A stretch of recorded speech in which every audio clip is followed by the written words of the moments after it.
I really don't like Delion.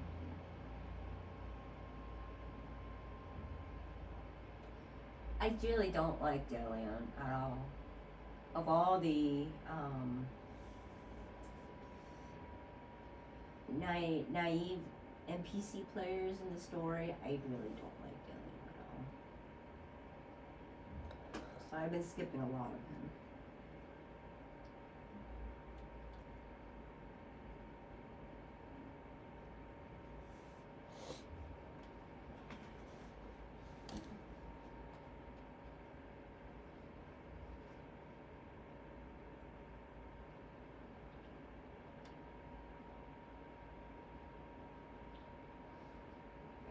Hildy being Hildy. See, this is the reason why nobody blinks an eye, especially Godberg.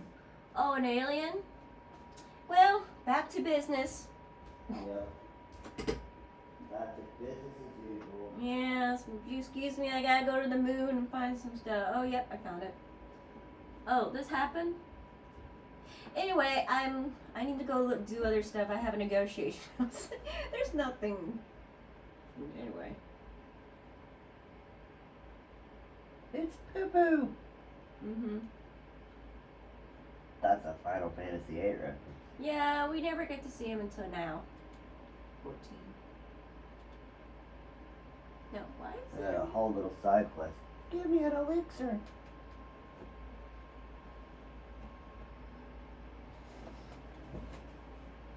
Xeno bunnies.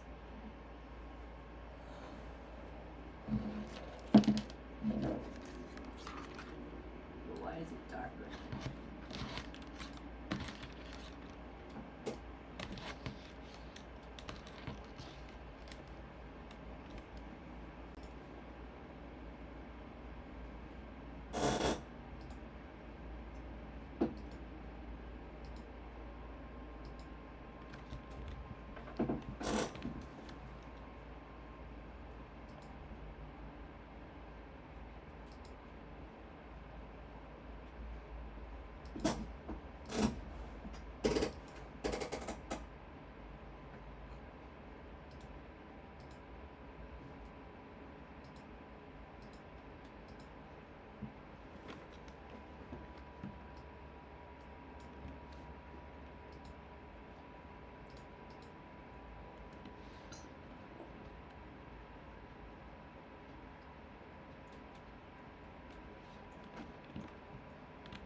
Hello, hello, hello, everyone.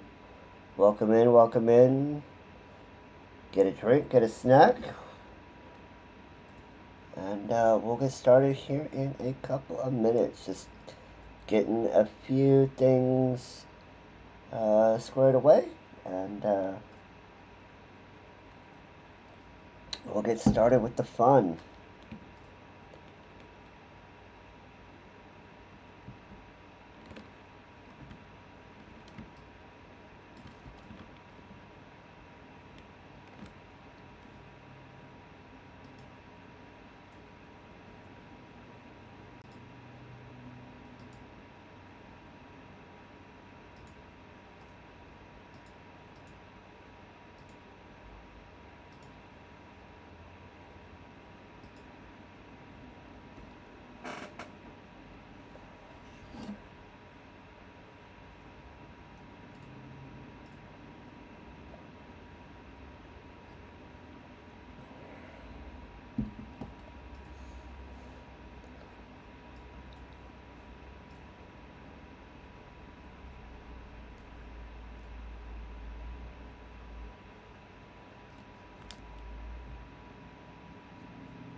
Okay.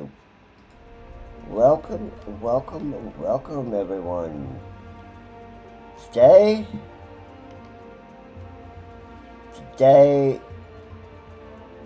we are going to try to attempt to do two things before the end of this stream. Welcome, welcome to another day of Final Fantasy XIV Zelda Remembers. Well, today, we're going to try to attempt to do two things. One, complete the Coils of Bahamut. Unsynced, of course, because nobody got time to find a party to do it. Number two, complete the remaining 5 extreme trials that we did not complete yesterday. And if we still have time after all of that, we will complete any remaining side quests that are outstanding, and that should be a good full stream. If we can do all of that today, then the next stream will be completing the ARR story. So let's hope that we can, in fact, finish this all today. I certainly am looking forward to it. I hope you are too. But let's get in here.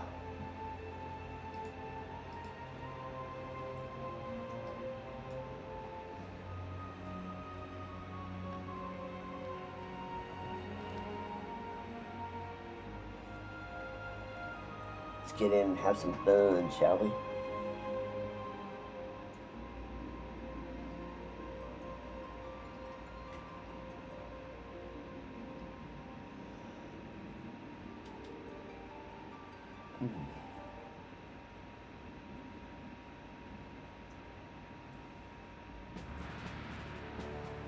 Here we are in the Flame Barracks.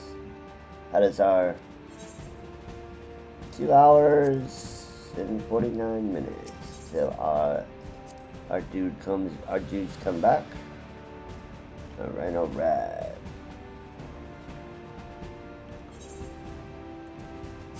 And looks like we are the only ones online. And we need to reestablish our actions for the good of us and for the good of the stream. Okay. First things first. Let's go do our Gamba scratch tickets.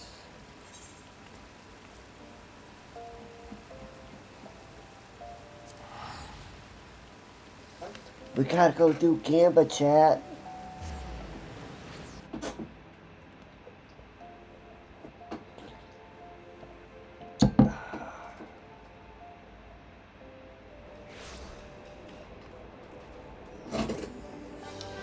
And we got a few triple triad cards we need to sell for some MGP.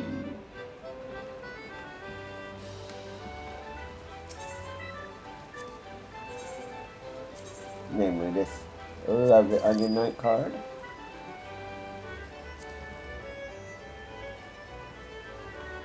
Yeah. Onion Knight is the best knight. Oh. Yeah, almost forgot. Need to go talk to the mini cat pop broker and do some Gamba. Let's see, we've got a 7 there, a 9 there, a 3 there, and a 1. We're either going to get, there's 2 possibilities here. 1, we get second prize, or we get a 6.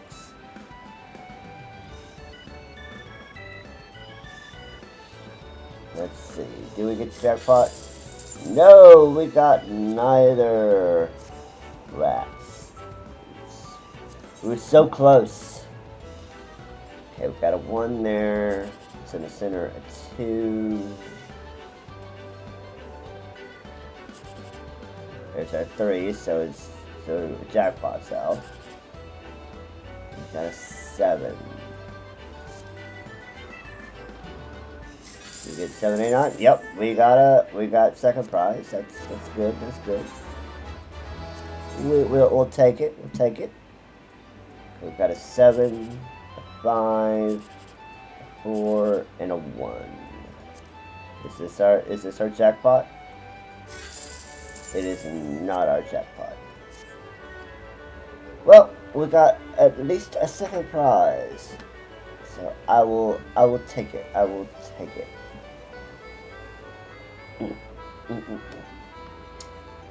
Okay. We are the only ones of our free company online today.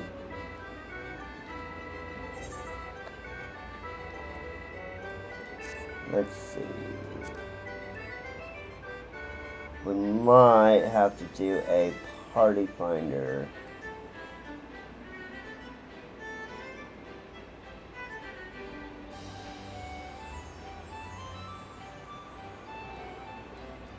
Might have to do a PF.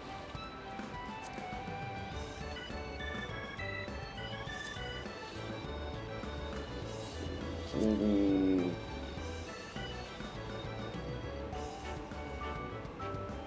Party.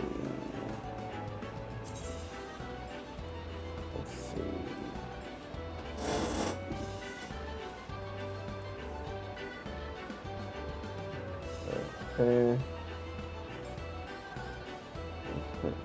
Well, what we'll try to do is we'll try to unsync it ourselves. If we have trouble, then we can put up a party finder. But the thing is somebody's got to get something out of it for themselves, so...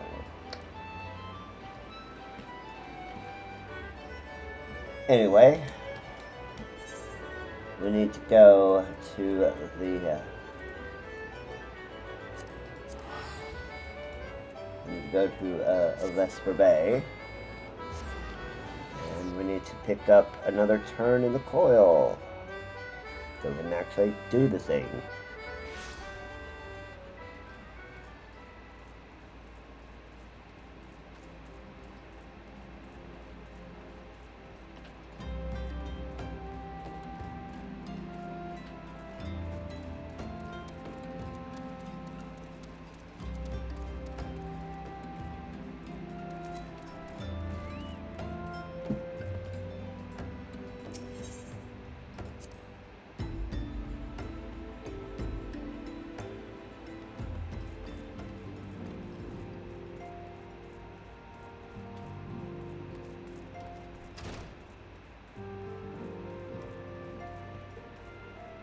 As far as the extremes go, I think I can do Ifrit on my own.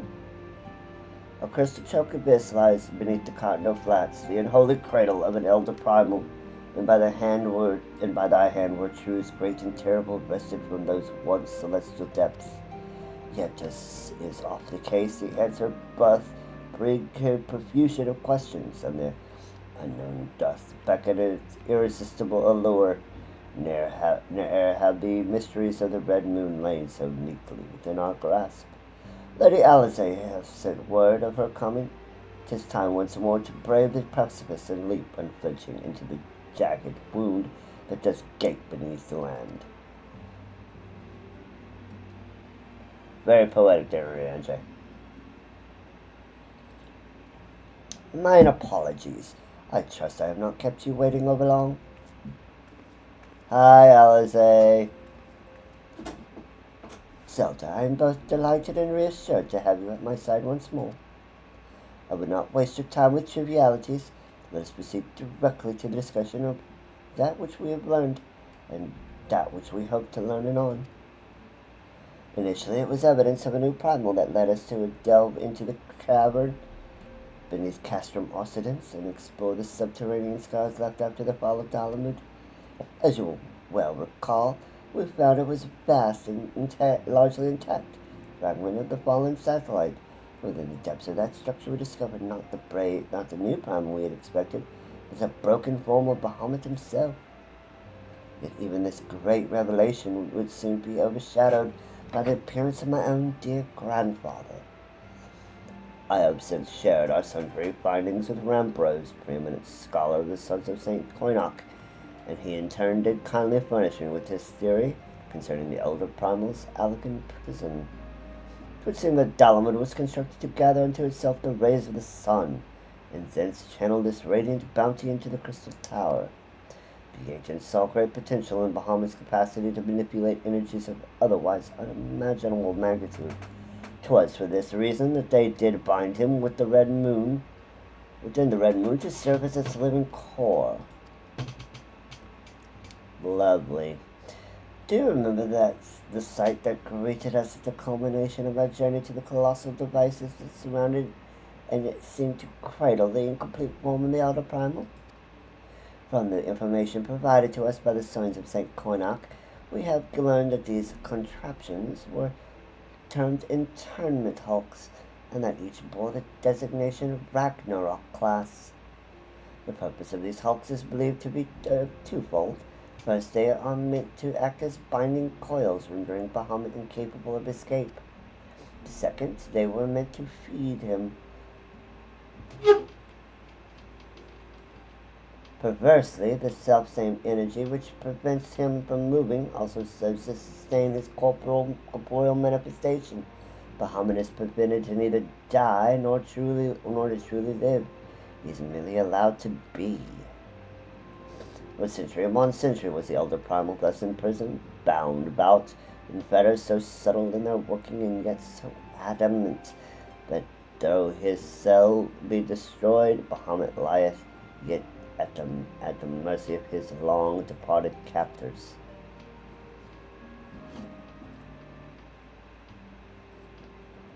It has long been held that the primals require the prayers of their faithful followers to exist, yet none alive worship Bahamut.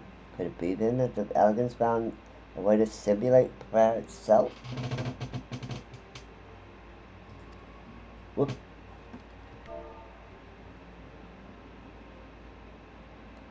And it seems the only logical explanation. I would postulate, therefore, that the regenerative mechanisms in question also supply something akin to the power of prayer. Consequently, if all of the interment hulks were to be rendered inactive, Bahamut should dissolve into the aether. Upon the evidence of thy previous foray, we determined that the elder primal is sustained by 3 such binding coils. Thus did we commence to scour the realm and found in the 12's wood an as yet unexplored fragment of the lesser moon, bearing a most familiar etheric signature. And after conducting a preliminary investigation, we believe we have discovered a point from which the North Strap fragment and the second of the interment hulks can be entered. As a Eorzea's sword in the darkness, it would have you once more lead the charge. I will, of course, be there at your side. Once you have made your preparations, head to Falkar Fort and make yourself known to my assistant, Serpent Lieutenant Enel. The fallen fragment is not far from the settlement, and her position provides a convenient rendezvous point. I will break these elegant fetters, for they bind my grandfather as surely as they bind Bahamut. Let's hope this is not a bad idea.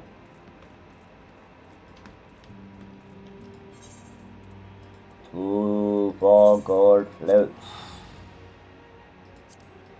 We shall venture.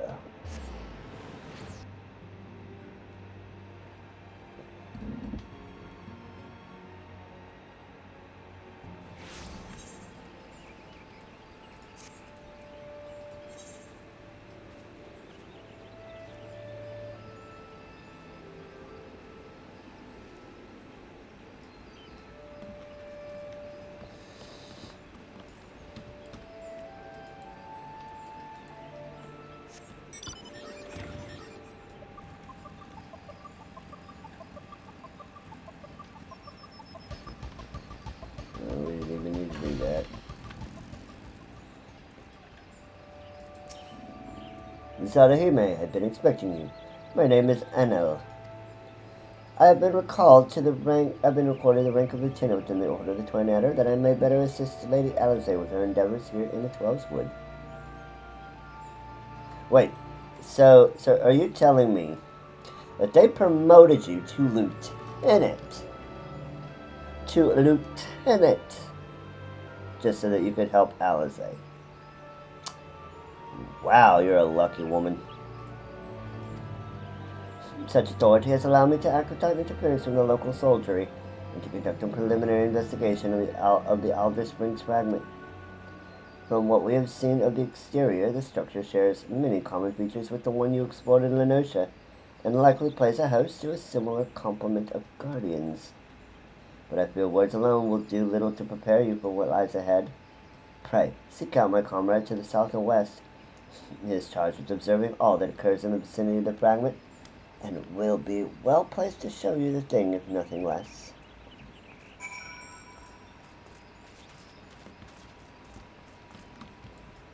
Now we get on a bike. Oh, let's not run into the wall, shall we? Let's not run into the wall.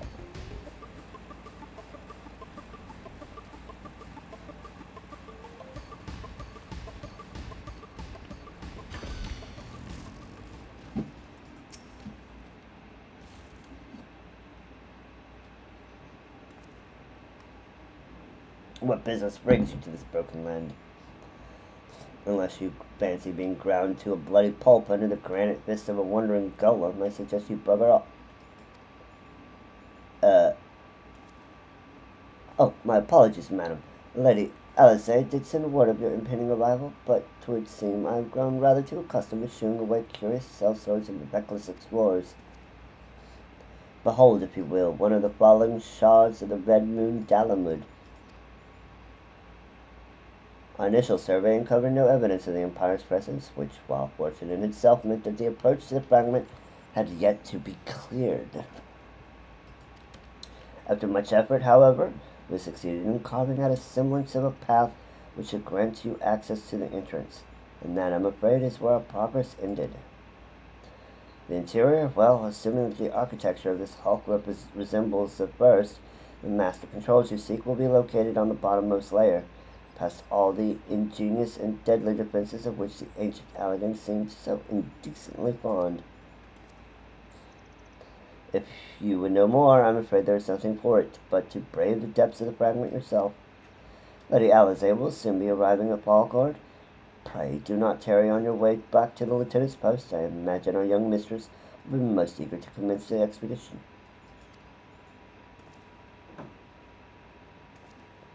The road ahead promises peril aplenty, and I would humbly suggest that this is not the occasion to stint on preparational provisions. May the 12 watch over you. May the 12 watch over me indeed.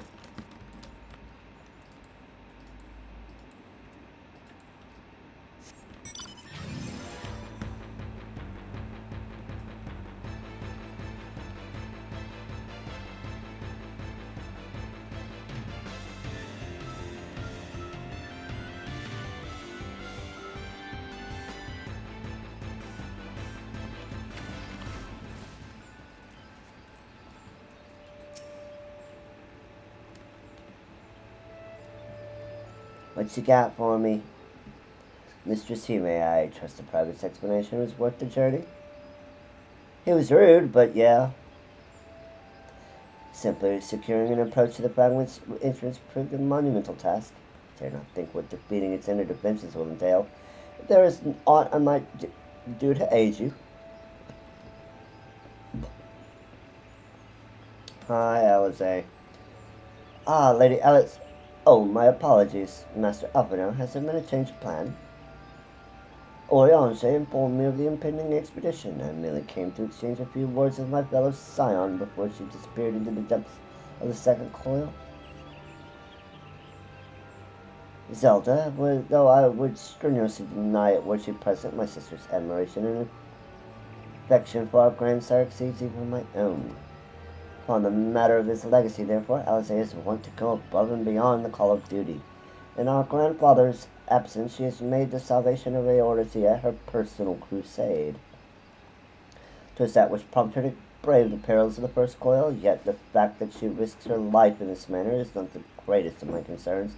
No, it is her subsequent fixation upon my grandfather's shade that worries me most.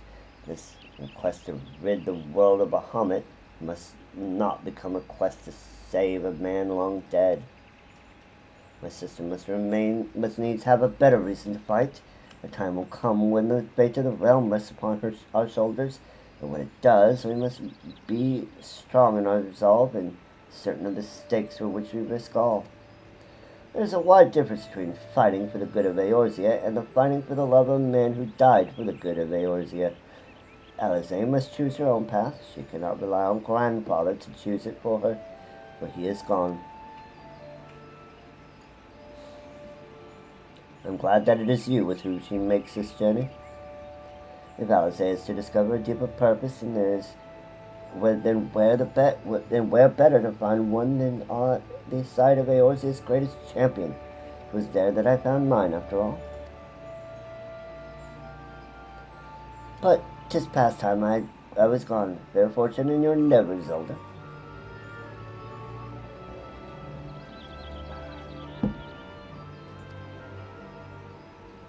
Ah, Lieutenant NL, was it? I would appreciate you making no mention of my presence here to my sister.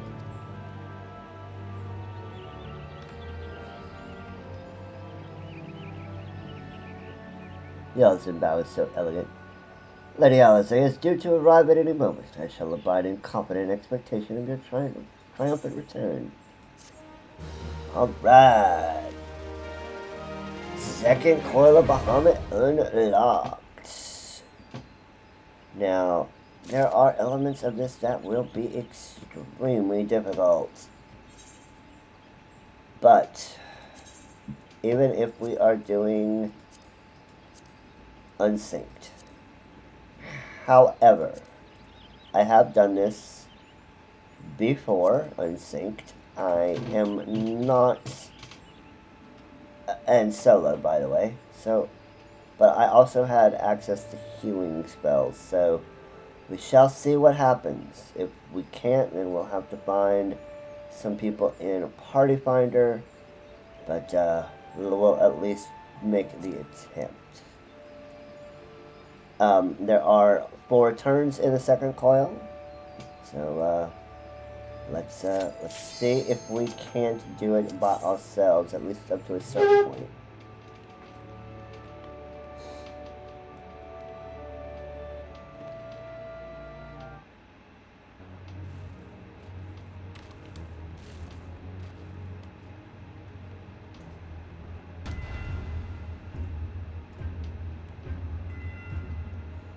Bahamut's shadow.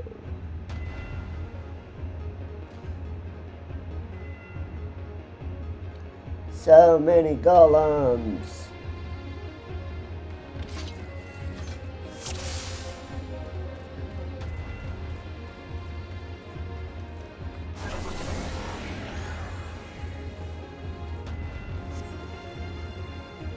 We've been granted the echo.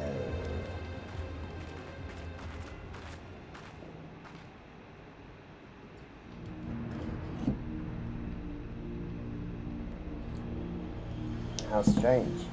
Why could we not see all this before? I suppose it's only expected that corrupted crystal should accompany a disturbance in this magnitude. After all, the fragment likely pierced the ground to a depth of many hundreds of yalms.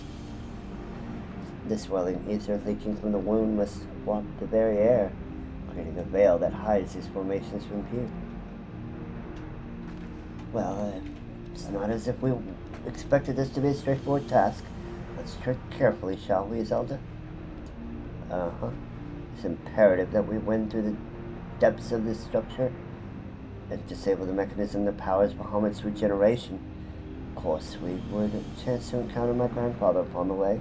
I shall not let him go again, not while there is hope that he may yet be saved. But mayhap we should put such thoughts from our minds until after we have successfully gained entrance to the palace. The opening up ahead appears a suitable point of ingress.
Alright, first one down.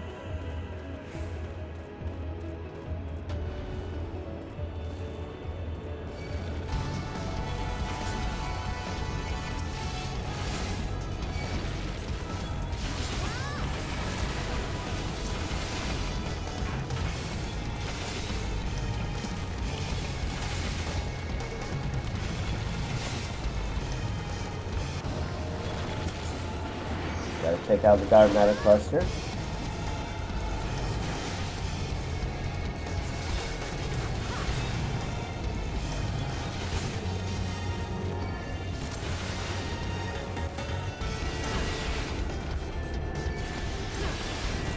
Rosalet?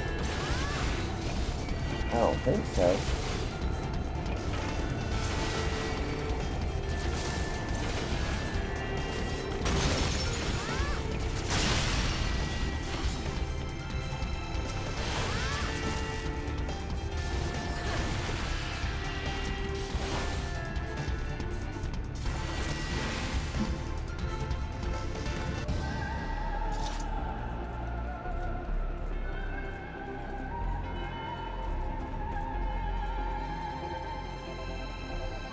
Alright, Rafflesia.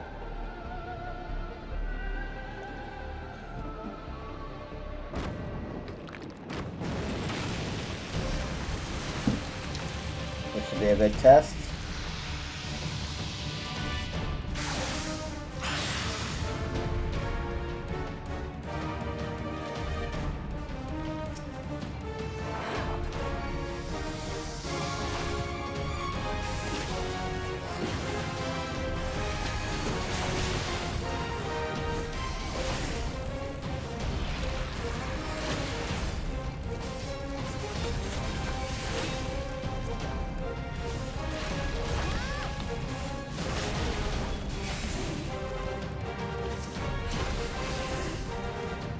Take out these dudes.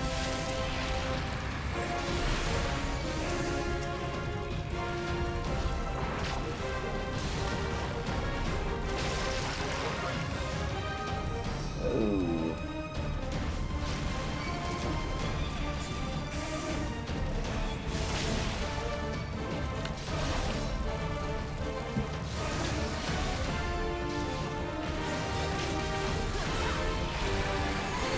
So far, so good.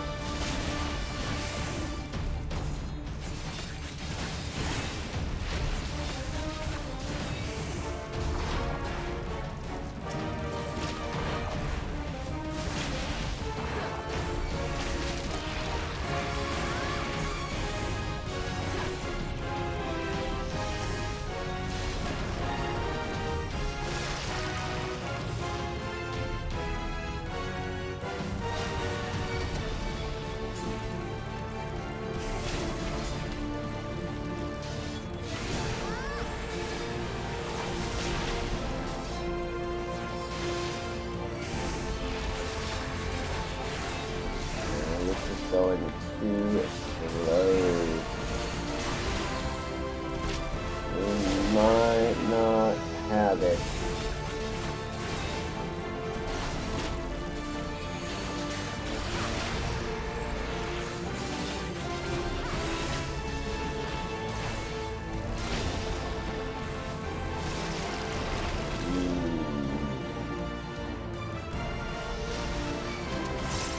Yep, and we have no good way of healing ourselves.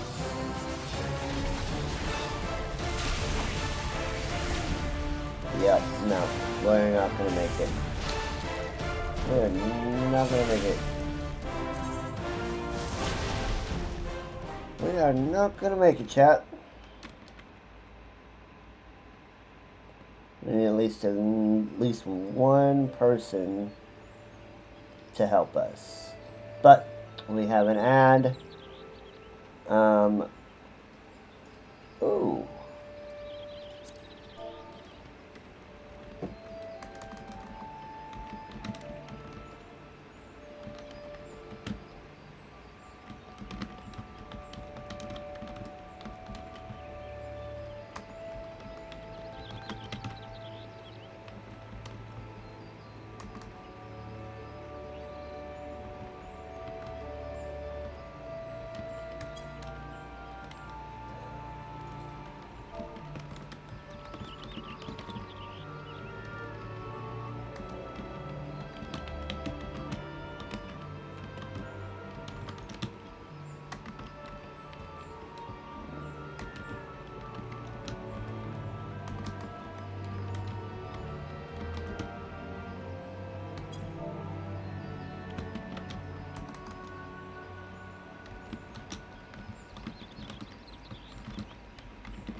Yep, this would, unholy will help us, our little green tonberry friend.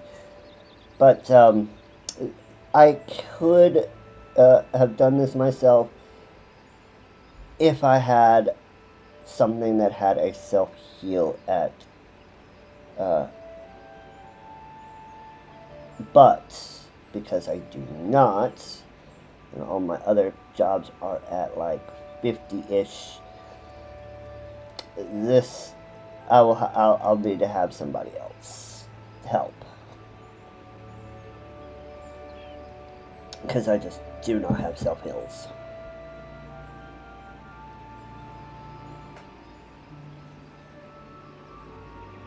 If this was Heaven's Word, and I had access to clemency, yeah, this wouldn't be a problem.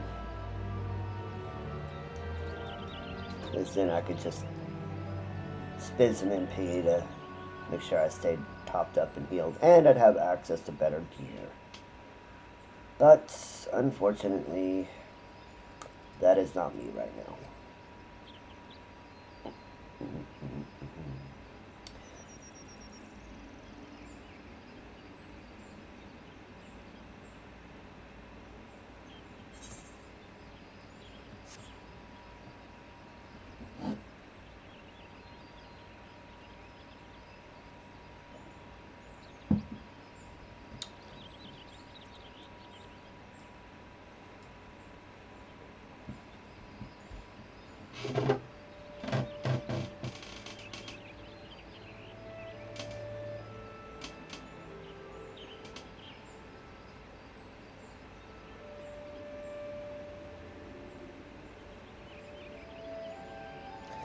With at least one extra person, we probably can get this done way quicker.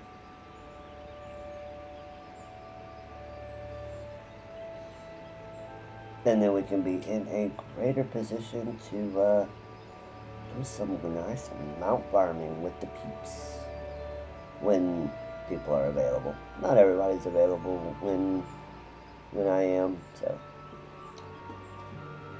not a big deal.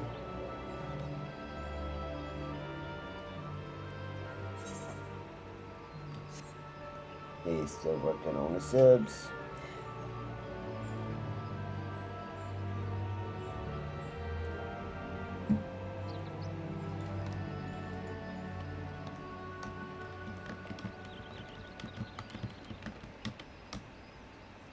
I'll see you soon, Conway.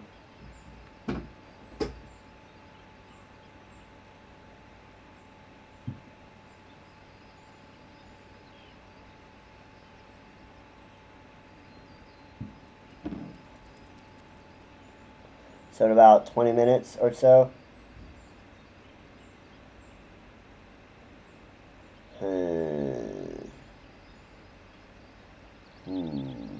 I did get all of the other extremes unlocked. Were you wanting to participate in Coils? I just unlocked second Coil. And Holy was going to help out with completing it. I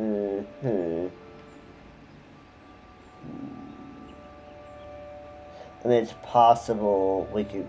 Well... So you are wanting to go through second Coil. Okay, okay. You just need to turn 5 of first Coil, right?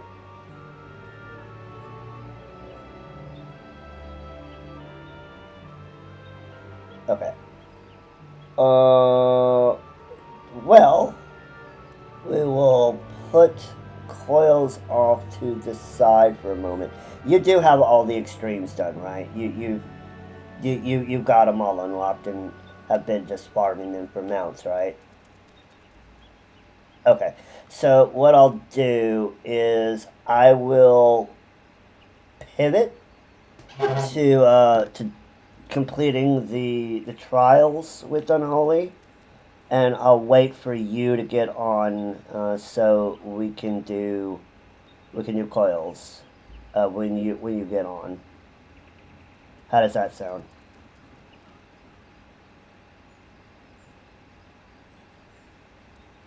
Okay. All right. So we'll put Coils off to one side then, and we're going to do the trials.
By the way, how was your day, Conla?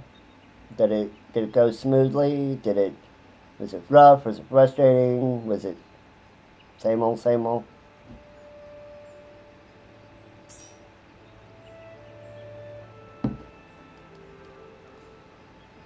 That's good. That's good. Nice and quiet is good.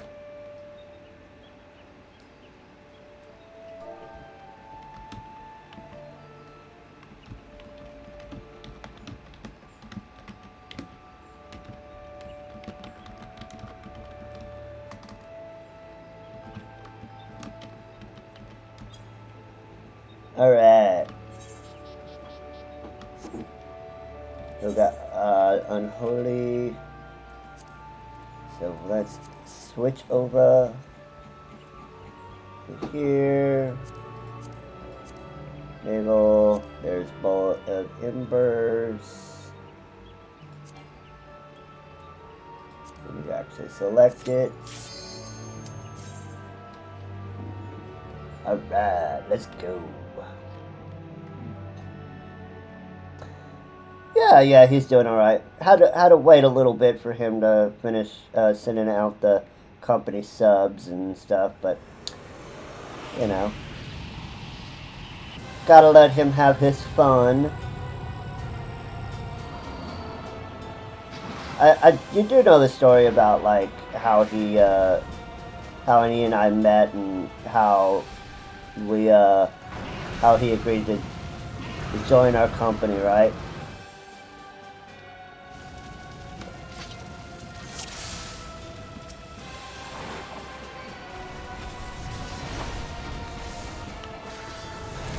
And he's down.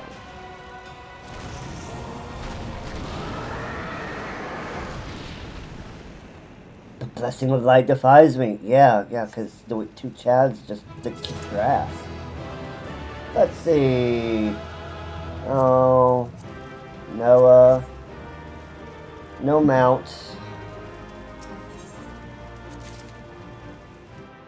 We'll probably have this done real fast, and then we can just do some mount farming.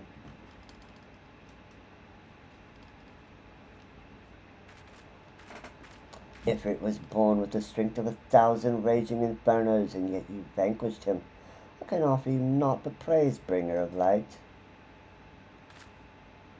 Fuck you. Ever prepared for confrontation? Good. Those instincts serve us well as they serve you. Serve us as well as they serve you. While meaning hides within this constant pursuit of ever greater strength? Have you paused to dwell on its significance? However you might choose to justify your actions, it seems you have tested the very limits of these three primal avatars.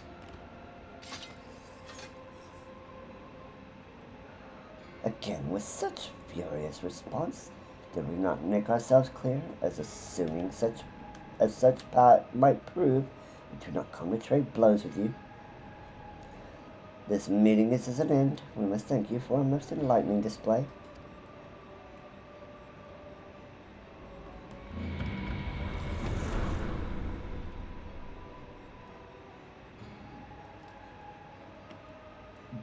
We have learned much. The destiny we seek draws closer, ever closer. How much longer can you stem the tide of darkness, bringer of light? How well will you fare against the next god to reawaken?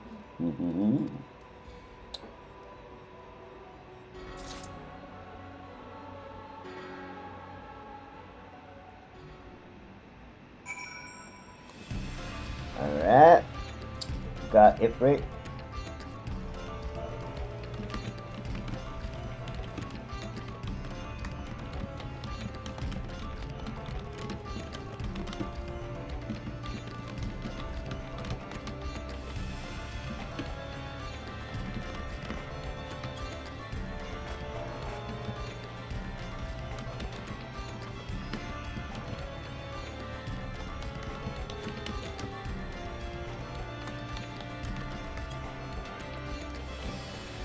Alright.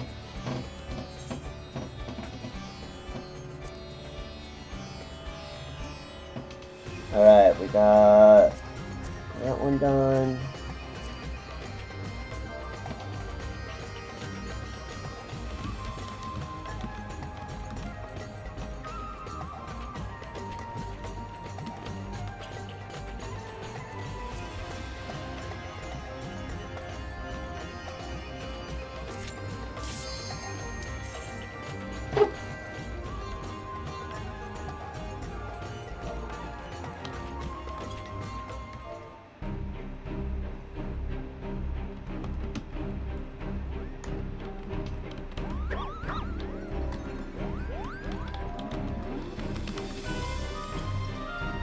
Conla, the only mount you have left to get is Nightmare, right? Or do you need one or two more?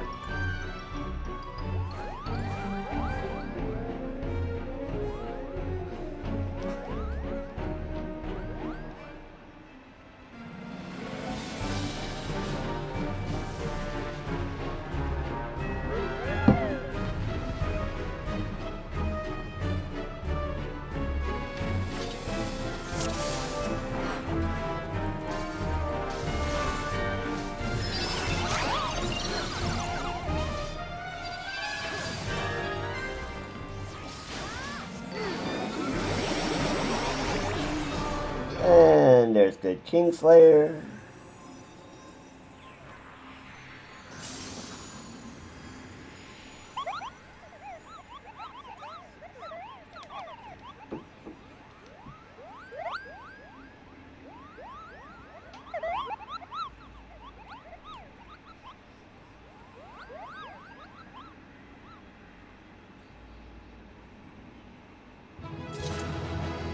Alright, what we got for our loot? No mounts.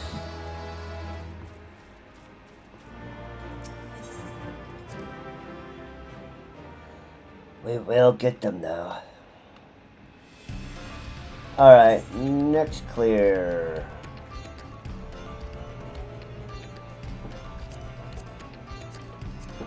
Leviathan.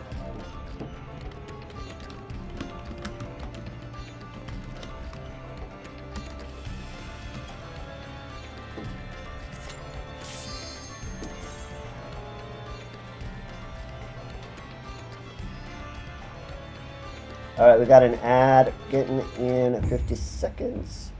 Hopefully we get this done real quick. This one can be a little pain in the butt.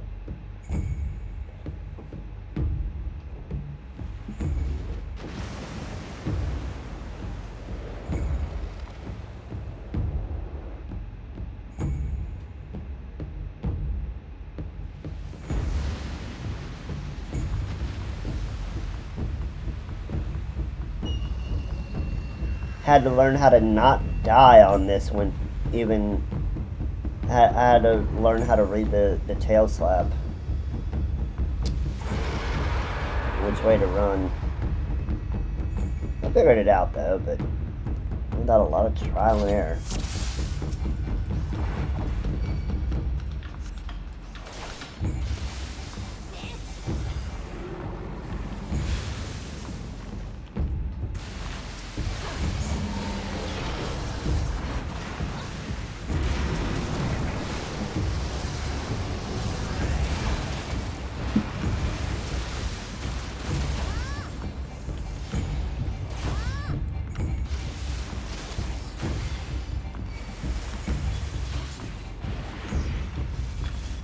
Okay, let's operate the converter.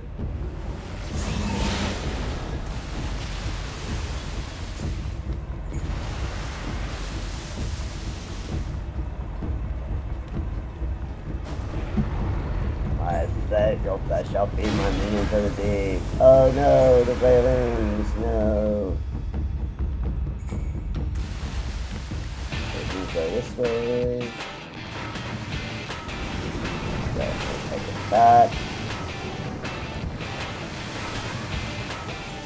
And eat worlds for breakfast.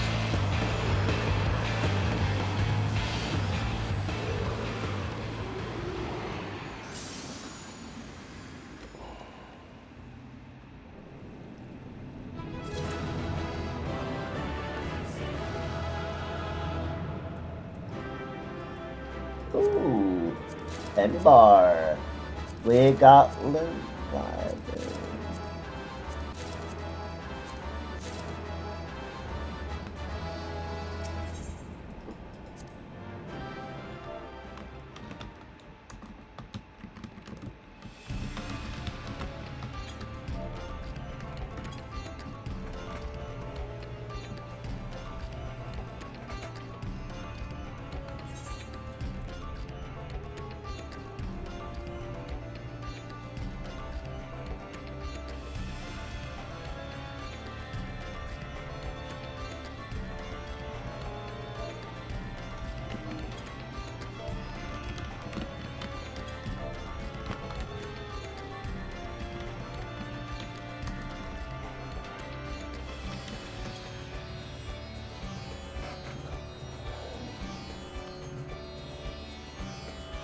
Well, I didn't realize we had the ad break, but if you notice, right here, Levy was nice to us and gave us his whistle, which means we don't have to do it again.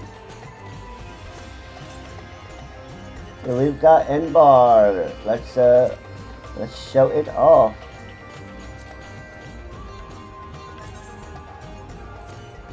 So we have Golfaxi, which is from a Titan. And we have N-bar, which is from a Leviathan. Cool. Let's see, next one.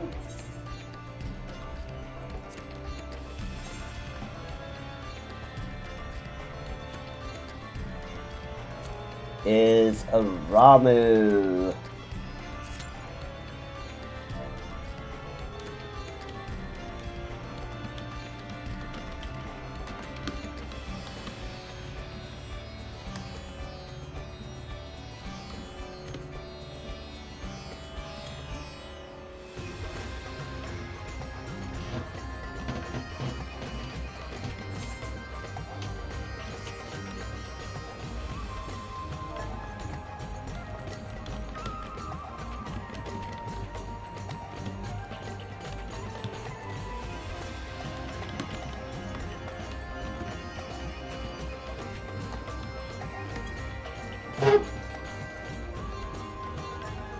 He needs to unlock Ramu.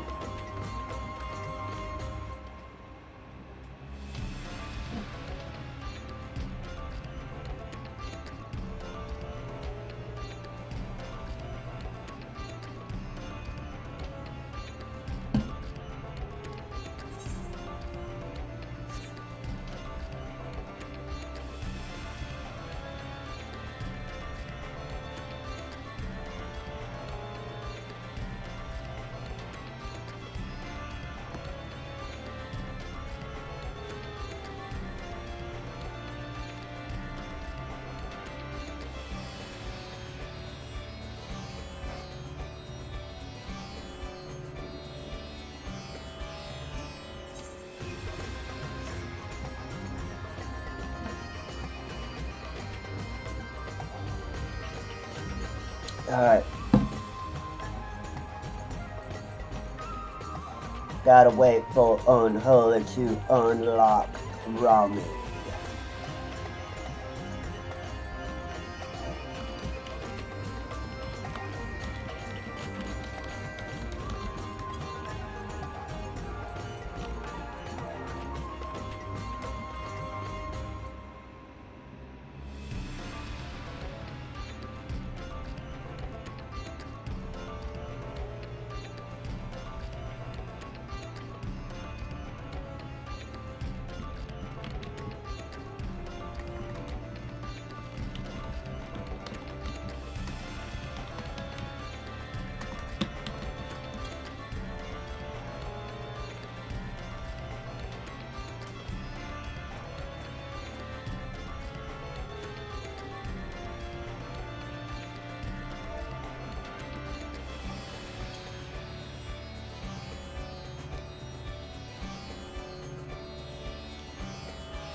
Hi Conla, welcome home.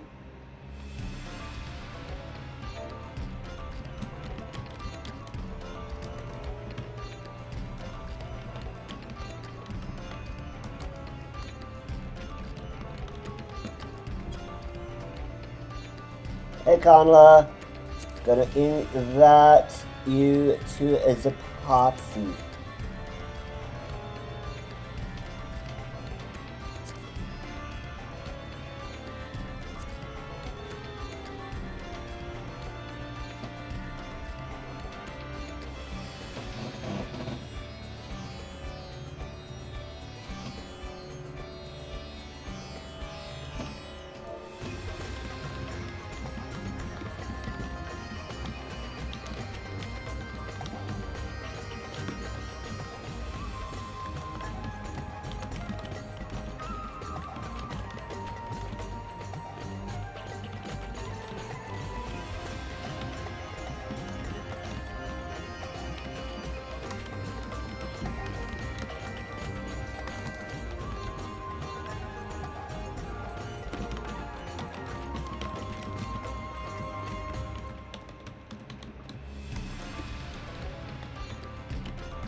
So we are going to take a 3-minute break while our friend gets. Okay. We'll do Ramu.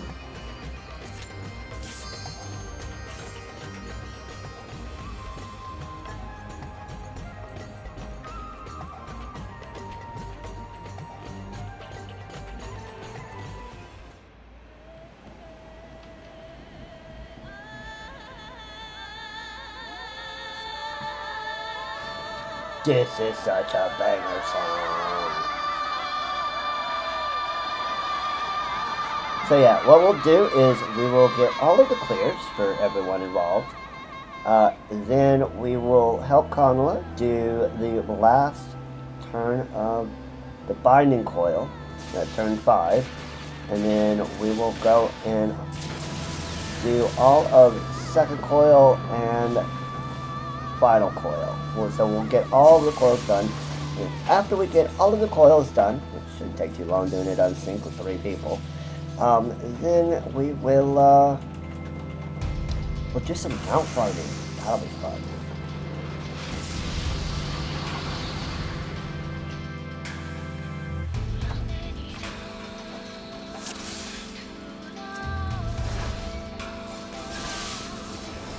Thou art brave. Yes, we are brave.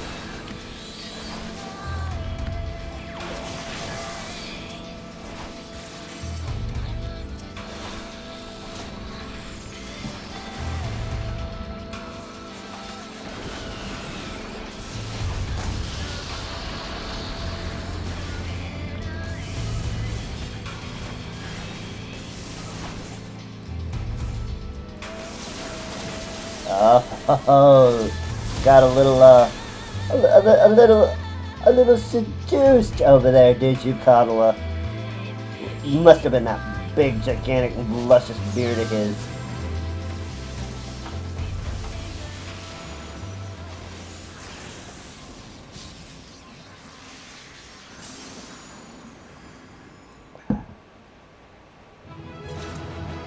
Ooh. Somebody's getting a whistle. Need.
Alright, we've got Levy, we got Ramu's mounts.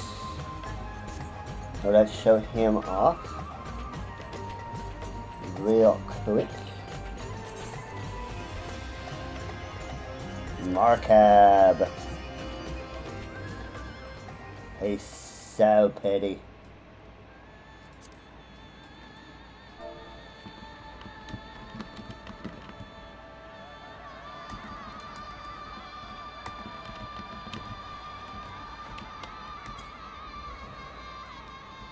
Alright. We've got Ramu. Now Shiva.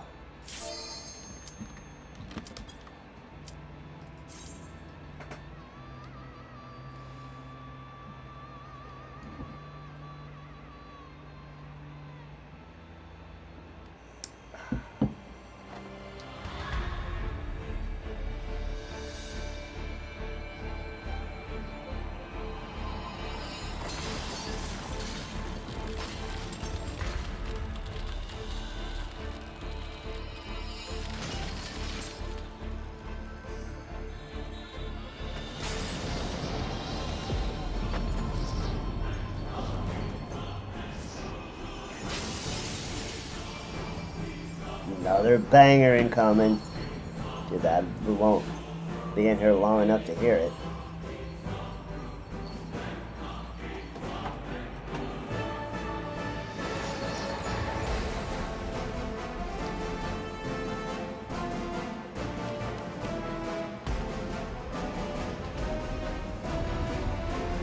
Hey, Ice Heart.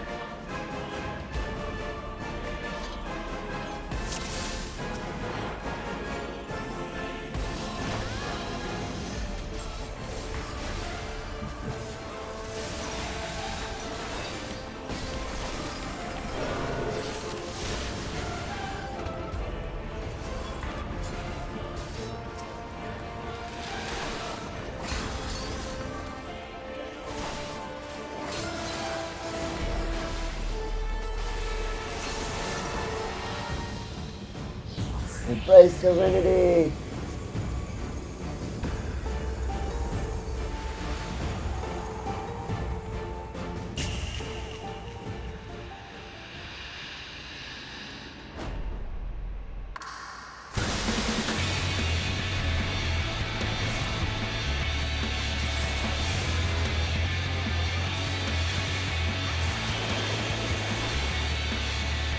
And that is the last one that we had to unlock. So we have all of them unlocked, and we have 3 of the whistles. Not too shabby. This would go a long way toward our bounce farm. No whistle this time, but we will get it later.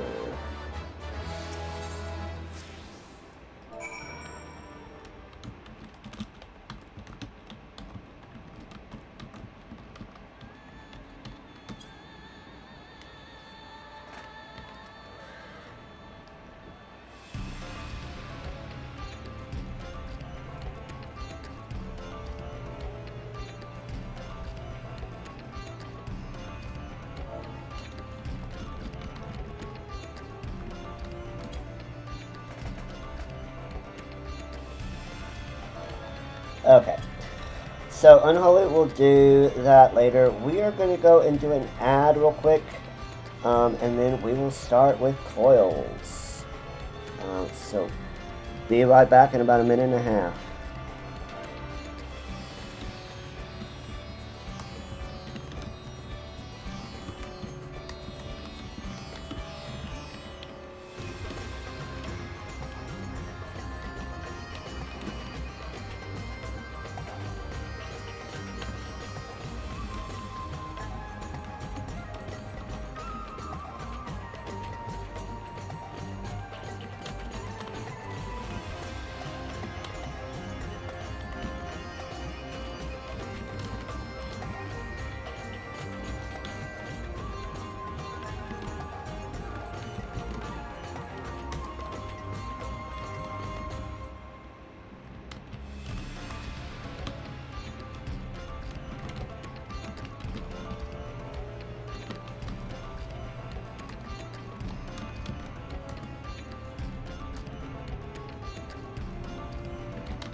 Alright, we are back from the ad. So now, turn 5 of first coil.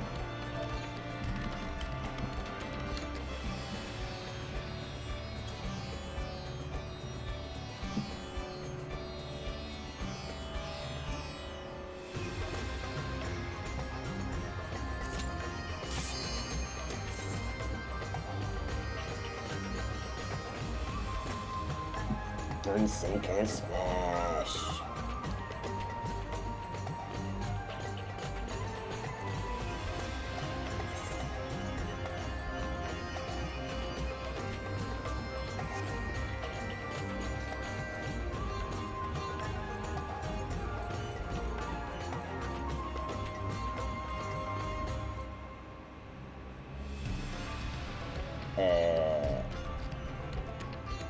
Unholy.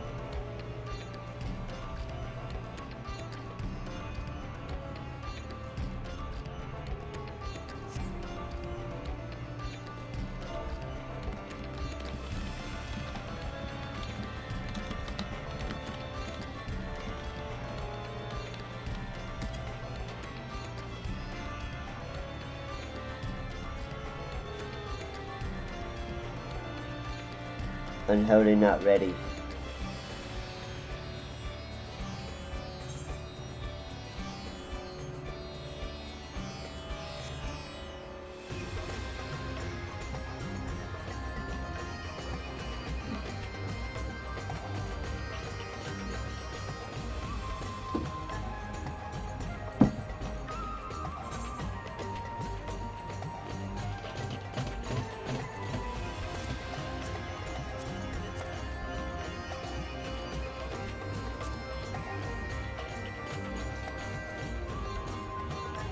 La la la.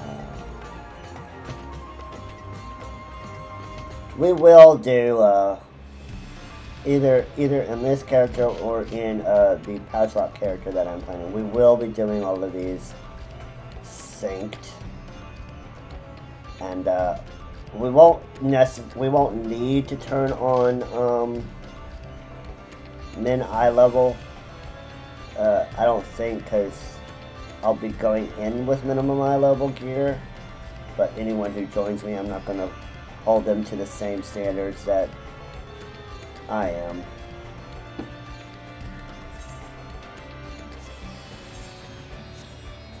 Unless they want to.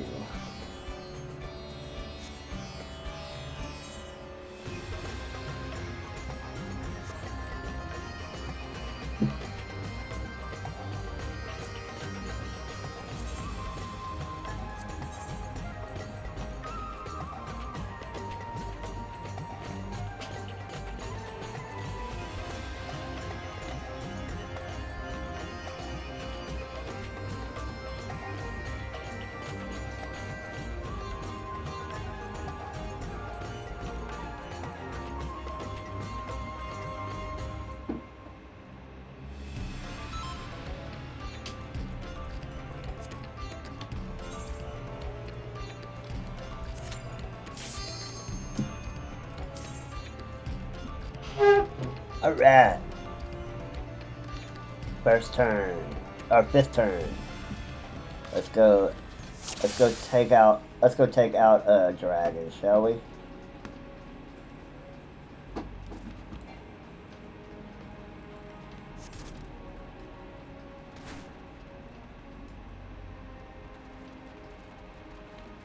Let's go take out a dragon.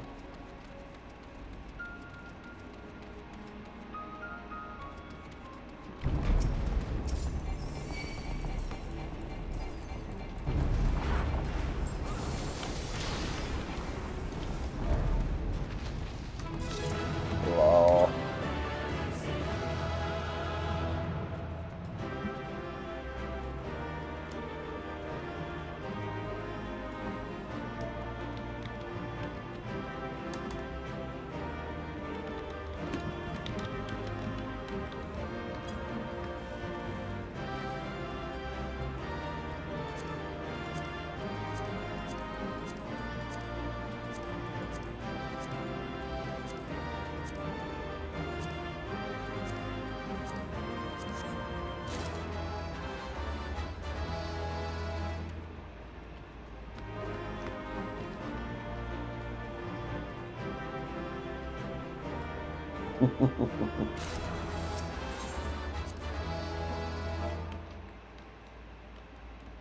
So, Connell, while you are unlocking second coil, I'll go and do my turn-ins for these quests.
Praise Helone for your safe return. All here prayed for your success, Zelda. Tell us, have our prayers been answered? Even stronger than before, you say, and we are truly fortunate for your intervention. Yet it would be wrong to glory in this victory, for it is yours, not ours. Indeed, your very presence here is a testament to the inadequacy of our own preparations. Plainly, it's time we appraise the threat posed by the heretics and our readiness to address it. I can no longer say with any certainty that we are equal to the task, but this is none of your concern.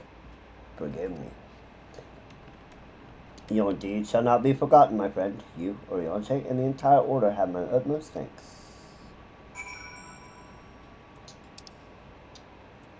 To the Hall of the Flames.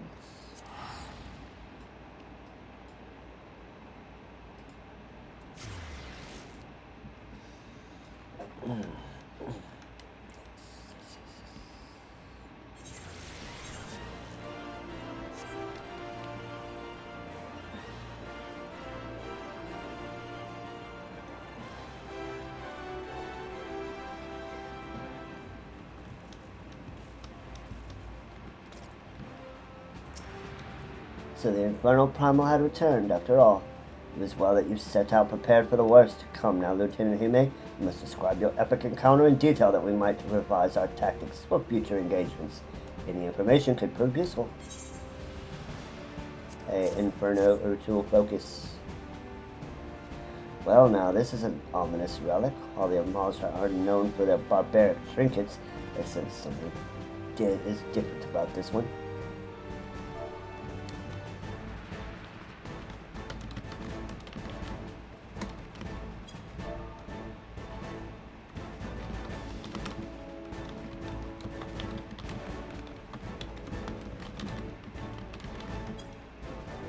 I see, so it is the third such object you have discovered within the domain of a primal. It clearly seems feasible that it has played a role in Ifrit's enhanced volatility. Return with your trophy to the Waking Sands and pray bid Oriange to continue his investigations. Our eternal gratitude to you both.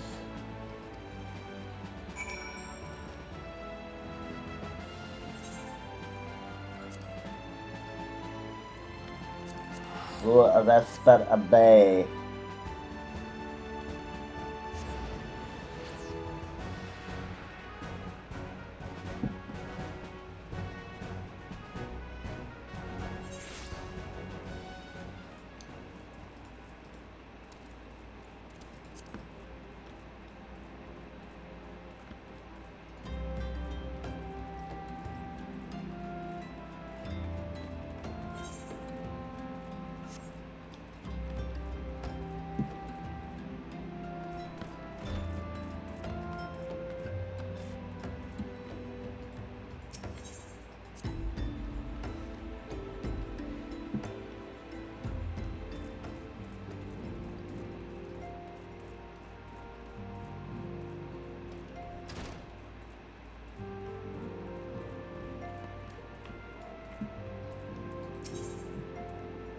if it ain't broke. The report from the immortal flames had flown before thee. Thou dost return once more, bearing a curious tool of ritual magics. Yes, I do.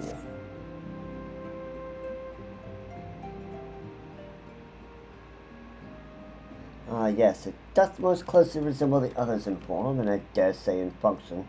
The bone is, of course, a Malsa in origin. The servants of darkness revealed themselves to thee. I am put in mind of Archon Louis Suave's words, yet ever shall primal desires burn, but burn they shall, with Ascians ever tolling to stoke the fires. We are fortunate that careless taunting has provided us with certainty, whence before there existed only conjecture. It is unfortunate, however, that thy actions serve the Ascians' purposes so well. Whenever thou slayest our primal flows, the beastmen seek to raise ever more ferocious gods. Now it seems our ceaseless ambitions are answered only by living sacrifice.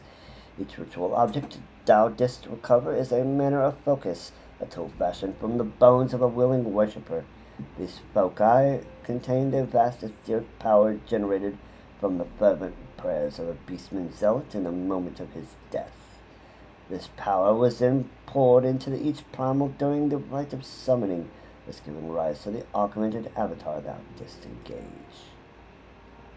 To free us from the threat of the primals in truth, we must needs discover and escape from this endlessly escalating cycle of conflict. Such an answer will not, I fear, be readily attainable. So as long as understanding eludes us, there is no recourse but to continue with the slaying of primals. The aether they invariably hoard must be released back into the land. As the beastman deities wax ever more potent, it is a sad necessity that the nurturing of thine own strength cannot be ignored, an action that thou must take, even though it does quicken the plans of the paragons.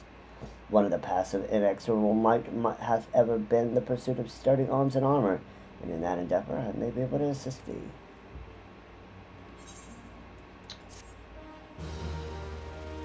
Yay!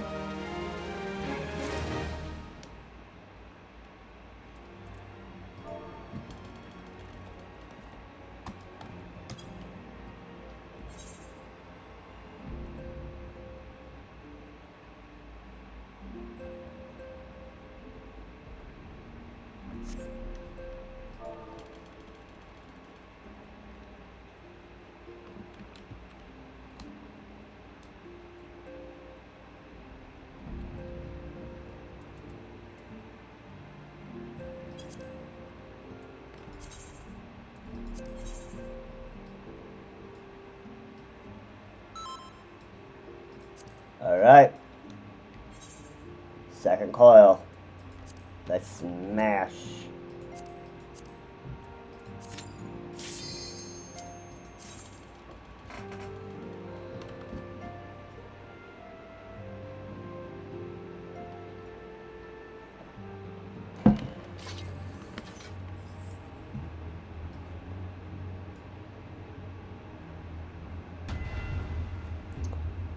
We got an and, so they've got and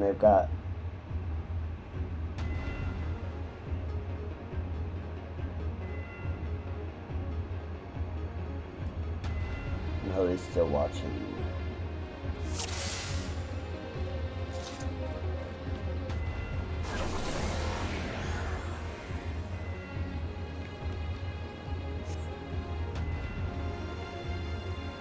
Alright, I'm gonna run the ad now. And then we'll pick up.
Alright, we're ready.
Yeah, let's go.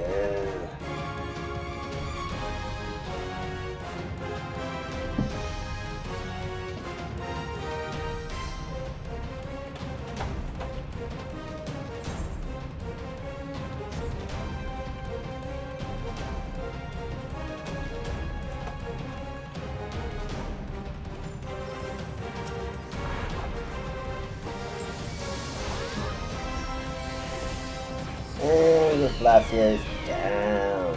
Woohoo, let's go. Smash it.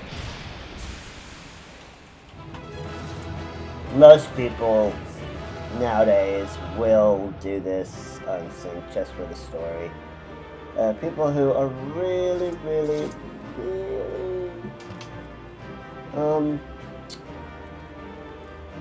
motivated will do this. We'll do it sync just for the challenge.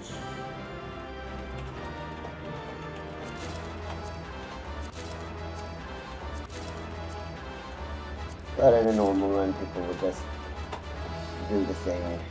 And we got Map in the Realm achievement. Cutscene. Oh, no cutscene. Okay.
This one can be a little confusing. It's kind of a puzzle.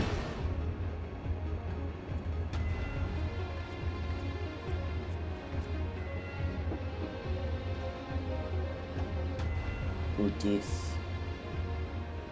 That armor? No, it couldn't be. Be on your guard, Zelda. Don't devise our reason that you should live. I know of only one who wears such armor. He whom the Empire raised as high as the Black Wolf himself, the legatus of the 7th Legion. I speak of the madmen who brought the Meteor Project to fruition. We faced the White Raven, Nail Von Darnus, harbinger of the 7th Umber Era. Nail Von Darnus? Ah, that was the name of the fool who perished upon the eve of the promised age of glory. It should not be uttered within these hallowed halls.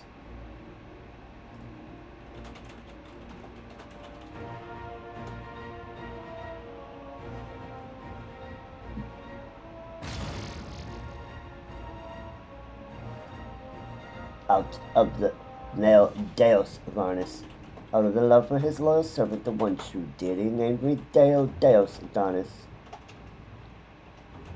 The one true deity. Bahamut. He speaks of Bahamut. O Lord Bahamut, thy name is as sweet water to parched lips, how my heart swells at thy sacred touch.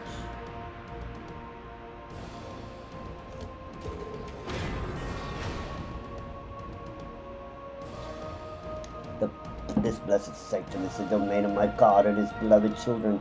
Seek to defile its glory, and you will answer to me.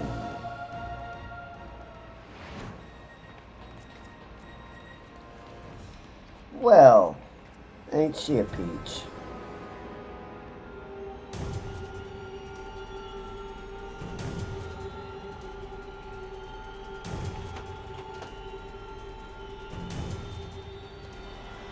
How is this possible? From what Alpha has told me, Nail was slain on the eve of the calamity. Whatever the truth of the matter, we must be on our guard. There can be no reasoning with the worshippers of a primal.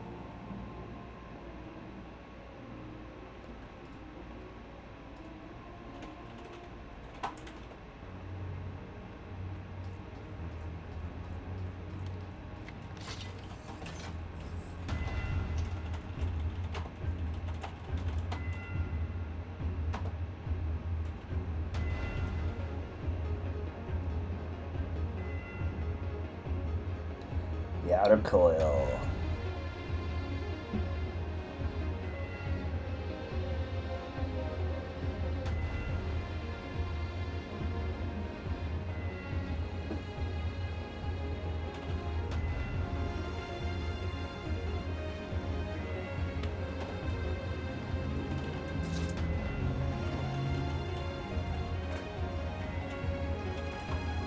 Waiting for Unholy to finish his cutscene. There you go.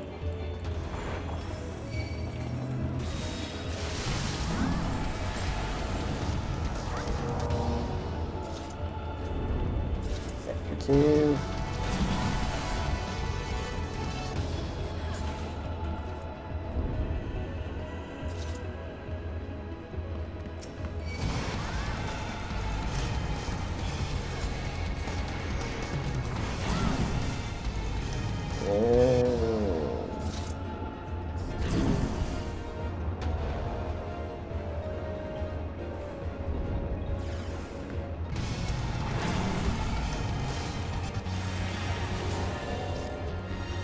There's 3 more these modules. And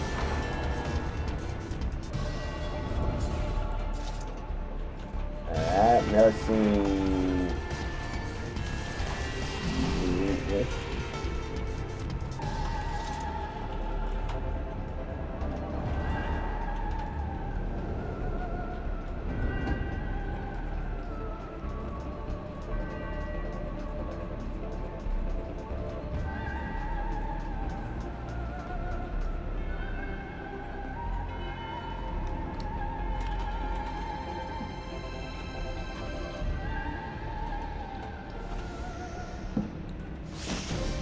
There's Melusine. Ain't she cute?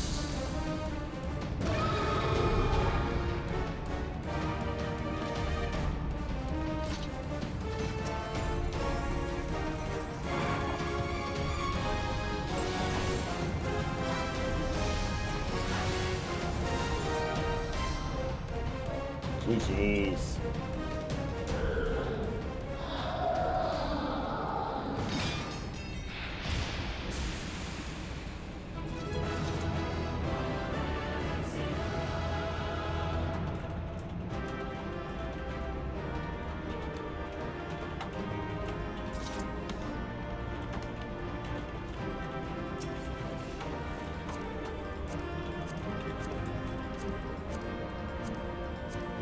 So these like little Aether Stone things, they were for buying high Allegan gear. They were super fun. They were the high-end raid gear back in the day.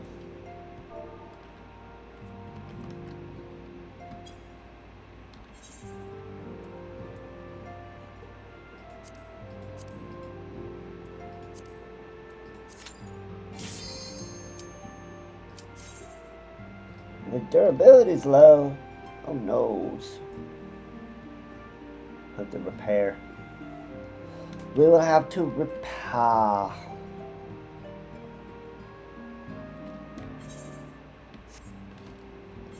What would we have to repair?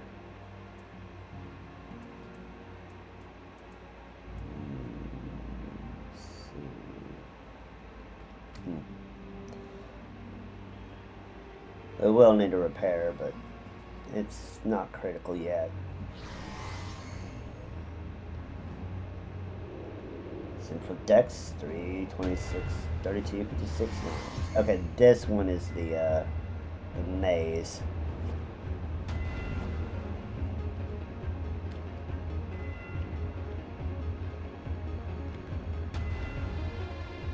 This one, I'm reminded of passages beneath Castrum Ossitans. You must have traveled quite some distance below the surface. More of the same tunnels. Well, be good. Surely they cannot continue all the way down from the upper floors. It is difficult to see inside, but I have a terrible feeling those corridors house more of the terrible guardians you have already faced. It is said that the Allegans excelled in the creation of chimerical beasts, and the Red Moon teemed with thousands of fantastical monstrosities, all to prevent the enemies of the ancient empire from releasing the Elder Prime. I wonder the creatures that prowl these halls, could they be beloved children of which Neil spoke? Well, this is yet another mission to ponder upon our return. Shall we continue onwards? Yes.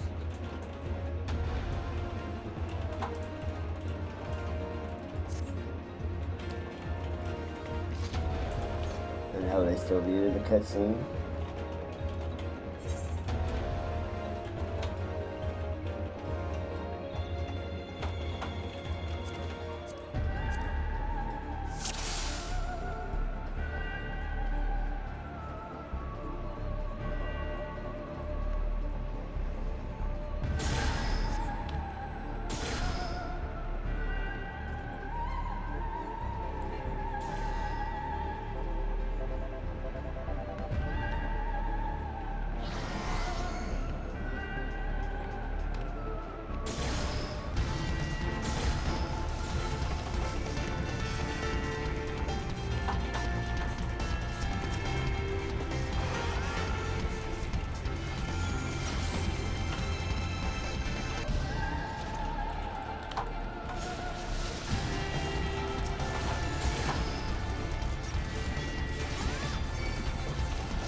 I don't know how he knows what he's doing.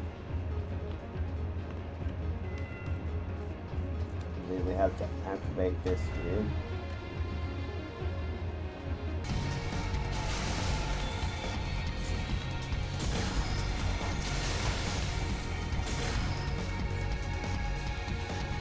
And we are now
That's our boss.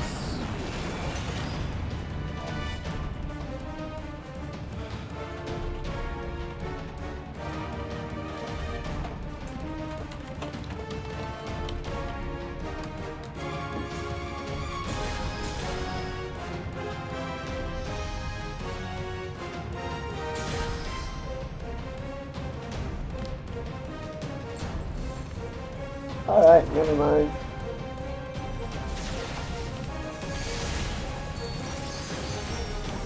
We're doing it.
Alright, back on the ad for all of those who missed it and got pulled quickly.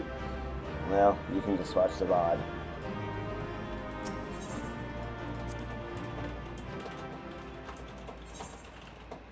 Alright. You're fine. T8.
Ooh, we are gonna have to spend tombstones.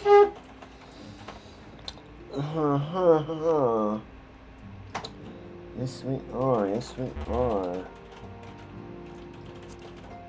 Alright, well. While we wait for Unholy.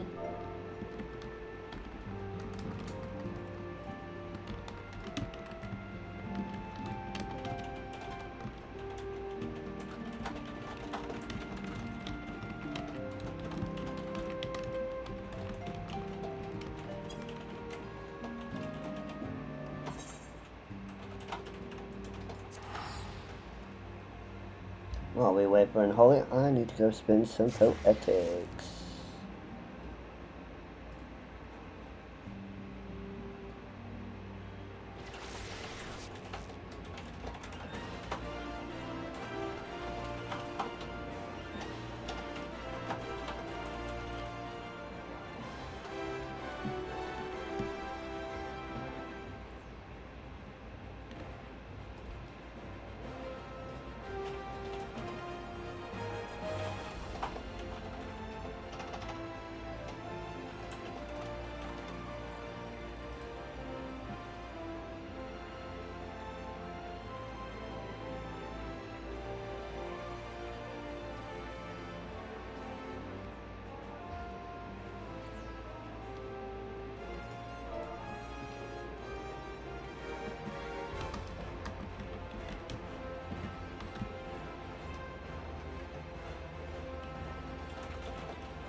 to buy some superior enchanted ink.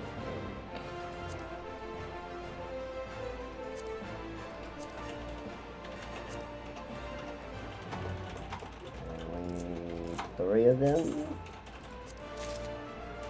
And then we need 1125.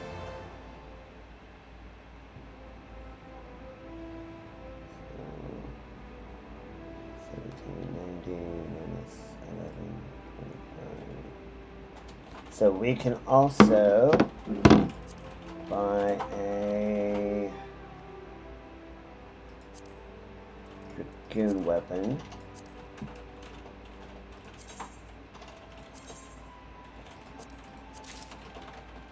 And we still have enough to buy all of our, and we still have enough to buy all of our, maps.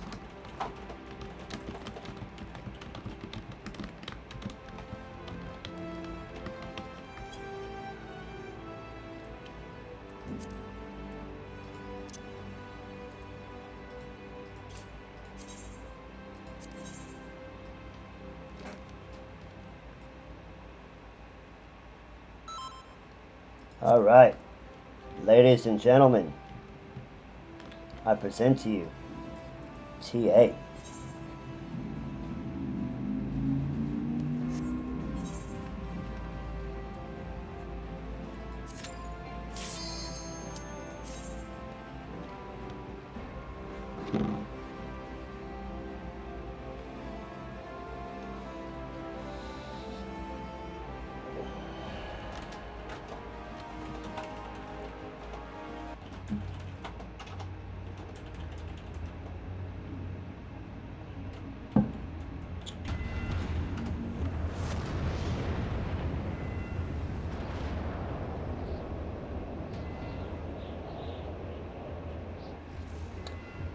Ribbon Road. Anyone who played 1.0 knows this one real well. I was not there for 1.0, but I know the lore.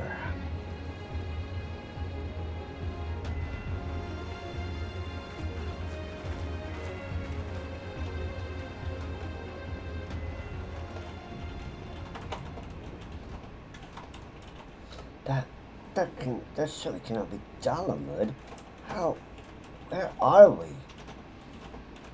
The resting place of Nail Von Darnus. The final resting place.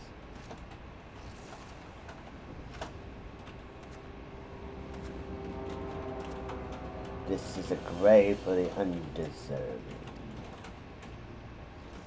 And for the crime of trespassing upon my god's sanctuary, this place shall serve as your grave too.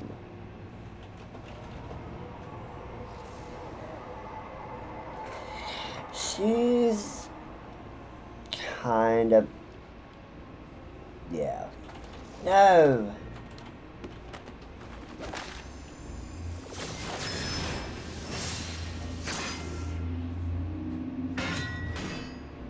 It's a girl! Not a dude, it's a girl! In the hour of his failure, Nail Von Darnus felt the currents of Aether begin to bear away his essence.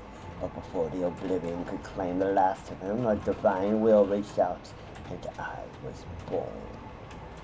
Then did the words of my God resound in my ears. Bring unto mine enemies crushing defeat, that they might know despair without end, and claim the exhaustive victory which thou wert once denied.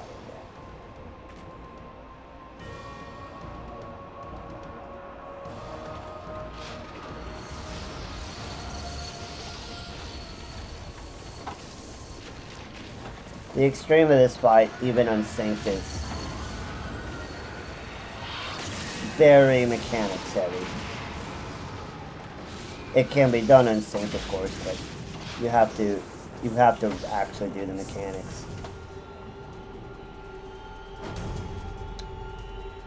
It would seem that little remained of Nail's essence when Bahamut plucked him from the brink of oblivion, and the result was this strange simulacrum. Nevertheless, her aura bespeaks great power. She channels the rage of the Elder Primal himself. Lord Bahamut, thy wish is my command. None shall escape thine unquenchable fury. Come, ye dull, unthinking beasts, bare your teeth. They will avail you not in the calamity to come.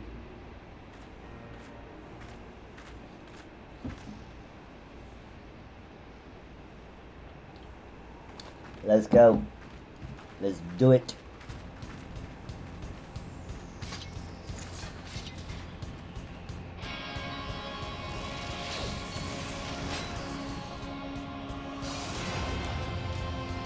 I have done the savage in this as well.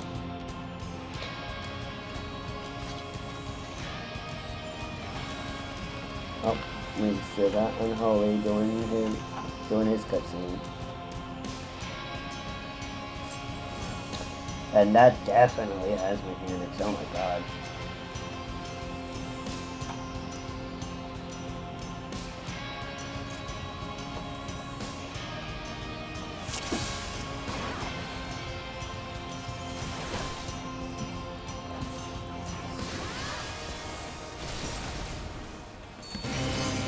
Alright, phase 2.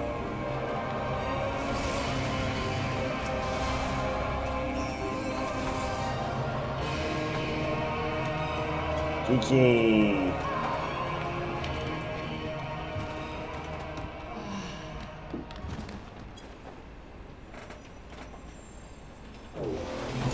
GG, second coil complete.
Poor creature, would that you had never been born.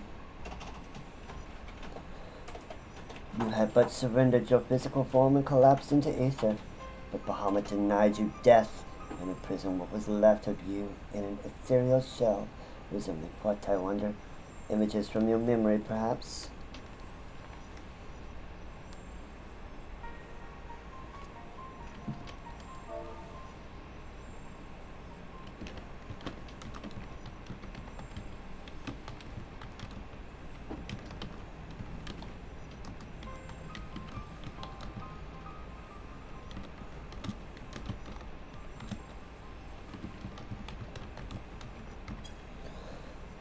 But the shell is now broken, and your primal deity seems disinclined to sustain your existence. My primal deity? I yield to no icon. What need have I to beg the favor of such filth? I am Nail von Darnus, legatus of the 7th Legion. No, a moment. My thoughts are clouded, and this body is not mine own. Could it be that you spoke the truth? Was I ensorcelled by the Lesser Moon's ancient prisoner? That will not happen again. You speak as if Bahamut no longer controlled you, but that's impossible. Once a primal ensnares a mind, it cannot be freed. Unless Bahamut simply relinquished his claim, when need has he of a broken spirit bound for the ethereal realm.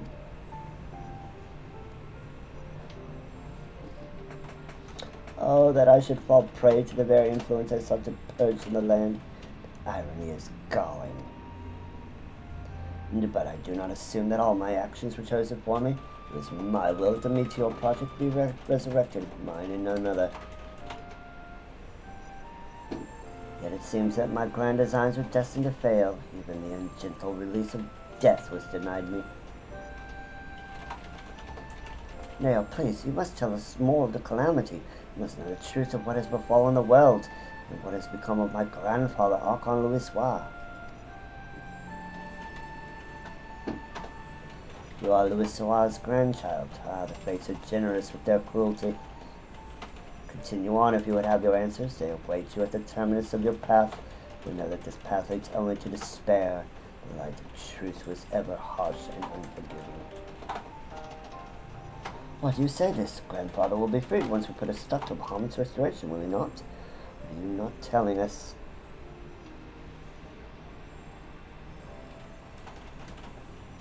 Steel yourself, child. Only unbending resolve and merciless strength can conquer what lies ahead. The weak can do naught but weep under the pall of their own misery, as did the frail child I once was. And we're gonna go ahead and run the ad. Okay, we'll run the ad pickup here. Be right back. Silence.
Alright, we're back. Silence, chattering raven, your wretched wings are broken and you shall soar no more.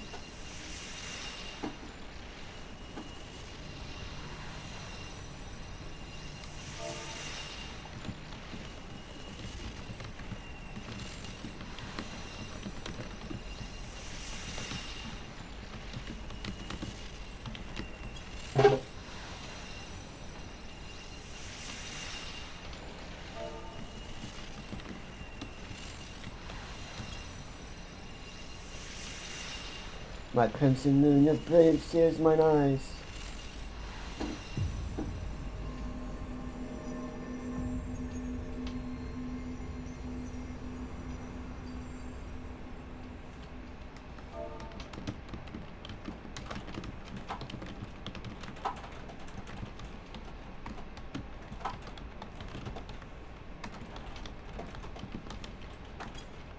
I recognize that voice, Zelda, but never would he say such words. Come, let us finish what we came to do. All will be put to right when the final hulk lies dormant. Grandfather will be himself again, I'm sure of it.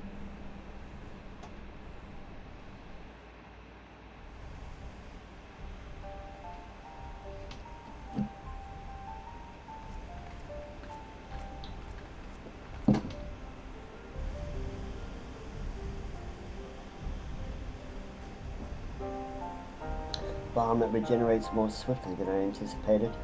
Let us hope that disabling this coil will serve to slow the process. The display seems different, but the controls appear to mimic the mechanism we found in the Northern Ocean, Hulk. Shouldn't pose a problem.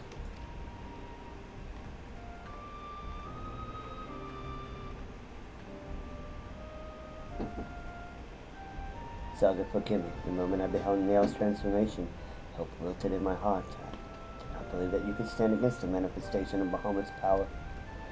For all your fabled strength and skill, I felt certain that it was going to lose you, just as I lost my grandfather. Even he, a man for whom naught seemed impossible, was humble before Bahamut's might.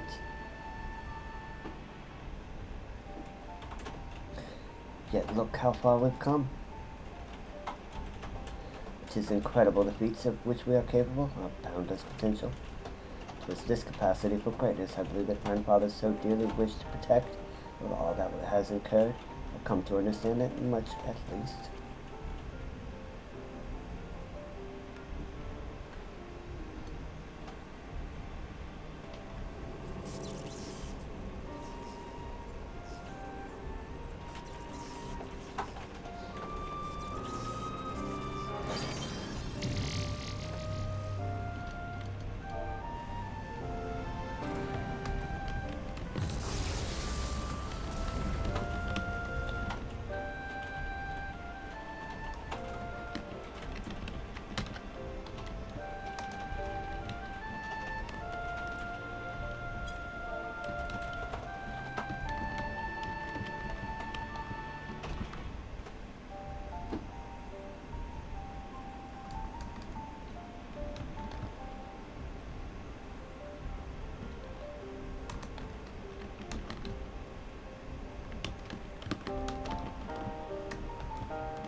Tis done. Shall we make our way back to the surface and gather our thoughts? We have seen much that will benefit from Orianja's learned perspective.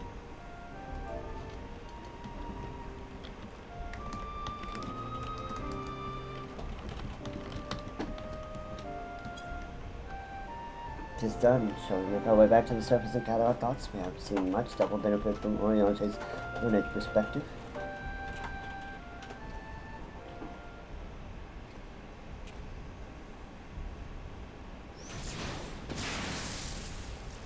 Oh, that's not good.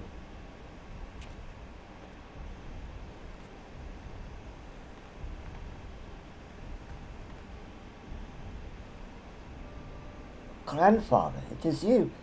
Then why? Abandon this quest, Alize. We're not countenance for the sabotage of the coils. Sabotage? But we must disable the coils if we're to permit Bahamut's revival. Your defiance seals your fate.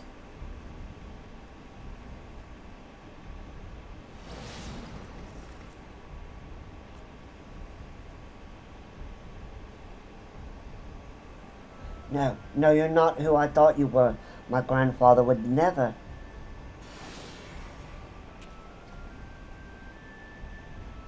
Foolish girl.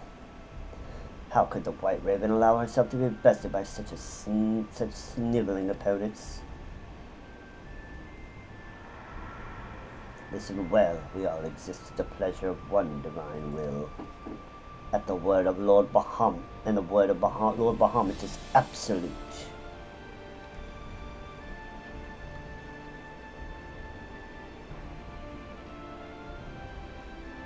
Scurry back to your holes, vermin. You who have been granted this one reprieve. But should you be so foolish as to crawl into my lord's domain again, I will crush the life from you myself.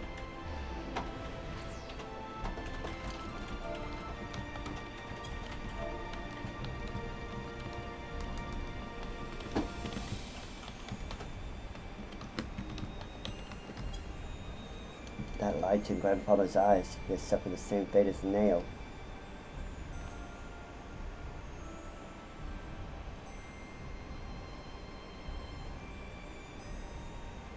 My grandsire is no more. That was naught but a phantom that profanes his noble memory. This mockery must be expunged. I will not rest till I see grandfather's soul from Bahamut's tyranny. Do you hear me, Bahamut? Your time is at an end. Eorzea and my family will be avenged.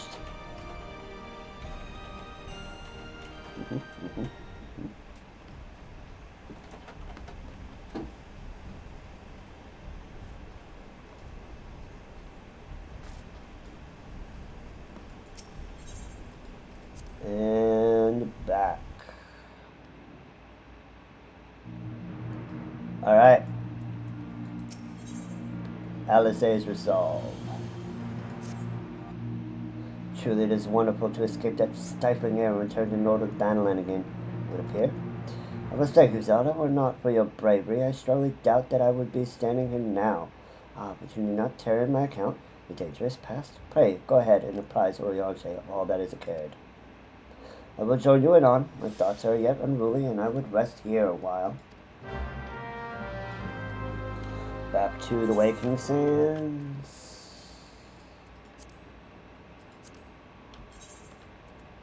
And we'll need to actually go into the vendor.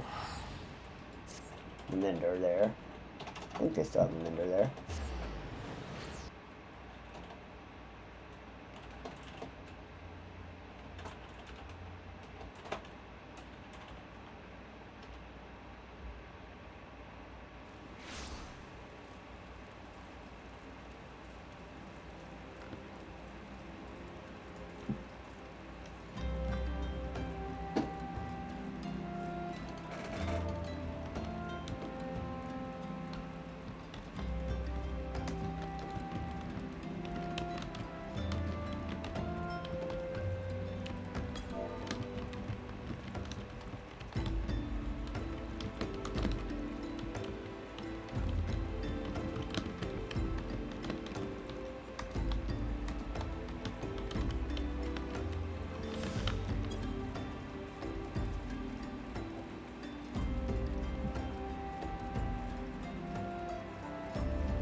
Let's go ahead and repair.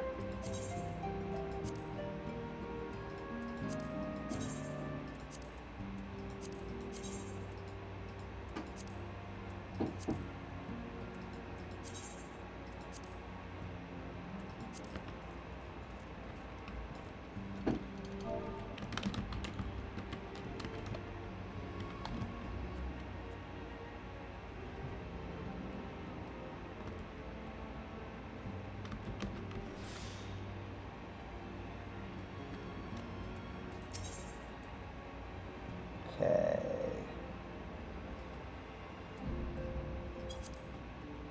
The triumphant hero does return. Thine I speak of the dread task completion. The second coil now lieth dormant.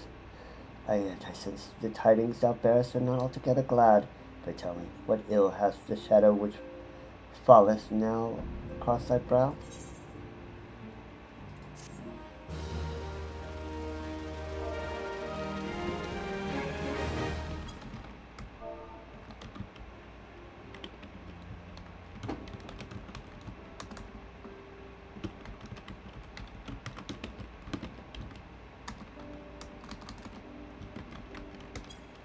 An old foe and an old friend.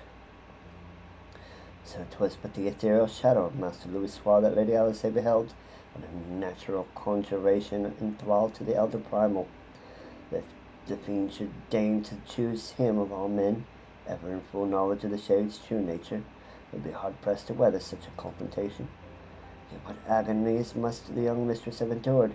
Such torment did she ne'er deserve, and 'twere better if Lady Alice did absent herself from future forays into the coils. I have come too far to surrender to great Oriange.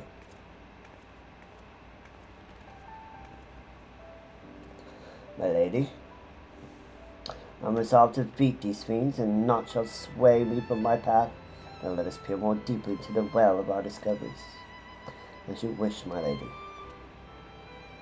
By your leave, I would speak first to the Coils' late guardian, Nail Von Darnus. Van Darnus was a legatus of the Gallian Empire, strove to bring about Eor's final destruction, only to fall even as the sixth sun did set.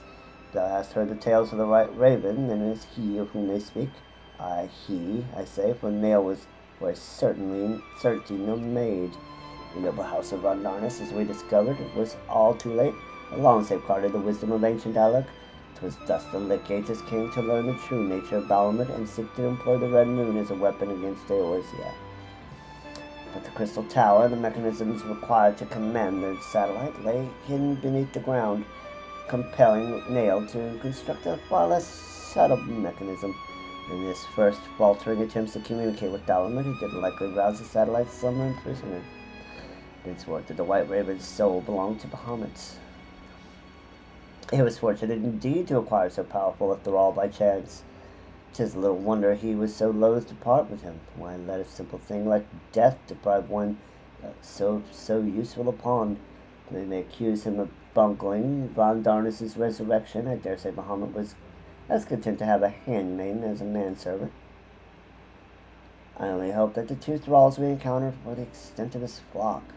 Yet I cannot help to dwell on Nail's words, those beloved children of whom he spoke. I assumed at first that he referred to the moon's beastly guardians, but would Bahamut have enslaved other mortals? We must needs remove this source of worship, otherwise our efforts to disable the Coils shall be for naught. Forgive me my indelicacy, my lady, but thou art wise indeed to speak of expunging the problems to all, but canst thou truly pursue a course which would cost thee thine own grandsire? My heart and mind are as one on this matter, grandfather. Salvation can be won by a single method, the destruction of Bahamut, and aught that might serve to sustain him. Zelda, while Urianger and I endeavor to ascertain the existence of any further thralls, I suggest you grant yourself a moment's respite. Rest assured that I will contact you the moment I have need of your inimitable talents. That we have achieved so much I owe to you. I fear, however, that our trials have barely begun.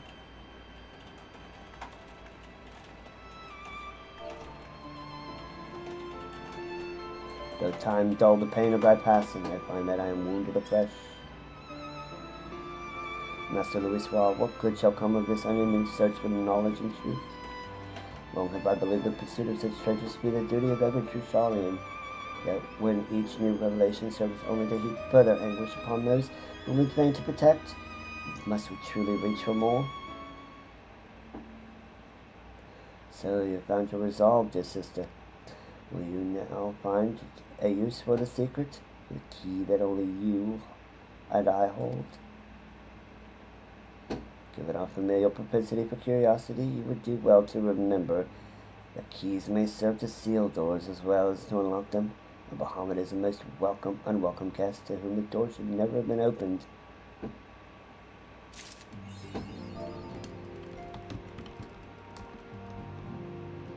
Okay, I'm going to run a 3-minute ad just so I can get up and stretch, and then we will unlock Final Coil. Be right back.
Alright, we are back. Back from the edge. Now, we've got 2 new ones. To Tussle with Gods. That is going to take us to Mordona to introduce us to a mechanic for arms and armor. And Fragments of the Truth is the next one for Coils. So, we are going to pick up both of these. We'll get 3 Ruinous tokens. Thou art to weather these constant clashes against ever more potent primals, and I must perforce arm myself with extraordinary weapons. Concluded negotiations with one Rowena, a merchant who justified it wherever its toll. In exchange for the ritual objects thou hast collected, she has promised to provide thee with a selection from her stock of unique ornaments. Was she consent to purchase these unsavory trophies? It is simple. Question of infamy. Certain of her clientele are like to salivate with every thought of possessing such forbidden items. There are few who can lay claim to the ownership of a ritual tool employed in the summoning of a primal. There is no cause for alarm. Any power the objects once held has long since been sundered into the summoned deities, and lest thou worry on my account, we'll glean from them that what wisdom we acquired. Return thee to thy hard-won prizes. Lead thee to residence stolen Mordona, and see them swiftly into Rowena's hands.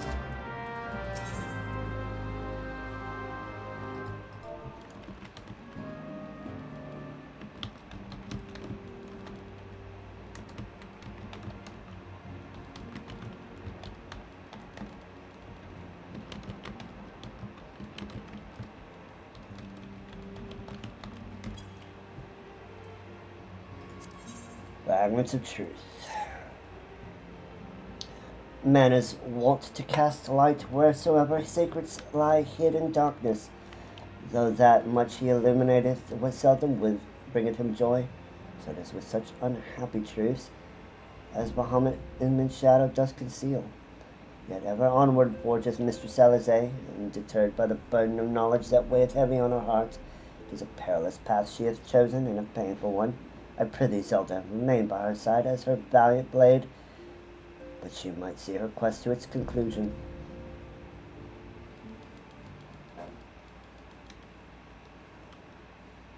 Zelda, it is well that you are here. My lady, how might I serve you this day? I have met with some difficulty in my mission, Oriange, and I would be grateful for your counsel. As you know, Bahamut's physical form is regenerating beneath continental flats even as we speak. If we are to prevent his return, we must needs disable the 2 remaining internment hulks to sustain him. Every moment of our mission is delayed, the realm is pushed closer to the brink of destruction. Alas, though I have determined the locations of the fragments of Bahamut leading to the hulks, I have been unable to find a way to enter them. And gaining admittance is but the first step in our perilous undertaking. When thou descendest into Bahamut's subterranean fastness, thou didst discover, didst thou not, that the dread primal had bound the shade of Nail Vandarnis into his will? And though thou didst consign the fallen legatus to a blessed oblivion, thou mayest recall that the piteous wretch was not alone. Doubt not but that Bahamut's other thralls shall seek to hinder thy passage. You can say his name, Oriange. I have not forgotten that my grandfather is waiting for us. My lady, I would remind you, as I must offer myself to the men whom we both loved and revered as no more.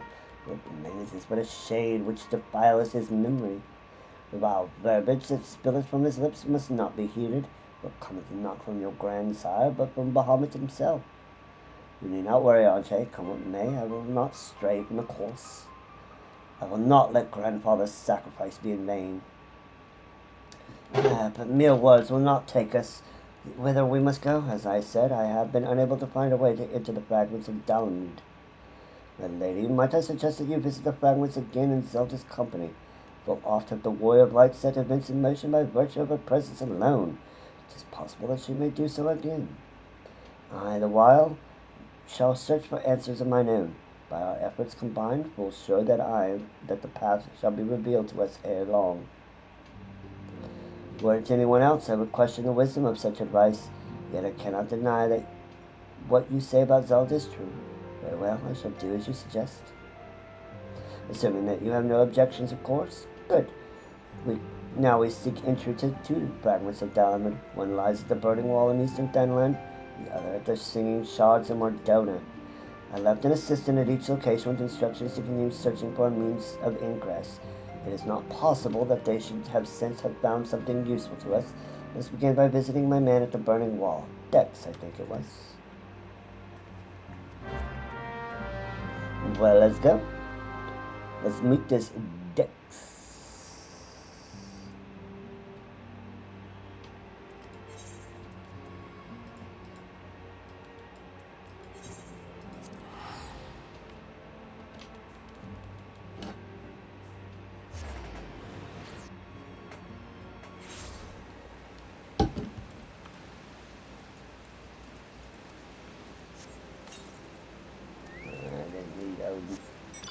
I didn't need you, buddy, but it's fine.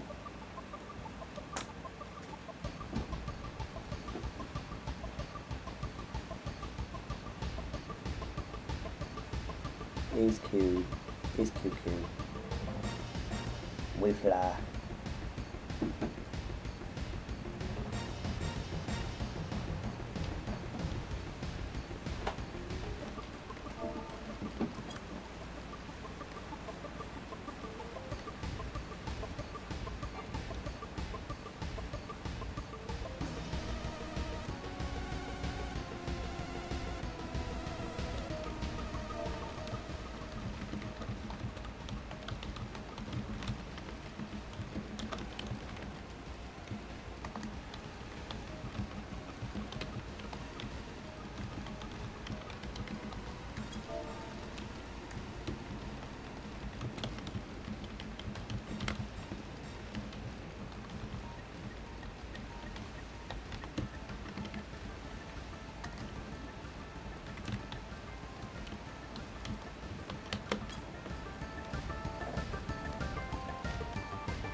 I say, are you not Mistress Hime, my lady's most faithful companion? Sinus, madam, at your service, and may I say what an honor it is to meet you.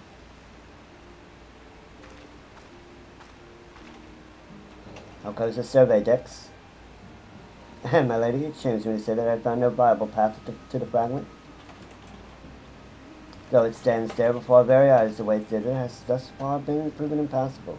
When the fragment fell and pierced the land, it caused a prodigious amount of aether to speed forth.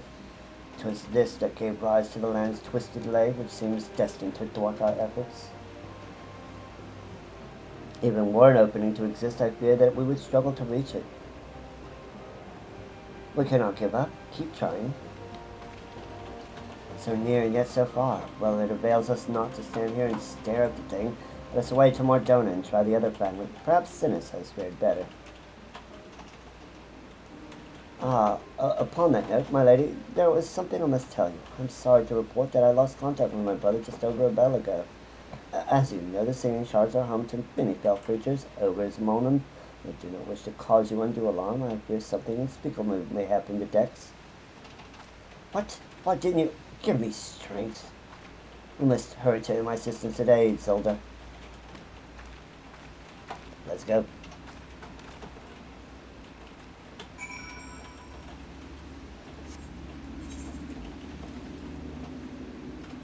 To the singing shards.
Thank you, adventurer. For a moment there, I feared my bones were to be ground up and used to bake bread. I am relieved to see that you are unharmed. It was wrong of me to press such a dangerous task upon you. My lady, your worries are wasted on me. 'Twas nothing at all, I assure you. If it please you, I shall report on my findings. As you can see, to the tip of the fragment is exposed. The rest is encased in rock and crystal, rendering it impossible to enter the structure. We might try excavating the area around the fragment, but it's like to take time, and there really is no telling how deep we may need to dig before we find a suitable point of ingress. As such, I am forced to conclude that gaining entry to this fragment is unrealistic. Forgive me, my lady. Confound it, we're losing precious time. What are we to do now? 'Tis I, Oriange. Glad tidings have I found for thee and my lady. For blessing away hath been found, which thou mayst into the remaining fragment of Bahamut. Pray escort Mistress Alexei to the cerulean processing plant northern Danalan. There all shall be made clear. Ooh, northern Danalan. Let's go. Oriange has found a way. Then we must go to him at once.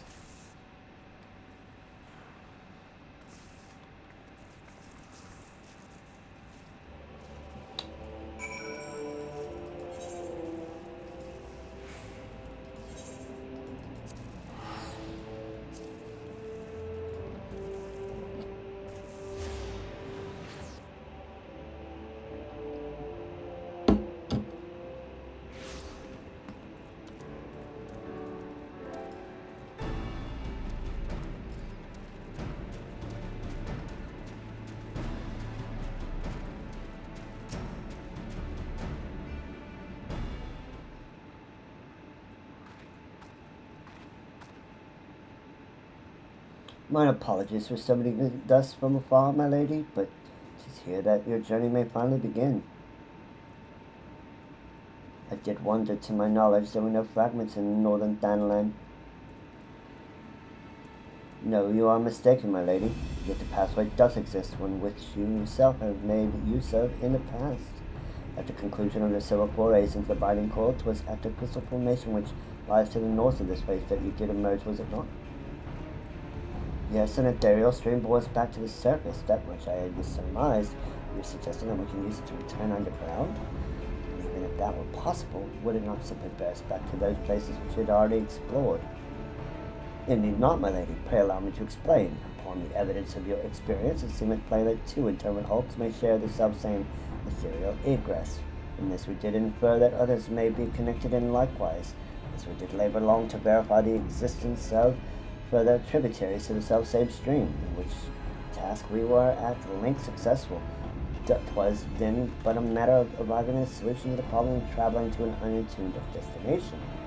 That one might reach what we may call the headwater, we propose to employ a modified aetherite, to which serveth to amplify such ripples as do originate from said source. By focusing one essence upon these ripples, should it be possible to make the journey. Be fairly warned, my lady. With all untried modes of ethereal travel, this method entaileth considerable danger. Thereby, merely to attempt the voyage could cost you your life. That is a risk I'm willing to take. You are brilliant, Oriange. But I'm curious, did you have assistance in forming this plan? I could not have helped noticing you repeated the use of the word we, as you have taken it using the majestic plural in our absence. No.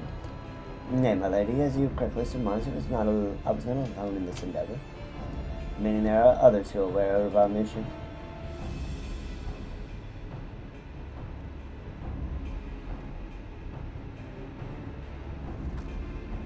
Well, that cannot be helped now. Preventing Bahamut's return what matters. If some secrecy must be sacrificed to achieve our goal, then so be it.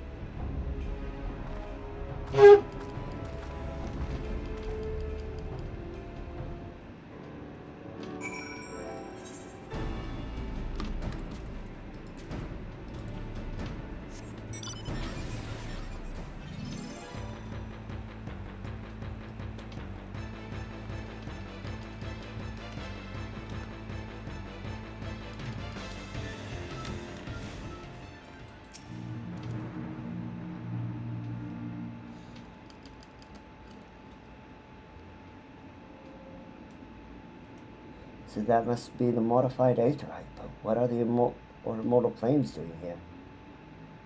Those men may be sworn flames of Uldar, but they are first and foremost faithful retainers of House Levier.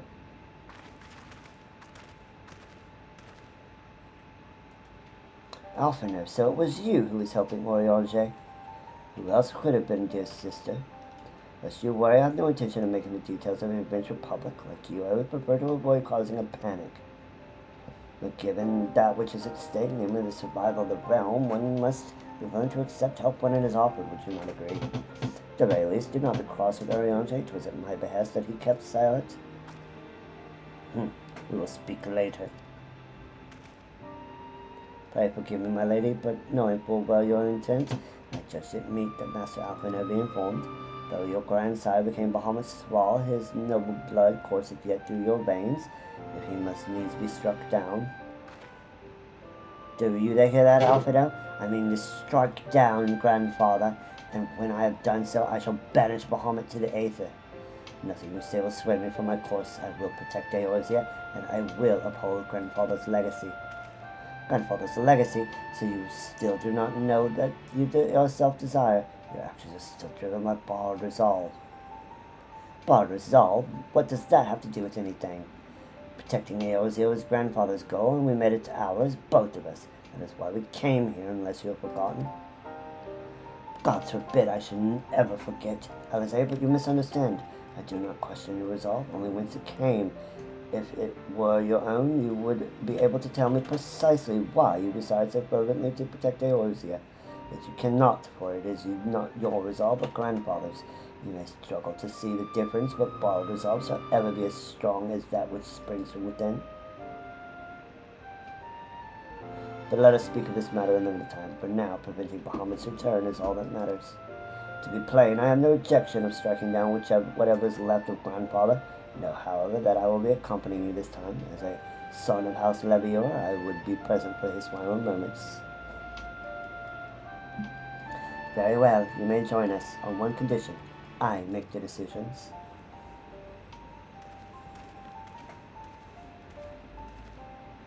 If it please, my lady, the name's Ekenred. Our preparations are about to complete.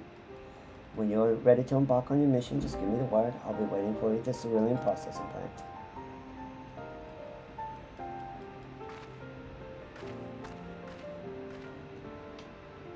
Pay no heed to my brother. You can rely on me. We have come far together, you and I, and together we shall see our journey to its end.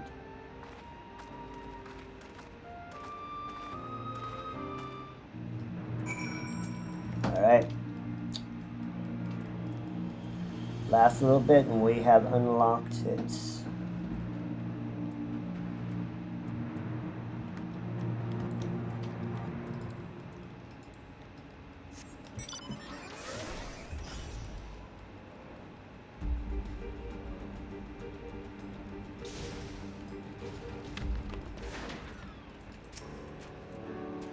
I've been waiting for you, Mistress Hime. I'm pleased to say that the Aetherite is primed and ready. As you know, the remaining interment hulks are connected to the fragments of Eastern Danlan and Mordona. It's to the former that we'll be sending you first. Now you'll be starting inside the hulk, meaning you won't have to cover so much ground. Drawback being that you'll be fighting for your life from the moment you get there. Best be prepared for anything for my lady's sake, if not your own. And that's about all I can tell you. When your preparations are in order, just give me the word, and I'll send you on your way. I may even throw in a prayer for your speedy return, just to be on the safe side.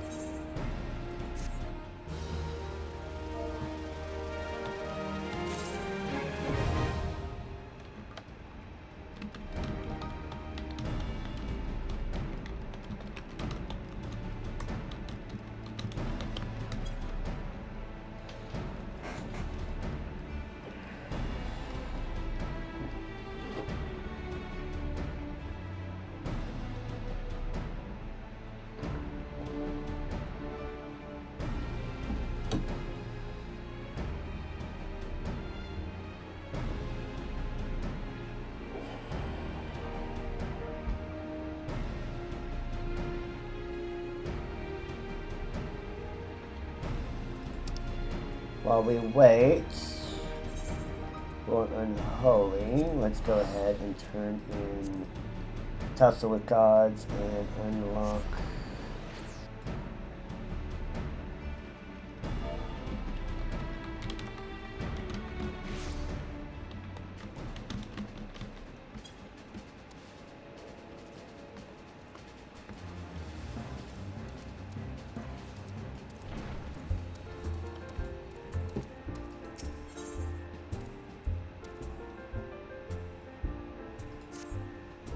What'll it be, Zelda? You know that you have second, or a certain patron of mine has been itching to have a word with your friend the Bard here.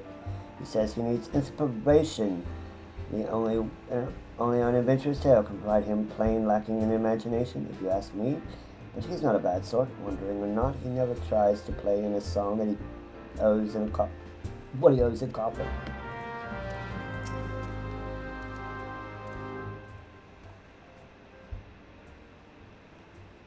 Zelda, can it be you? You've outdone yourself since we last met. Not much I've heard. They say you sojourned at Dalamud's shadow, yet to live the tale, tell the tale. It was in these parts of the time and felt a disturbance in the ether. It was the White Raven himself, you say. Ah, no wonder.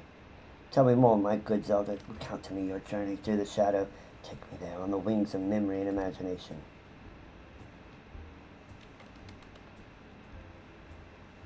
The stirring tale has stirred me low. I am this cauldron bubbling fragrantly on the great kitchen of a castle keep, a stew of inspiration, a slew of verses. Listen, my good adventurer, and listen well, for the song I sing is of your tale. Into the flash of darkness go bringers of light, for the flame that flickers in Bahamut's tomb. In the pouring black stirs a raven white, clawing blood from a barren womb. What was slain in silver proud did in golden malice rise, medals of infamy and ruin that every hero must despise. What say you? Is that not exactly how you told it to me? Ah, but I forget, I am a poet. We read between the lines, rendering into words that which is left unspoken. Lest you wonder, I shall name this composition Shadow of the Raven.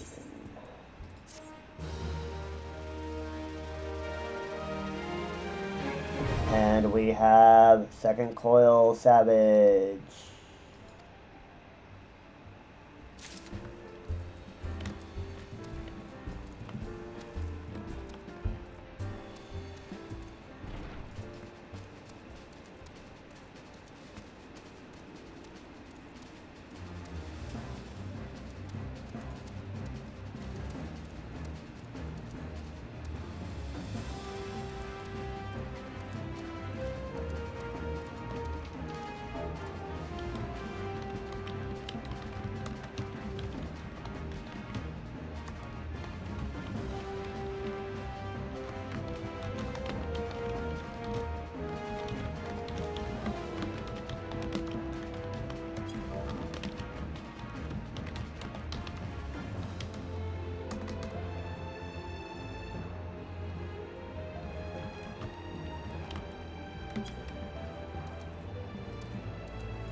Greetings, adventurers. So there are hopes to trade some primal curiosities.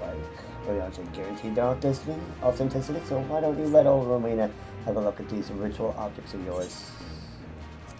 Vortex, Crag, and Inferno.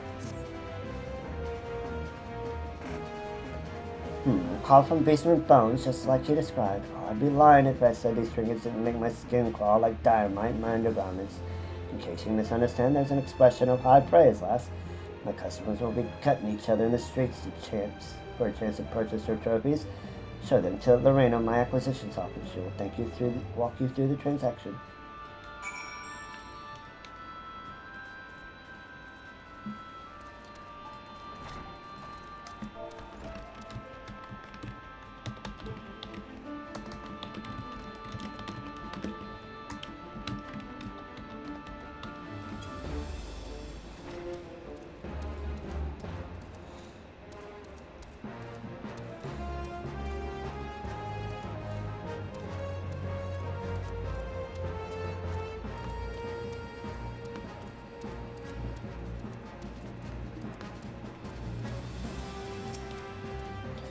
Damn you, Rowena. You promised me a life of excitement in exotic land of Mardona.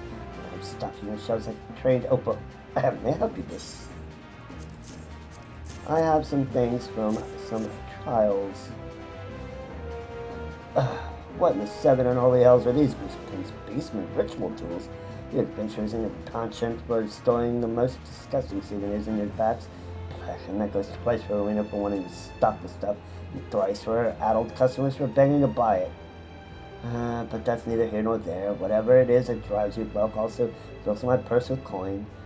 Now, were you seeking to trade for aught in particular? Ah, the special weapons we deal in.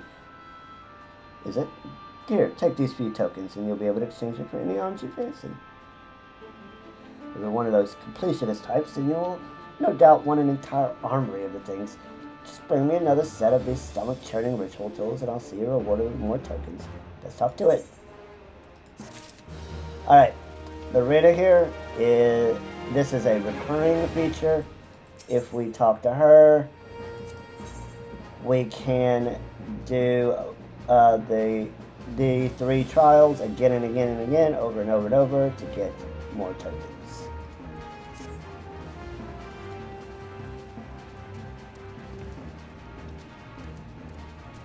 Alright, while we're still waiting for Unholy, we'll go ahead and turn in our last 2 primal quests.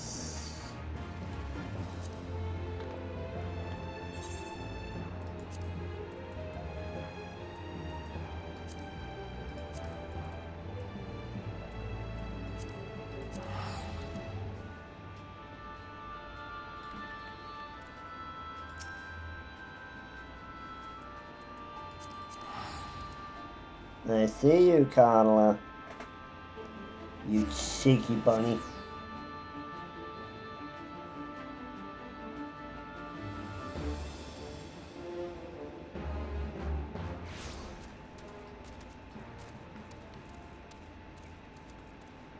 Ooh, our mission's complete. Well, we'll take care of that later.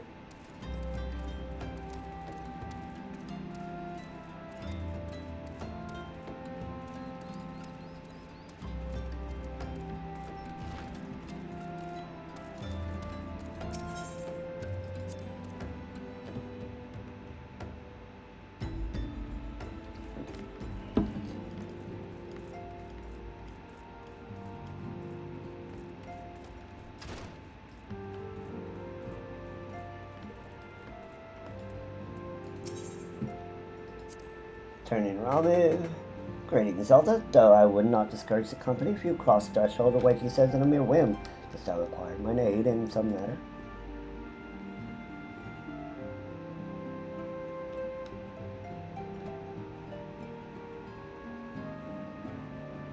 The Lord of Levin has returned into the forest. The Sylphs challenge the Sahagin for the swiftness of their summoning, and thy account does paint vividly the image of Ramu's amplified energies.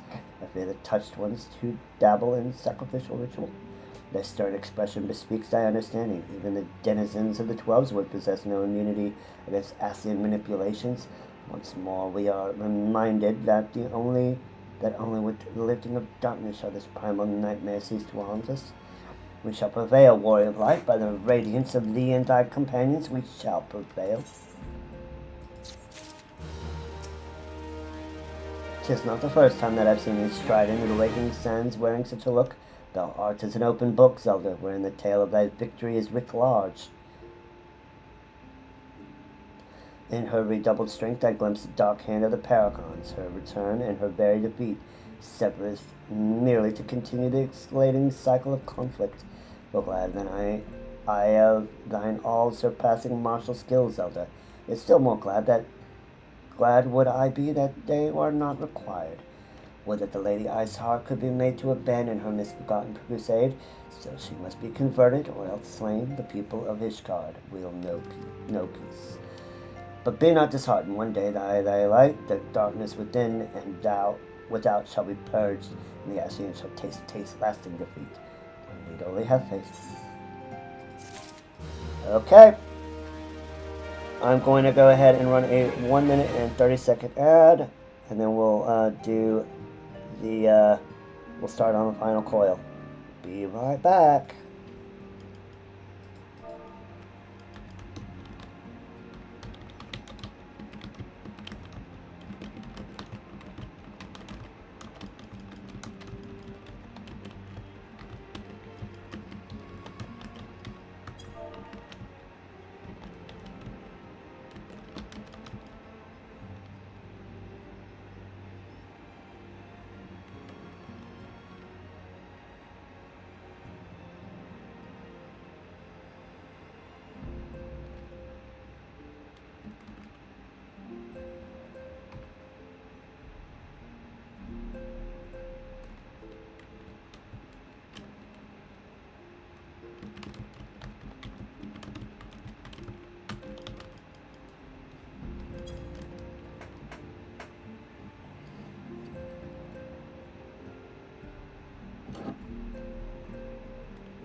Alright, we are back.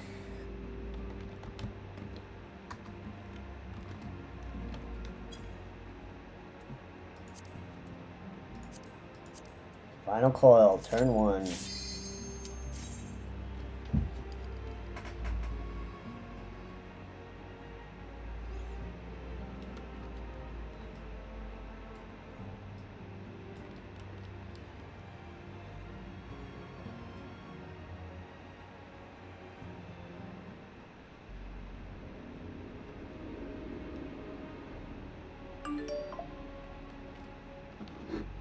This one isn't too bad.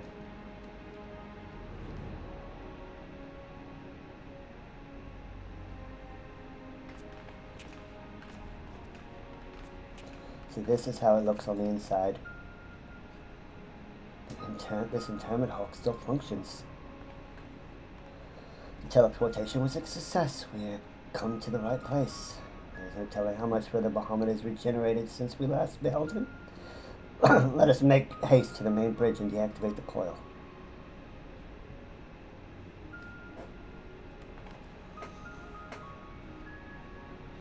There are receptacles similar to these in the previous hulk. Those held chimerical beasts, but only the Alligans know what other abominations may be sleeping within. They may well be part of Dalaman's internal defenses. We must stay on our guard at all times.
Alright.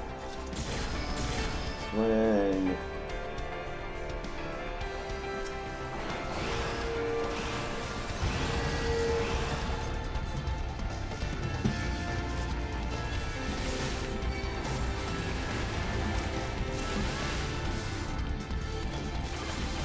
Take out all the ads. We'll do the teleporter.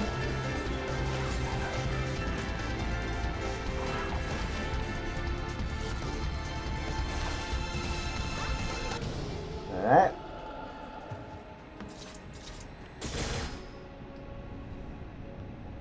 And boss room.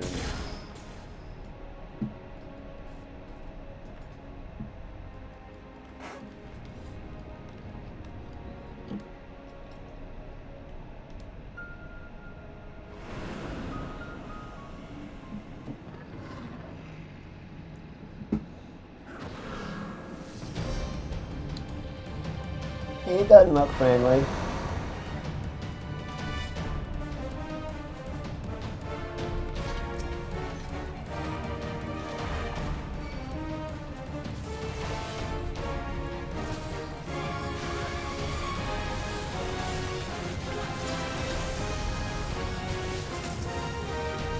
Okay, we've got to take out that.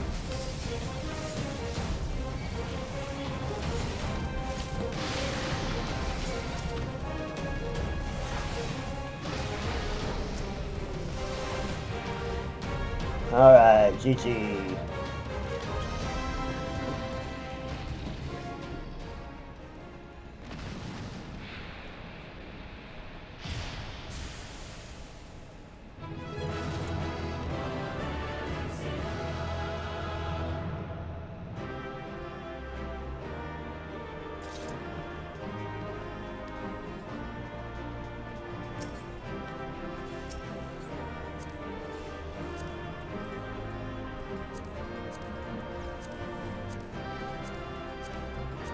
I like the high elegance set, that's why I'm getting this stuff. It's really, really nice. And we got Mapping the Realm.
Now we'll see.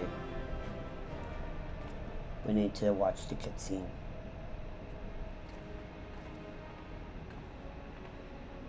By the 12 dragons and so many.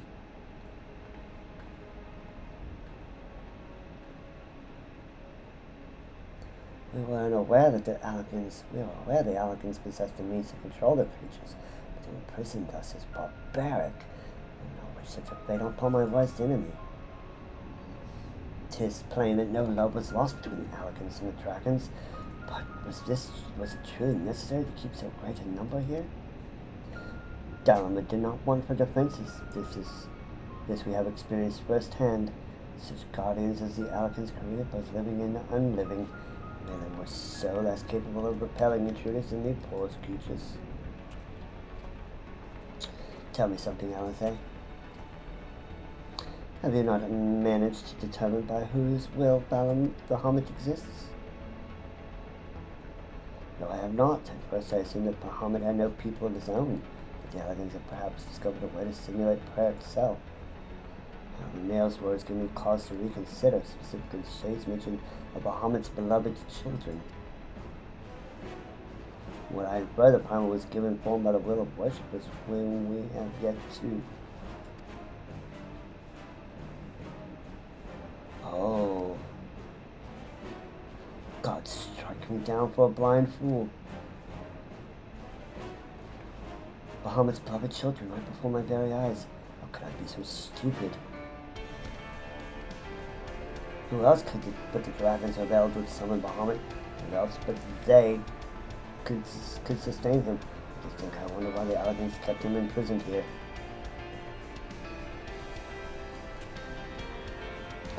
Even should the flame of Bahamut's life go out, his faithful children summon him back. For this reason, the Elegant Empire kept an army of dragons here in a perpetual state of duress that might sustain the Primal's existence. True, the Elegants ingenuity knew no bounds, neither did their cruelty. Still wondered that Bahamut was so enraged. Let no one deny that it was man who sowed the seeds of the calamity. Will you now turn your hatred towards our own kind, dear sister? Do not patronize me, Alphanev. I merely acknowledge our guilt. Lest there be any doubt, I have no intention of allowing Bahamut to lay the world to waste. Regardless of the atrocities of the Elegants committed against his kind, we have no choice but to eliminate all who worship him, be they his children or his thralls. It seems reasonable to assume that the system responsible for the Primal's regeneration is also responsible for sustaining the captive dragons. If we disable it, all should perish. Let us press on.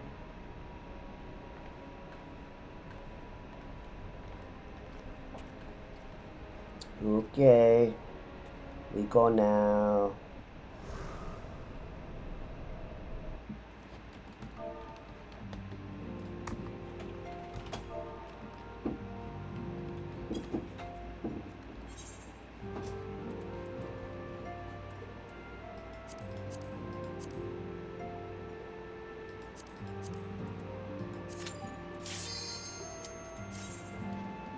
Second coil, second of the final coil.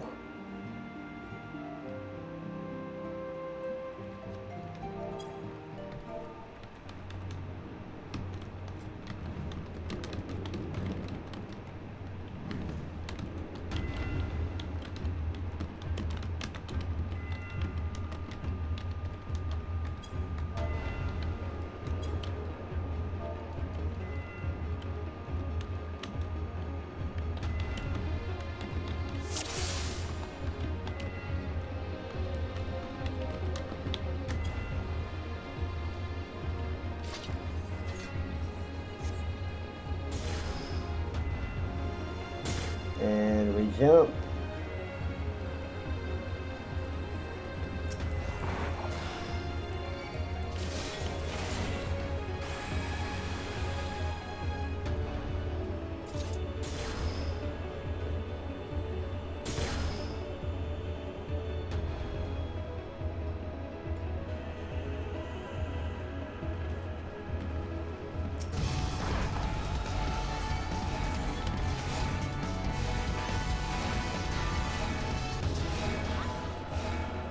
Oh, I need to go back.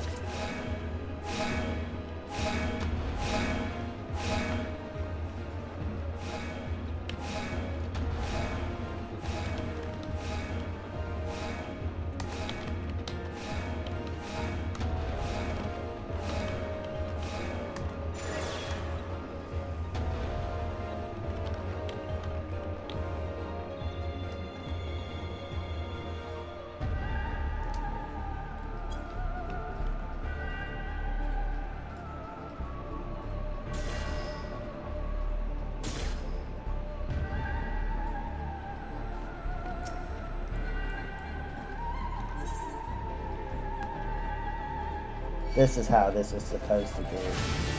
You're supposed to split into two parties and do each side on their own.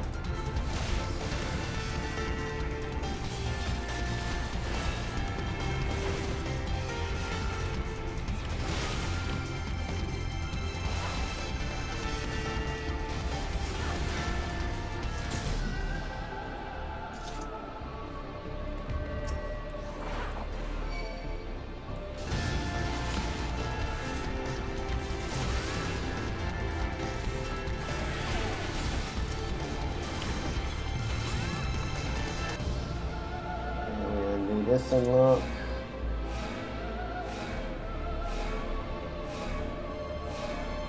Each party stands on it.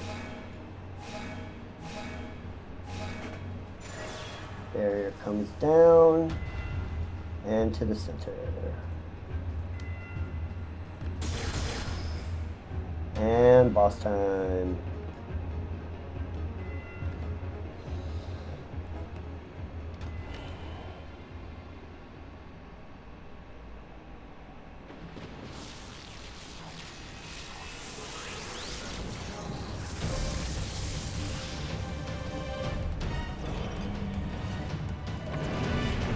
Ooh, that's an armored son of a bitch.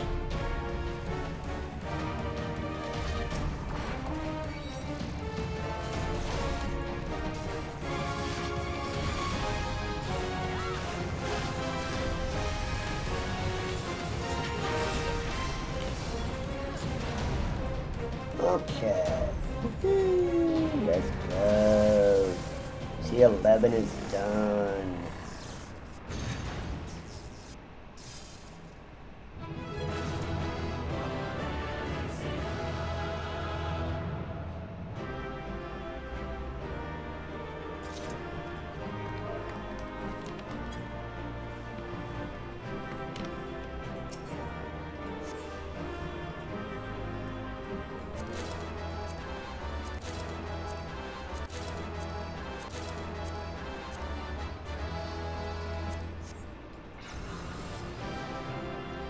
And we got the... No. Need a terminal, not unholy.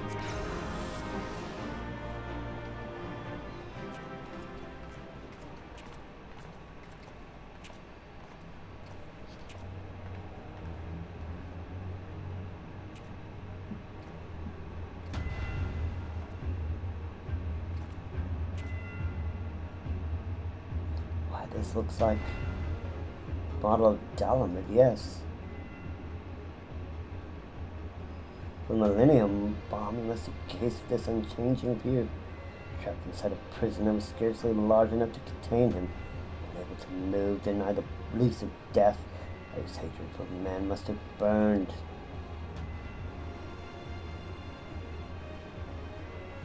And that hatred found an ideal vessel in Nail Von Darnis. In many ways, Bahamut is to be pitied, not loathed, but knowing the true extent of his fury, I am more convinced than ever of the necessity of our endeavor.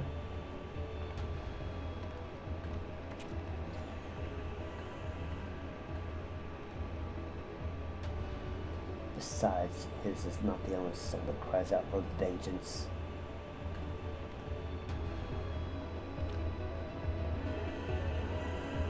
Okay, Alize.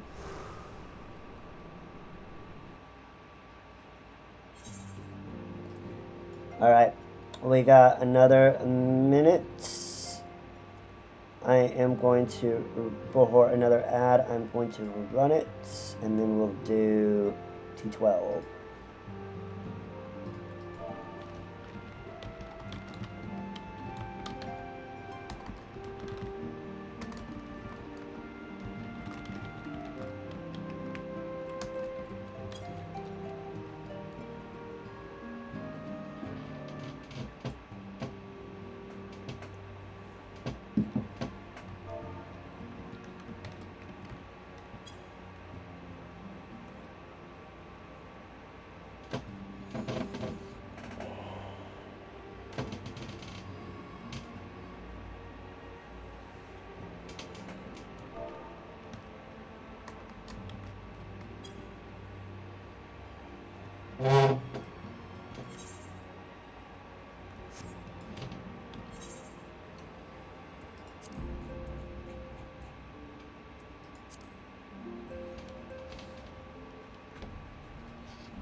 Okay, we are back. Just waiting on Unholy to be ready.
We're just waiting for an Holly to get back.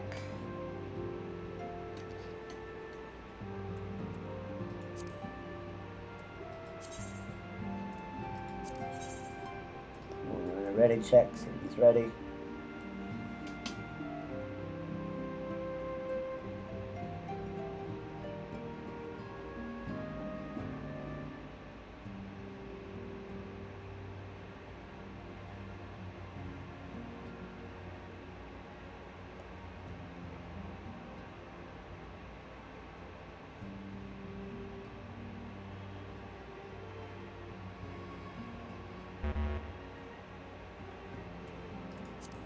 Is not ready.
Okay.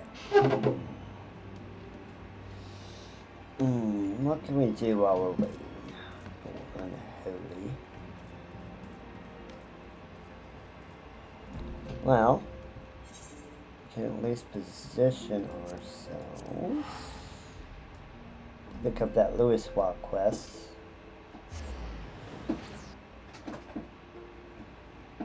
Which is in Ulda.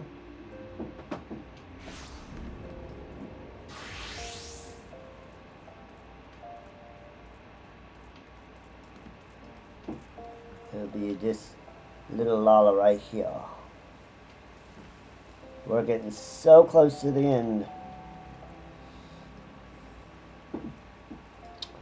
One of the things I can also do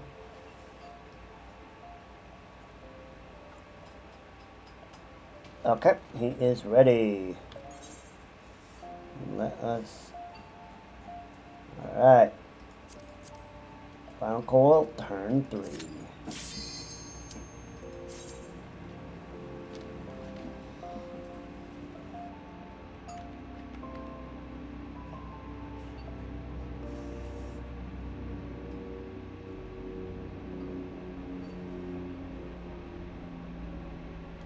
Gods, he is almost whole again.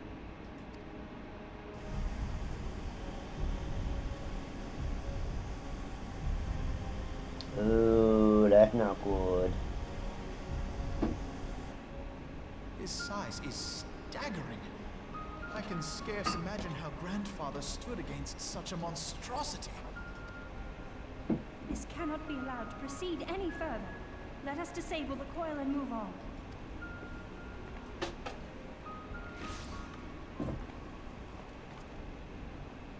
Grandfather? No, that man is dead. I will not dishonor my beloved grandsire's memory by calling you such. You are but his twisted shape, the thrall of a mad primal. You were foolish to disregard my warning, child. Are you so convinced of your own righteousness?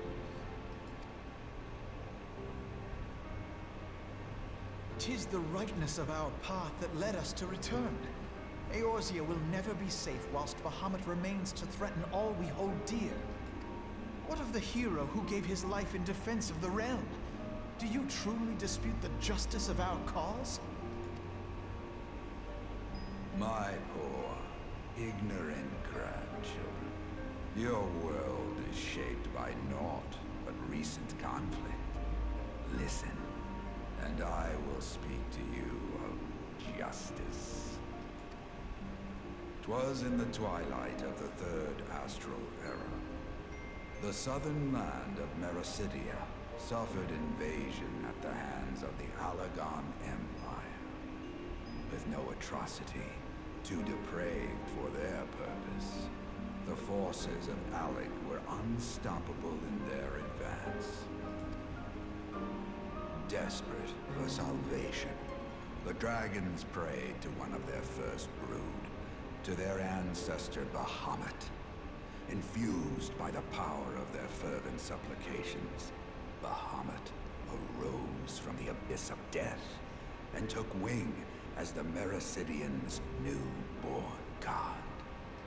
Yet this great miracle would only serve to further the maniacal designs of the dragon's imperial conquerors.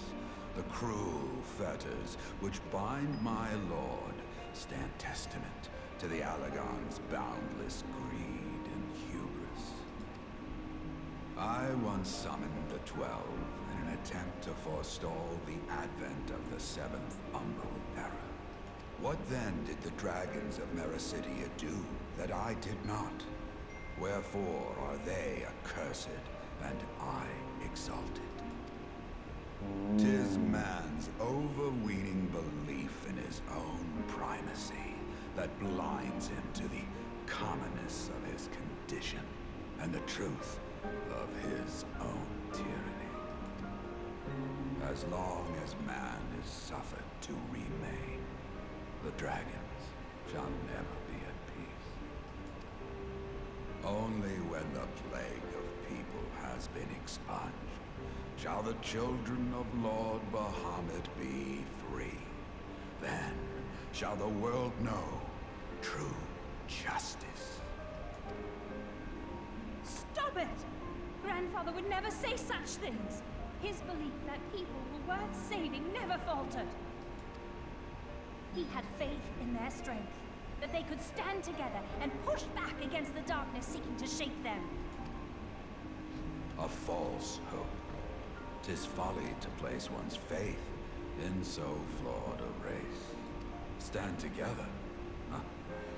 They would first need to agree on which direction to face. If history teaches us anything, it is that man cannot find common ground between his own 2 feet. Even you, twins whose veins run with the same blood, struggle to fathom each other's reasoning. You hide your differing agendas behind the convenient banner of Eorzea's salvation. Given your obvious self-interest, can you truly claim no kinship with the Alagon? And though I hoped they might bring you closer, 'twould seem that the twin grimoires I bestowed upon you were a wasted gesture.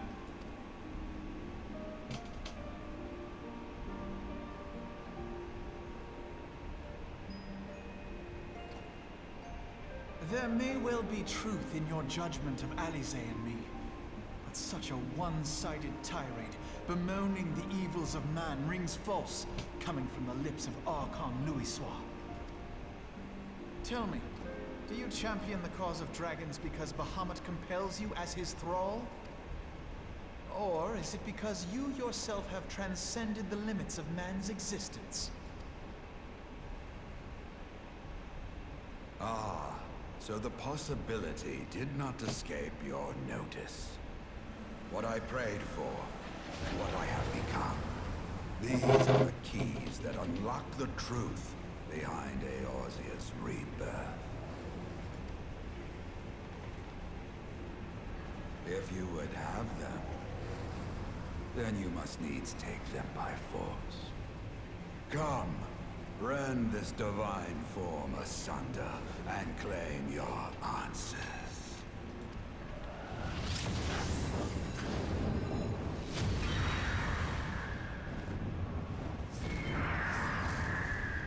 It's a primal!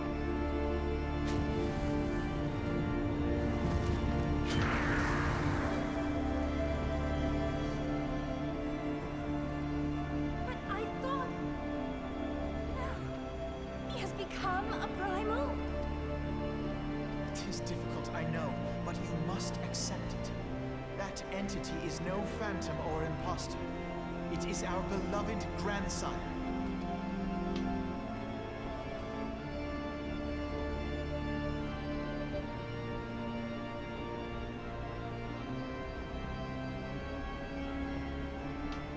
Please, for his sake and for ours, you must defeat our grandfather.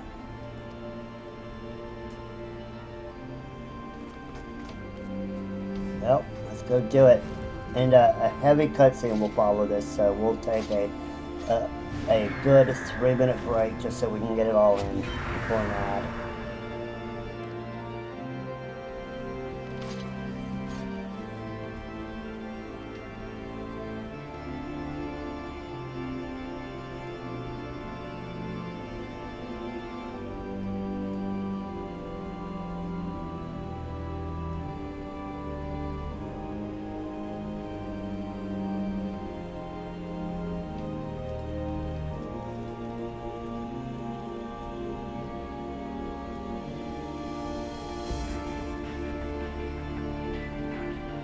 I know, hurry.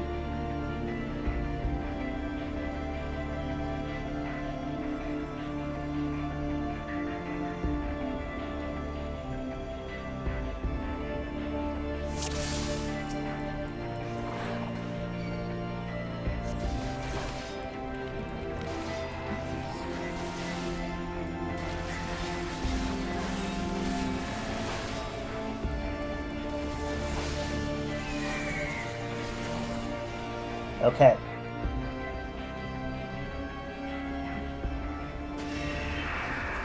As soon as we can have a place to stop this, we will.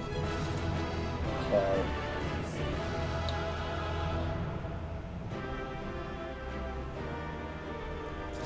Okay, I'm gonna run a 3-minute ad just so we have some time for the next cutscene. Be right back, and while I'm out there, I'm gonna make some more coffee.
Okay, we are back.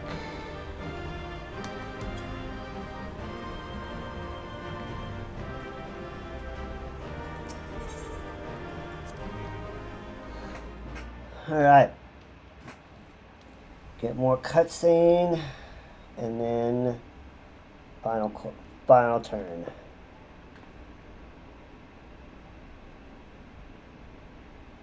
Grandfather is truly gone this time. Better it end this way than the alternative.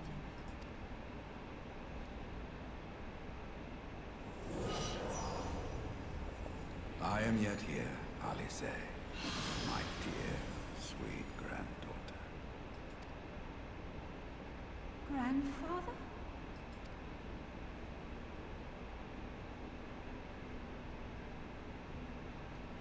I must thank you, warrior of light.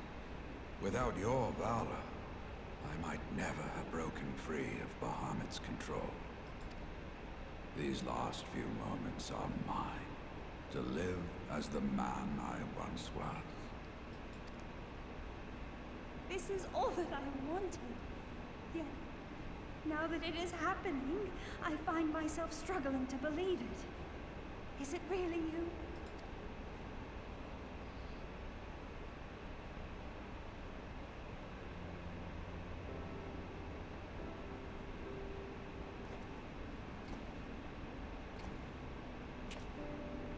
Grandfather, pray forgive me my insolence. It was not my intent to demean you.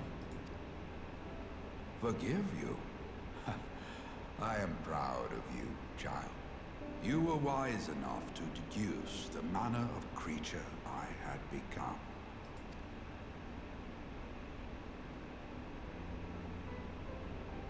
Alfino, Alize, if any here should beg forgiveness, it is I. Grandfather, I must ask, will you not tell us what befell during the calamity?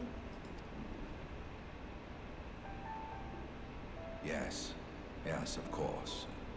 You have come far to hear the truth.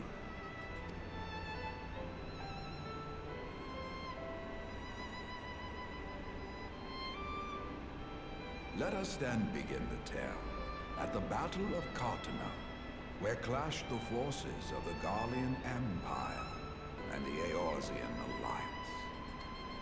'Twas there in the sky above the surging armies that the elder primal Bahamut broke free of the Red Moon Bahamut. In an effort to contain this avatar of destruction, I called upon the 12 to aid me in the creation of a prison of ether. But Bahamut would not be caged by such feeble bars. Too vast was his might, too fierce his rage.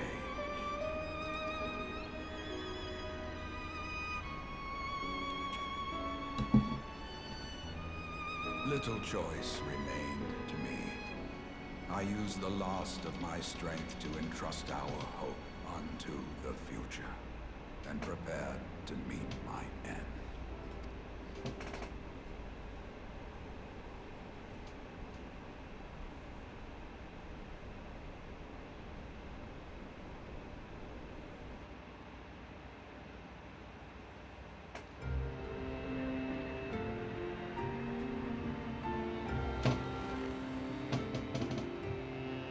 We will watch the full cutscene after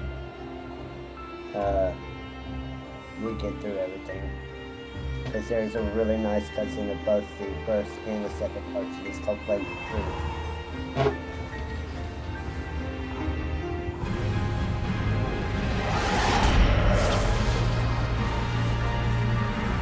Think of this as part 2 of the opening trailer.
such a great cutscene. And now we know the rest of the story. As you have no doubt surmised, I did not perish. When the cage built from the essences of the 12 was destroyed, the sky was filled with a colossal cloud of ether. This drifting energy responded to the prayers of those fighting below, and to my own desperate wish that the dying realm be saved by infusing me with the power of a primal. I became the immortal phoenix, ancient symbol of rebirth. Rising into the sky, I struck Bahamut with all my newfound strength. The blow shattered his earthly form, and a shower of ether rained down upon the land. Thus began the rejuvenation of Eorzea. Believing the deed done, I relinquished my hold on that staggering energy, desirous that it should be returned to the realm without delay. But I had not reckoned on Bahamut's tenacious will. Even as he teetered upon the cusp of oblivion, the dragon reached out to claim me. Alas, within my fast fading form, enough remained of the Phoenix's energy to offer Bahamut a hold, and he dragged me along in his wake. And thus began your existence as the Elder Primal's thrall. I cannot help but wonder at his will to survive. Though he was all but obliterated, Bahamut found a way to seize the power you surrendered. That would explain why part of his physical form survived to be entombed underground. It would also explain why Eorzea was so terribly warped. Even as the land sought to restore itself, the returning flow of ether was cut off. Very good. When his grip on existence was once again secured, Bahamut did not cease his feast until he had consumed every last mote of ether that yet floated in the air. And still he was not fully restored. You must remember that by this time, much of the freed ether had already returned to the land. That which remained was not sufficient to reconstruct so massive a form in its entirety. But there did not need to be, not for a being sustained by the marvels of Allagan technology. As long as some piece of Bahamut persists, the Coils will seek it out and continue their regenerative task. The fragments of Bahamut appear motionless from the surface, but deep beneath the ground they had been searching, tunneling through rock and soil towards their escaped prisoner. And, as you have observed for yourselves, they found his heart. Warrior of Light, heed me. You must put a stop to Bahamut's regeneration, whether it be for man or for dragonkind. The question of justice is irrelevant. The Elder Primal will leave naught but a smoldering wasteland for both his children and ours. I beg you to defend Eorzea and guide its people to the future they yet struggle to find. He'll do that. Oh, can't whisper. Yes, we will do that.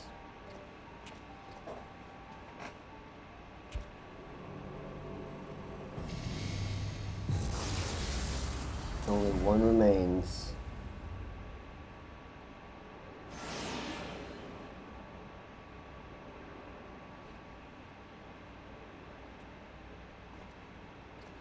This portal will take you to the final internment hall. 'Tis time for the tale of Bahamut and his part in the calamity to come to an end.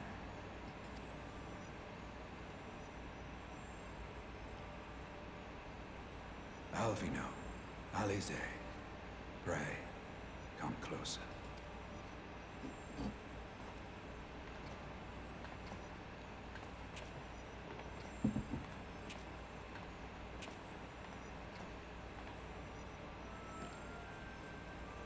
Your hopes and dreams must no longer be an extension of mine. You must needs find your own reason to fight for this realm, your own meaning in this sea of chaos. Will you do that for me? Of course, Grandfather. I have already made it my mission to see this newborn Eorzea survive and flourish.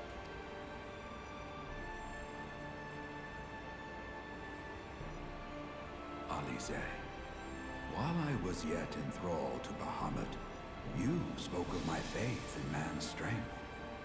Know that your words reached me, imprisoned though my soul still was. So forceful was your conviction, I wonder if that belief has not become your own.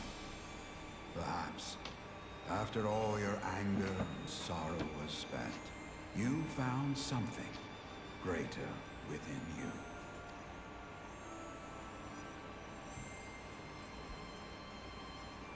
See this fight to its culmination. 'Tis also your strength, in which I have faith.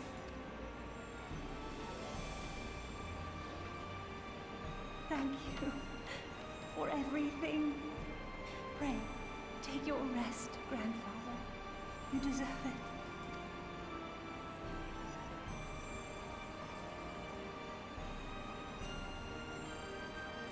There are records of an art that allowed one to summon the power of a primal from the essence of its demise. He's gonna Though teach I him how am to no summon true primal, all that I have left Phoenix Eggy. I give to you. Alvino, Alize,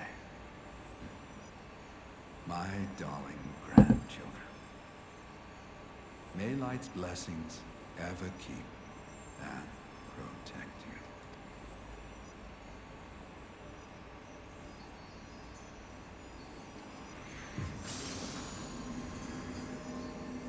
And with that, he's gone. For real this time.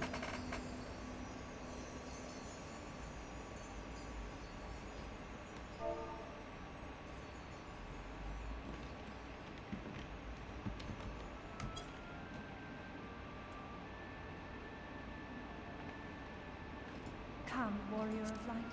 Our task remains undone.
The Burning Hearts. Last turn. put this poor boy to rest.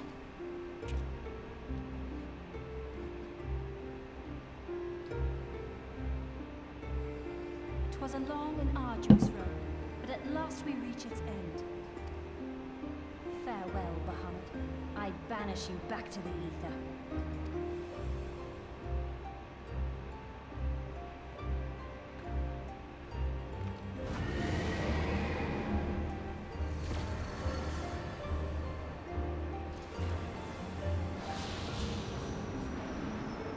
He is not yet whole. I did not think him capable. He's a dragon, I would say.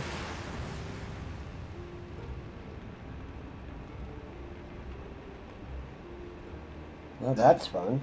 Alize! Alize!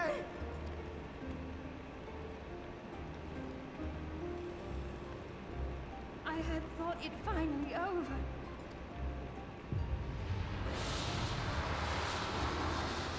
I will not survive another blast.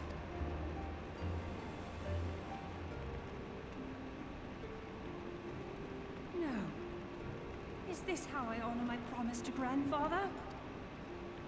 You must needs find your own reason to fight for this realm. Your own meaning in this sea of chaos. Will you do that for me? I will, grandfather. In fact, I believe I already have.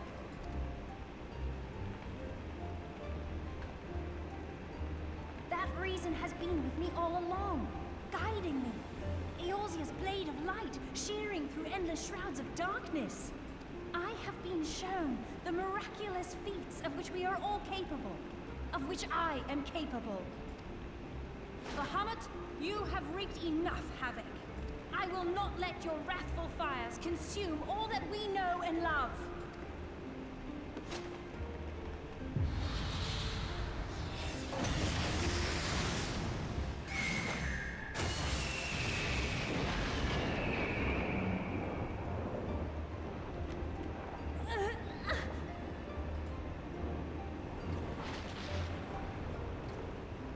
How long I have waited to hear you say that!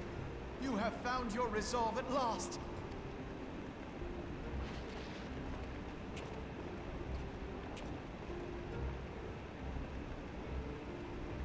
Let me join my strength to yours.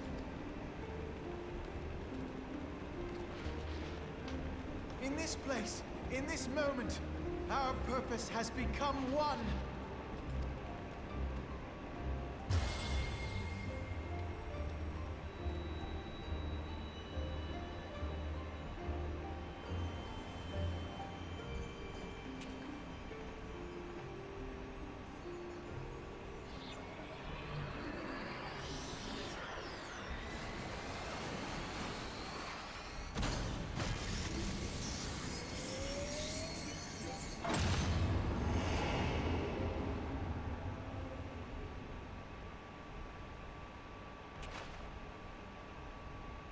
Future of Eorzea!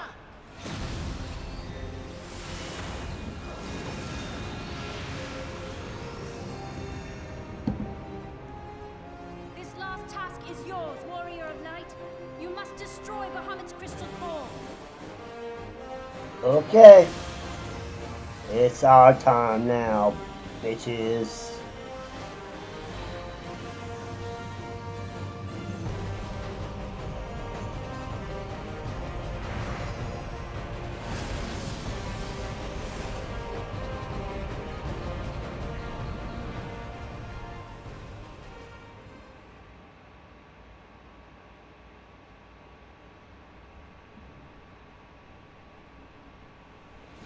Fun fact about this arena, this pattern around the edge, that's actually the that's actually a diagram of evolution of the that's actually a diagram of the the evolutionary tree of life.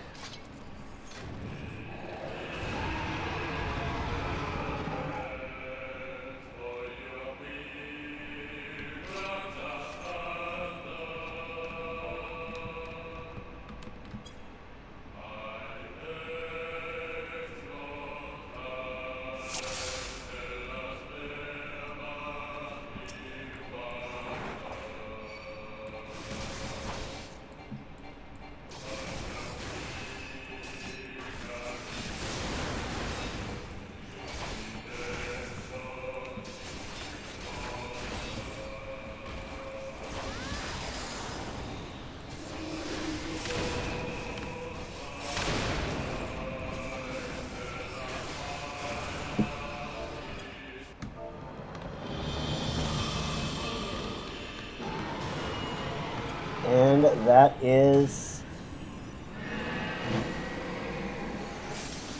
the end of Bahamut.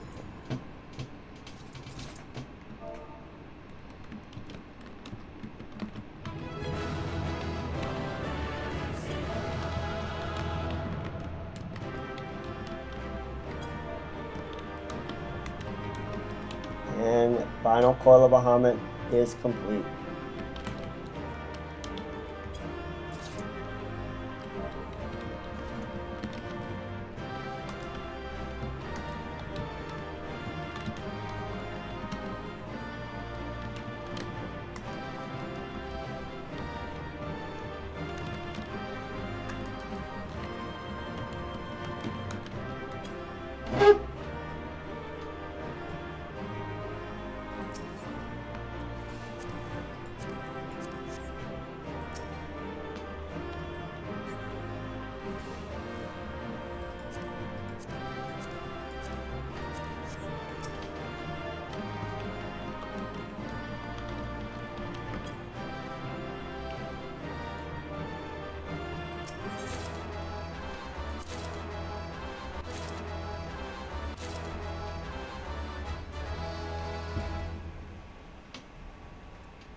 You did it!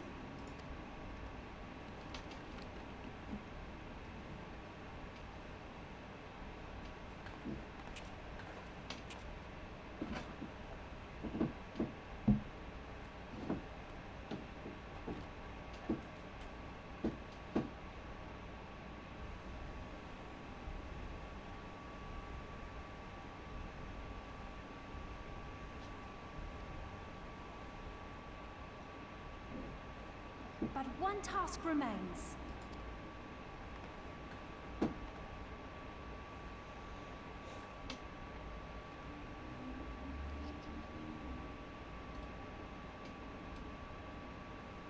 With this last coil disabled, there shall be naught left to bind Bahamut to this world. His beloved children will finally know peace.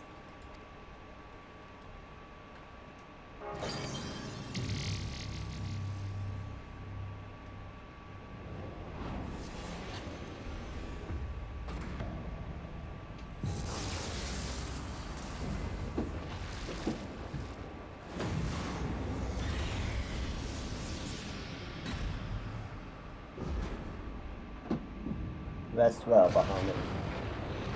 They did you dirty.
"'Tis done. He is truly gone."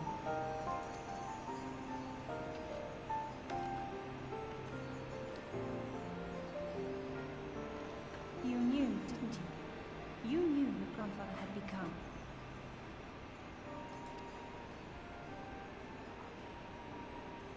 I was not certain, but from all I had gleaned, it seemed a distinct possibility. The scene people describe of the Battle of Carteneau was one of unimaginable devastation, and 'tis through the combined prayers of the desperate and an abundant source of ether that primals are born. I merely put two and two together. And you consider that a sufficient explanation?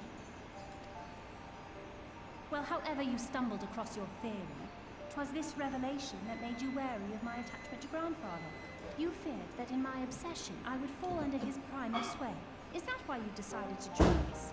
To pull me back should I show signs of wavering? Pray forgive me, sister. I wished only to protect you. Yet I see now that I needn't have doubted the strength of your conviction. May I ask you a question? What do you now intend to do with the truth you have uncovered?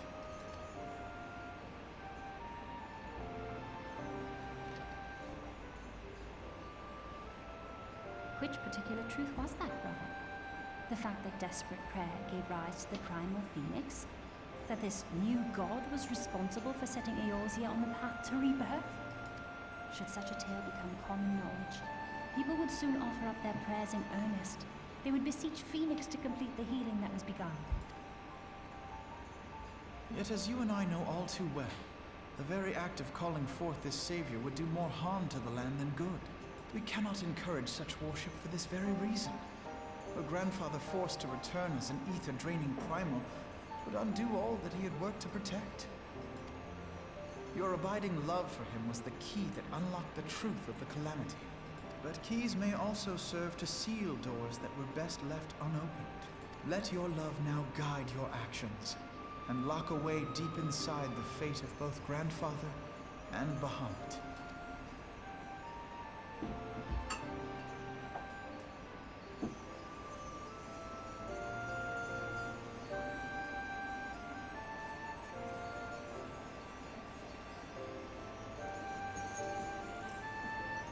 Fear not, Alphino. I understand what must be done. The realm need not know the truth for it to be saved. That the Elder Primal is banished, to return no more. That is enough.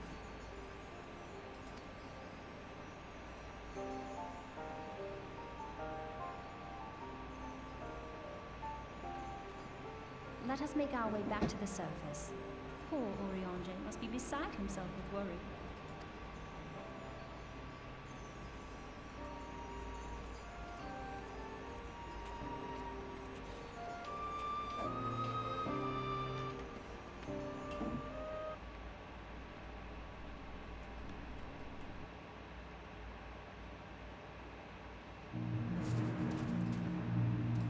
All right. Back outside. Alizé's Pass. Last quest. And here we are again. After that descent into darkness, desolation of northern Danalim seems paradisical. As promised, I shan't reveal the truth of the calamity of a single soul. However, the nations of Eorzea will require certain assurances that the threat of a new primal is gone. Kept in the dark over long, 'tis only a matter of time before they seek answers of their own accord. Let us recommend that the fragments of Dalaman are sealed off, that the truth may rest undisturbed. But first we must go and report to Orionje. It would not do to keep him in suspense. I dare say we shall find him pacing up and down at the cerulean processing plants.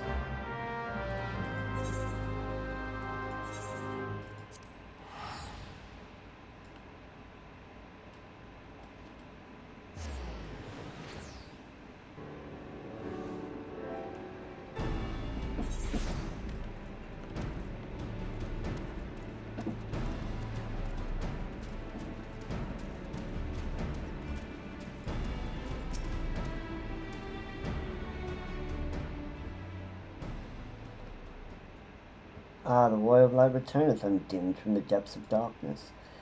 By thy triumphant bearing, I take it thou hast succeeded in thy mission, and yet thou art alone.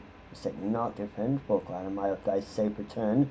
But where, pray, are Master Alphino and Mistress Alizé? Walking up the road to meet us, sir. Here, my friend, forgive us our lateness, but we took the scenic route. Bahamut is no more, the realm is safe. By the heavens, look at you.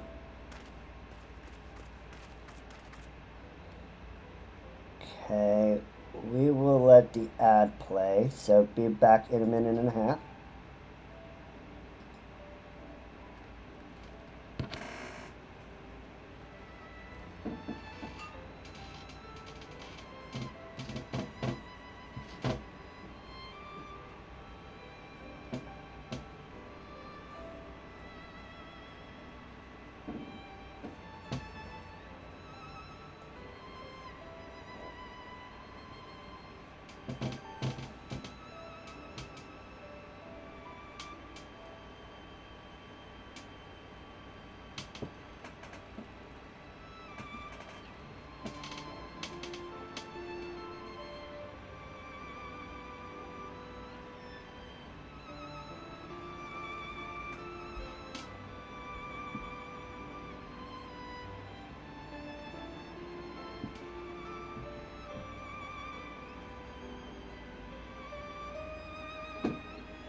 And we're back. It's completed. What horrors your young eyes must have seen. What suffering your young bodies must have borne. Pray tell me, where are you hurt? Your wounds must needs be cleansed and dressed at once. I shall make for you a poultice which draweth out. Be at ease, my friend. We are hale and whole, I assure you. We took a few tumbles, but the worst of our hurts are healed. I believe we have grandfather to thank for that. Master Louisois, then you met with him once more, but wherefore should Bahamut's thrall seek to ease your suffering? I promise to reveal to you all in due course, dear friend, but first, there is a matter which requires our immediate attention. Now that Bahamut is defeated, we deem it best to bar entry to all the fragments of Dolomit. To this end, we will convince the nation's leaders that the danger is past, and invite their cooperation in ensuring that the fragments are never again disturbed. Come, let us depart and seek an audience with them forthwith. A moment, sister. You need not burden yourself with this task. Ariane and I will far more than suffice. I will not take this opportunity to rest. The gods know you've earned it. But I am fine, brother. Besides, you have been through as much as I have. Oh, I see now. You would play your game of diplomacy and wish me out of the way. No, could be further from the truth, I would say.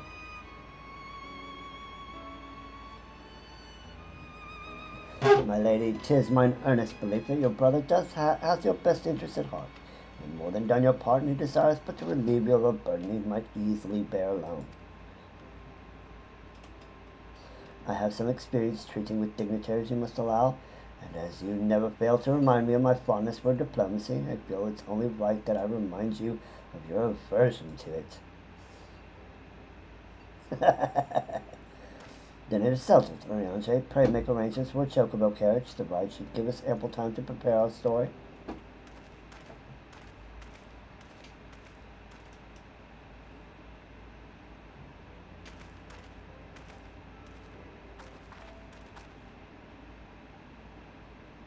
Alfino?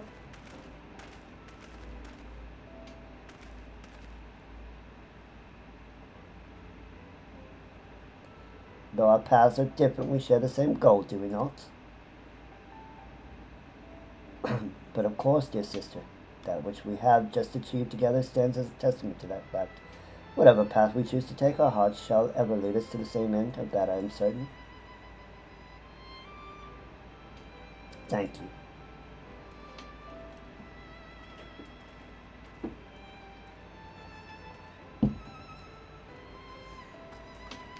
There's a place I would visit. Might I ask you to accompany me? Sure, anything for you, Alize.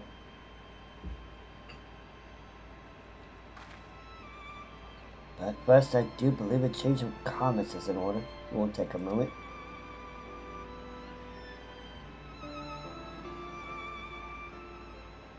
Rustle, change.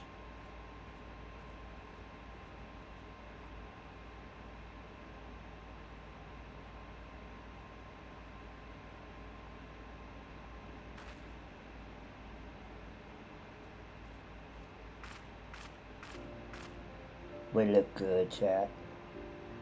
Look damn good.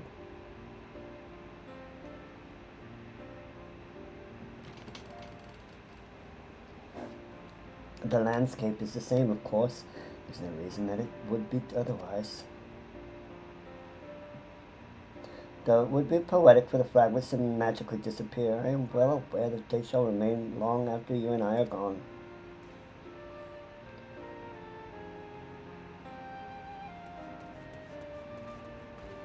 It's just a kid. And a mom. And one of the gods. Azema, the warden. The world may change irrevocably, but life shall ever go on. Let us take a closer look, shall we?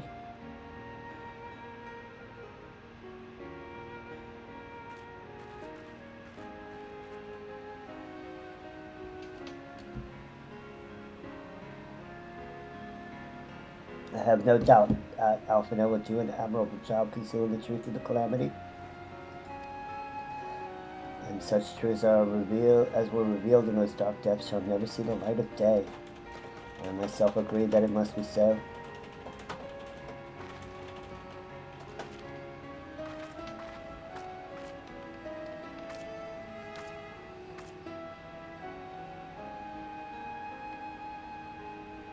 But the thought that the people of Eorzea shall forever remain ignorant of their savior, of your deeds, and the justice of it is almost too much for me to bear.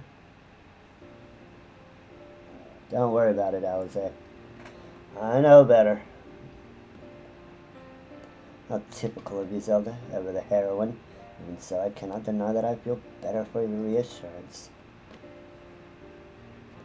Yeah, people do not need to know about this truth. But I want you to know that I will never forget that you were the one who freed Grandfather's soul and saved Eorzea from Bahamut's wrath. And though these great deeds will never be remembered in song, their consequences will be felt forevermore by every soul who calls this realm home.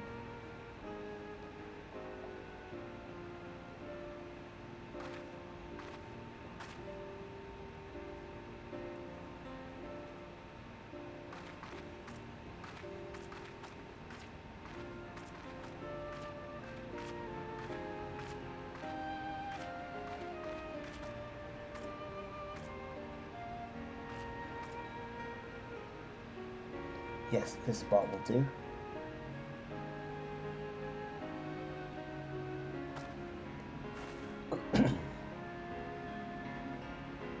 Your grandfather, Nael, and the dragons of Mericidia were all those who were taken by the calamity.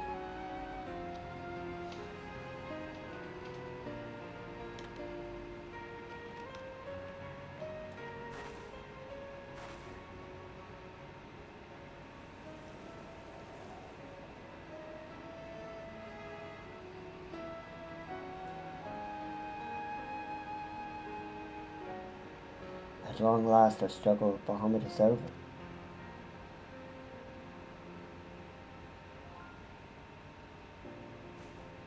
The realm, given new life through the prayers and sacrifice of countless souls, may look to a brighter tomorrow.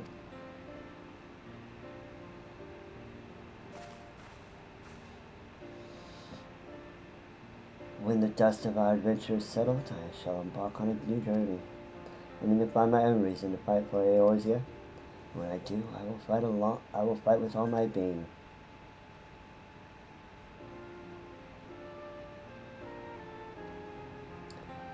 You have done so much for me, Zelda. One day I hope to be able to repay you in kind.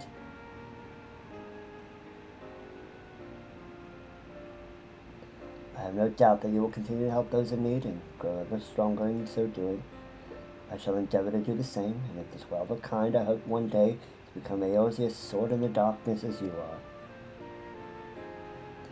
Well, come what may, you may rest assured that I will not be outdone by Alphinaud. Yeah, let's go.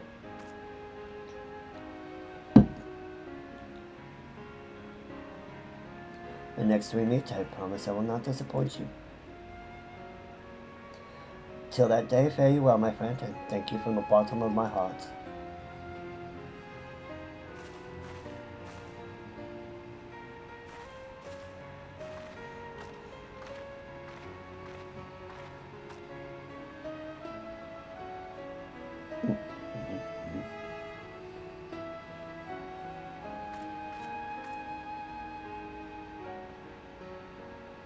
And we go our separate ways.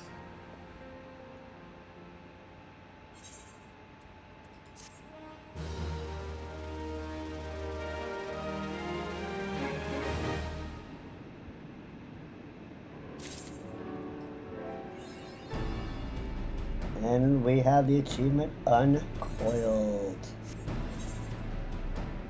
Now, we will be editing our search info. No, I've done that. Our search.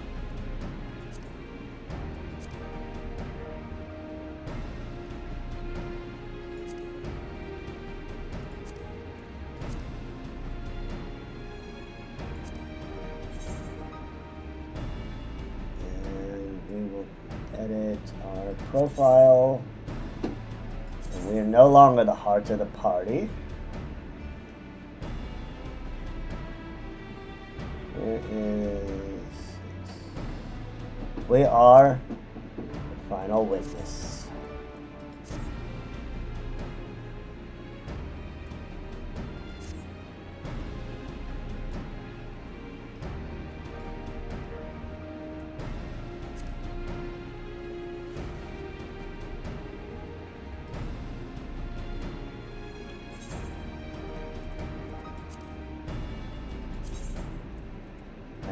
And we will change it here as well.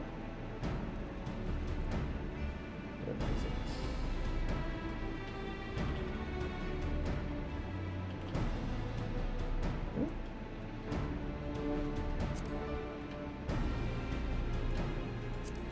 And then there it is.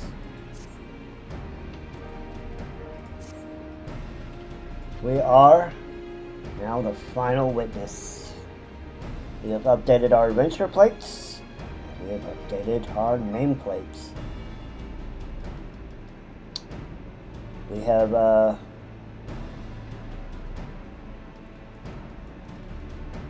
Unholy is finishing up his cutscene, looks like.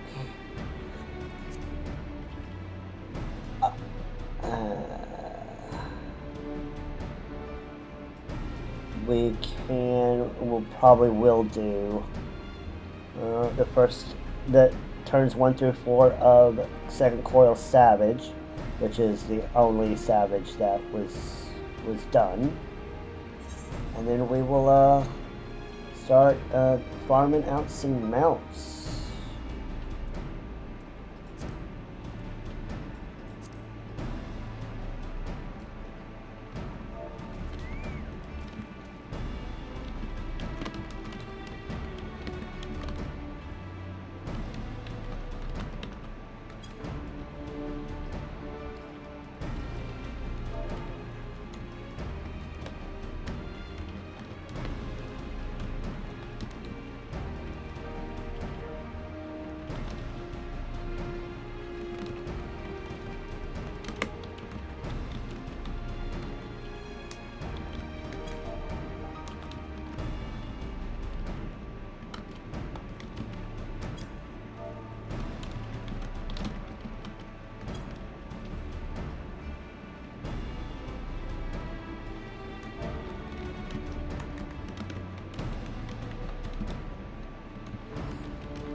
Alright, we're going to run an ad while Unholy unlocks the Savage. And then we will do that. Be right back after the ad.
Welcome back, everyone. And Holy is going to unlock the Savage. We will do those very quickly unsynced. And then, if he still has some time, we will start doing the rest of our mounts.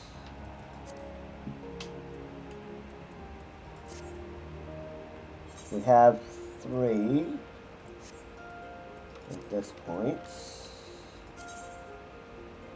Yes, we have Titan,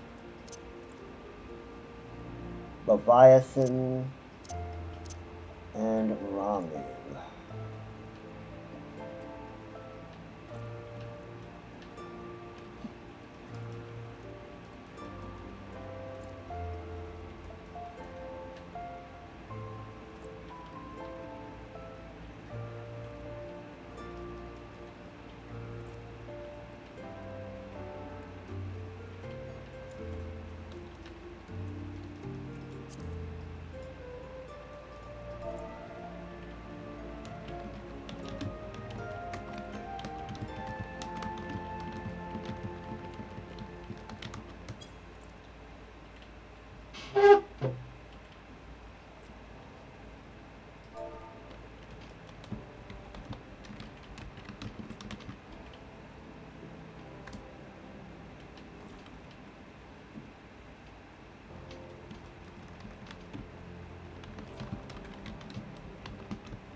Poor unholy can't follow directions to save his life.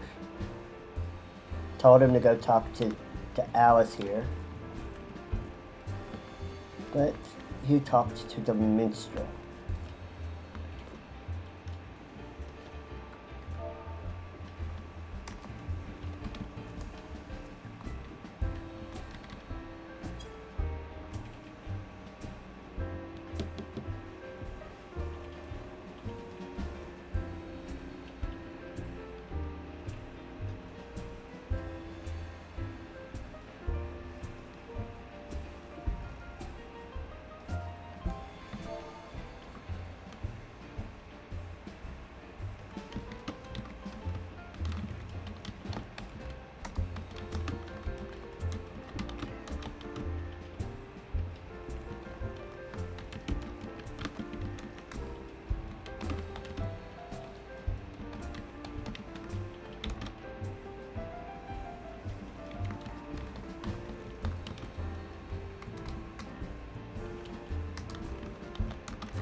Alright, Ultimate Ballad.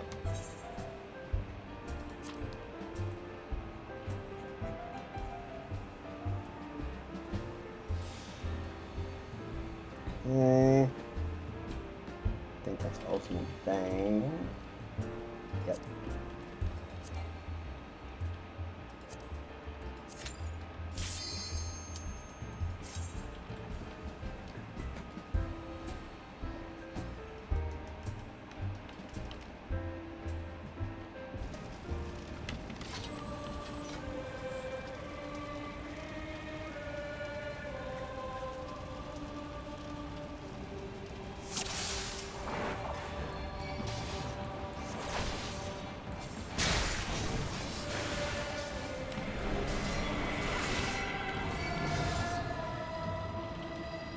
Alright.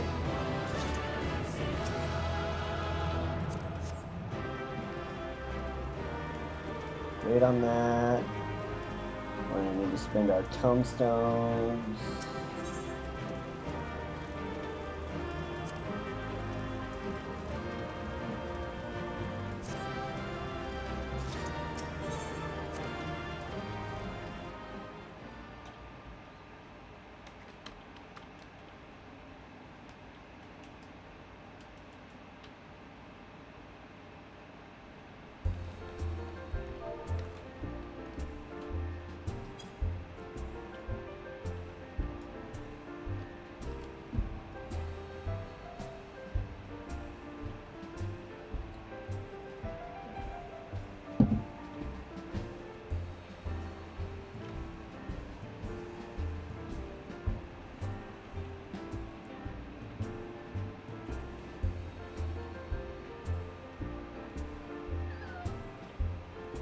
I just gave you tree safety.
Alright.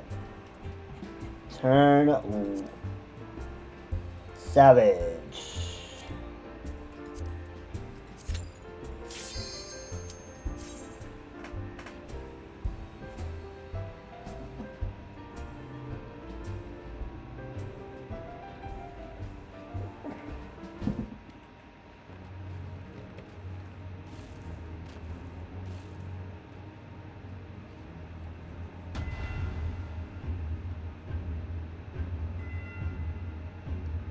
Donovan Shadow Savage.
Whoops. We need to go the way we're supposed to go. Alright, Wrath was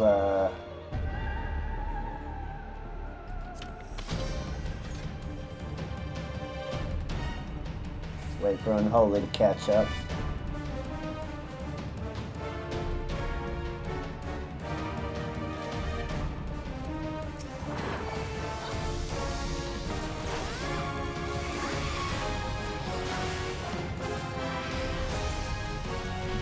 A flower by any other name.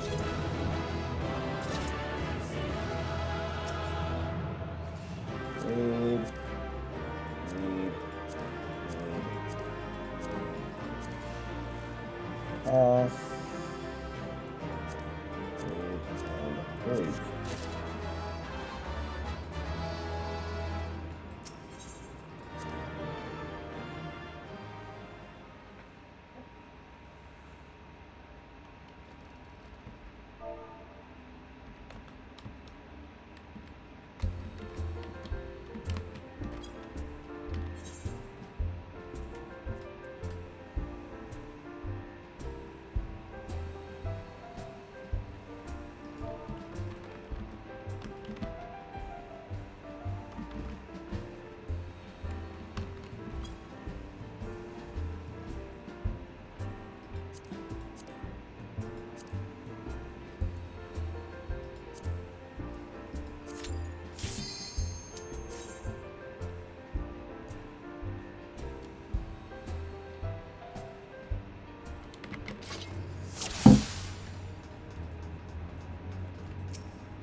I'm gonna have to spend my tombstones again.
Second. Suck.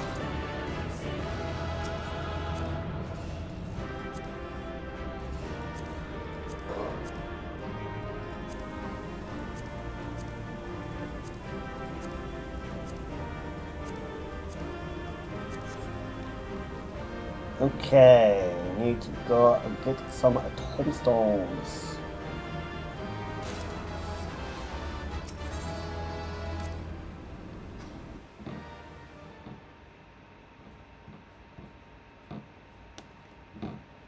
Okay, so I can buy another piece of armor.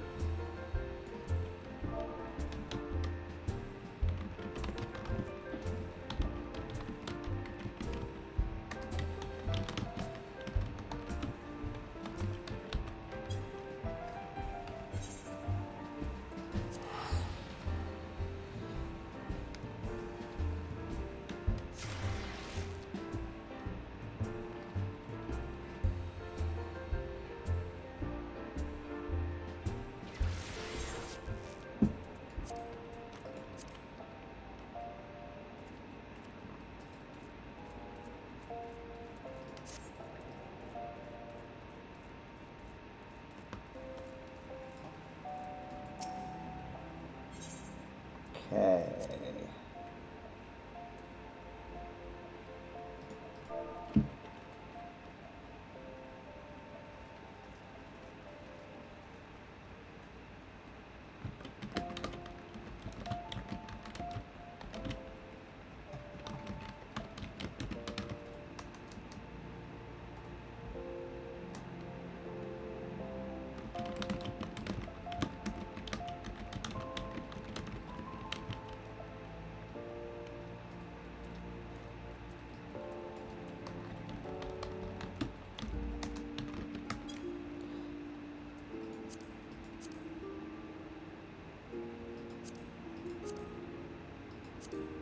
Not primal. Fireworks.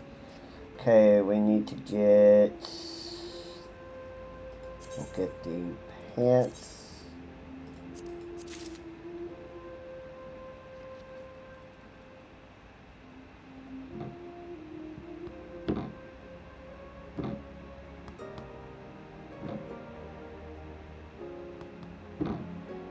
And we can get nothing else quite yet.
Alright, Avatar.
Alright.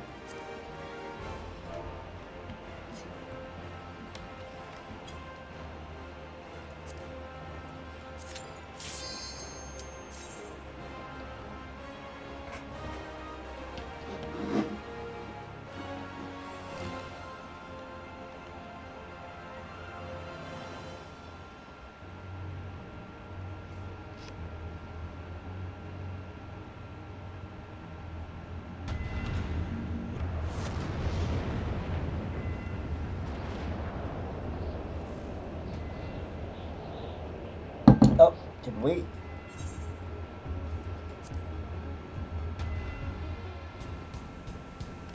Yep. Okay.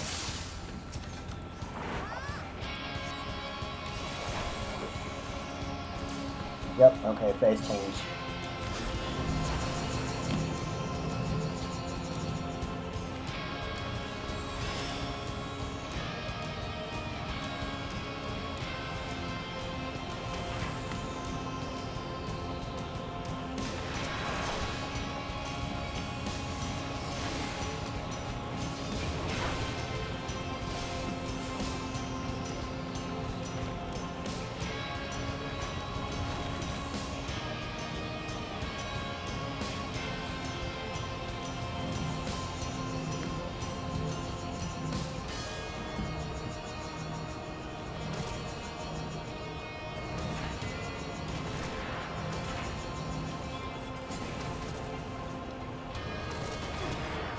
Oh my gosh.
GG, scent of a woman.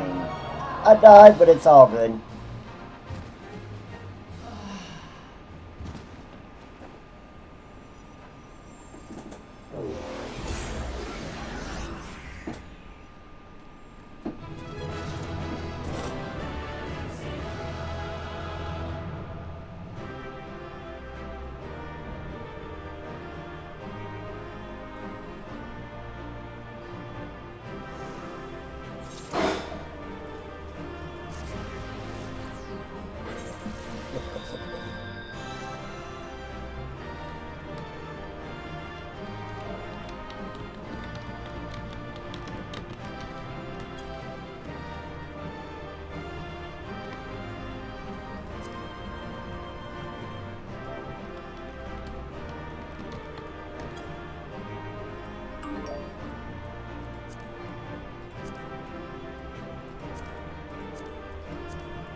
Alright, and that's all of Coils.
Okay, so we are going to do a little bit of mount farming while we still have Unholy.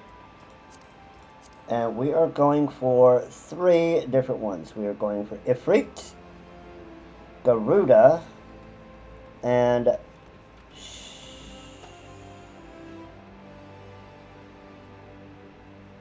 Shiva, which are Xanthos, Alcyon, and Boris, and Nightmare. Nightmare isn't required for the ultimate, for the Kieran mount, but it is a rare drop.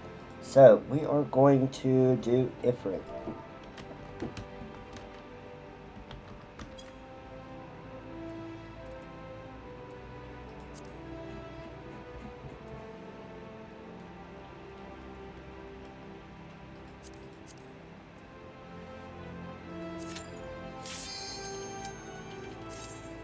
Let's try to get Ifrit.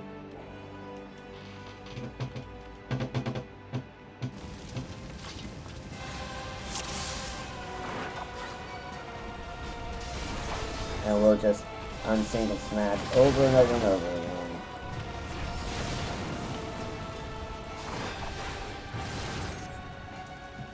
Oh, we actually didn't. Weird.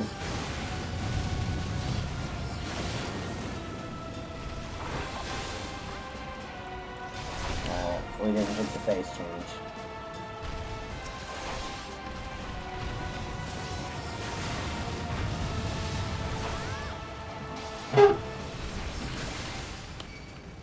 Okay, I'm gonna turn off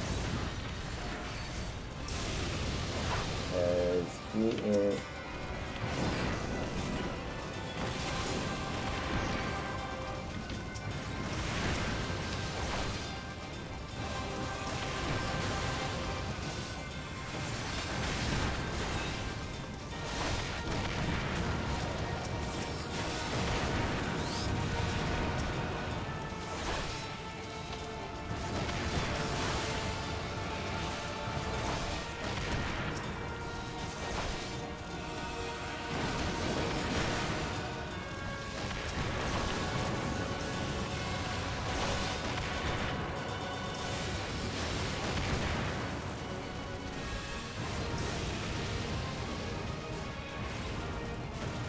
Big chain, big chain.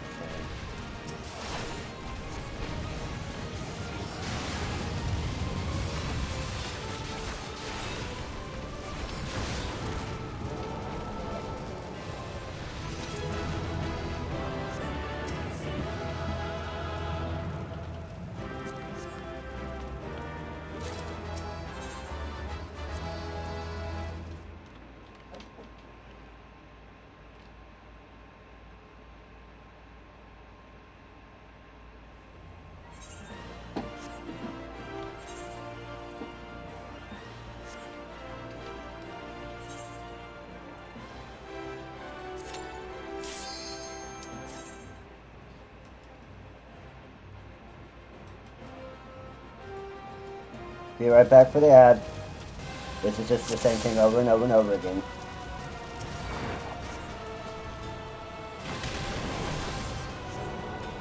And I turned off my things if you wouldn't.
It's going to drop eventually.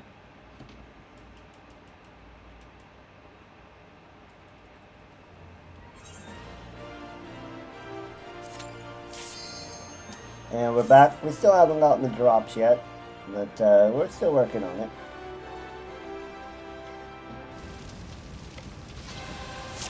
It'll drop eventually.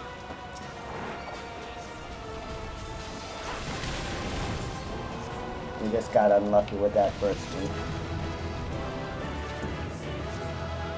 At Lion.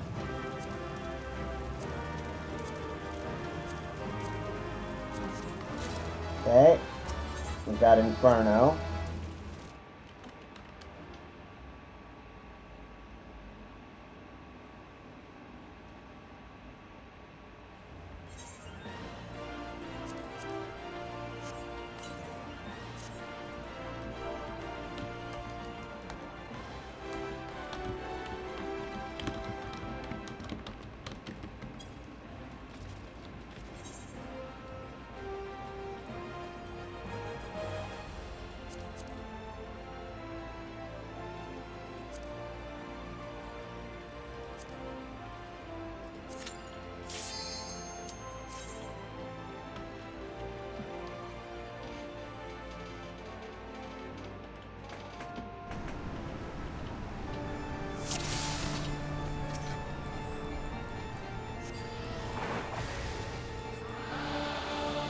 That was fast.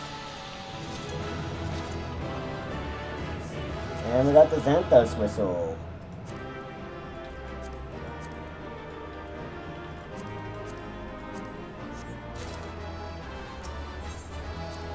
Alright.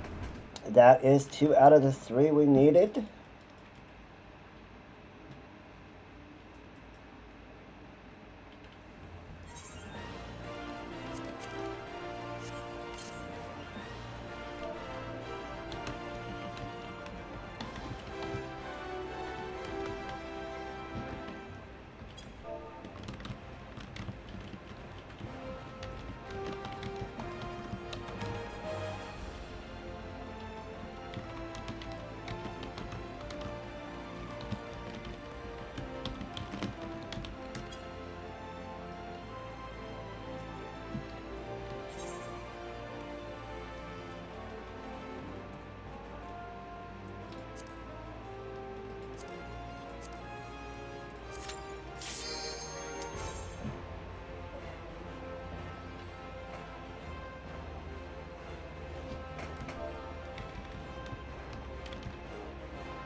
Yep.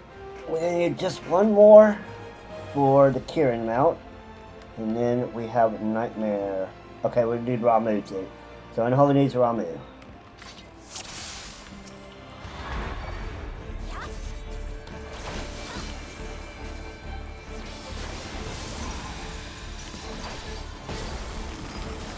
Oh, we didn't hit the phase change.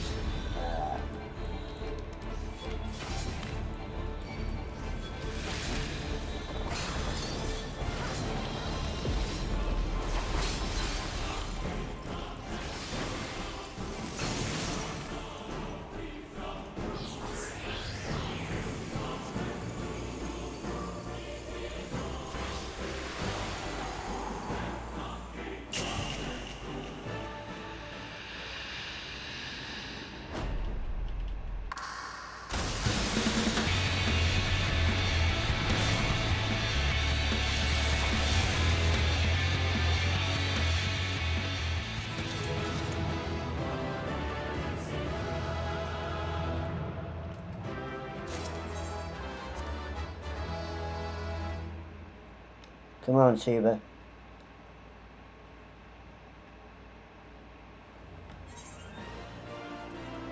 Okay, I need to move some of this stuff over. All of this stuff.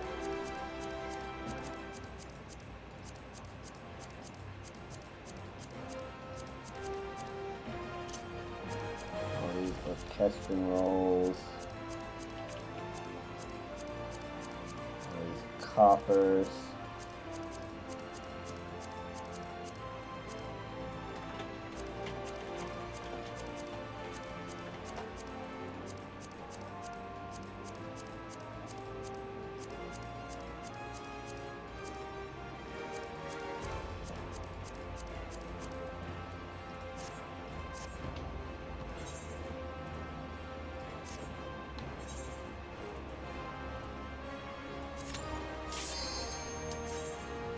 There we go. There we go. Come on, let's get a thing. Come on, Shiva.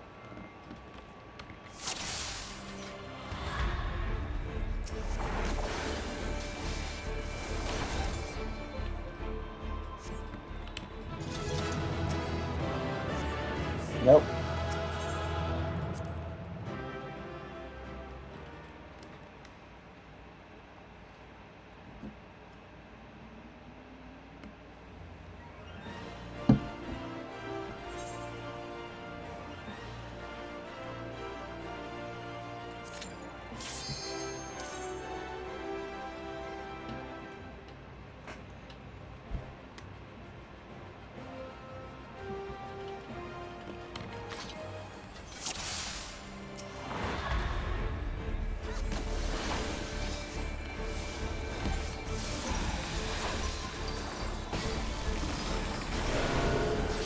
Aww.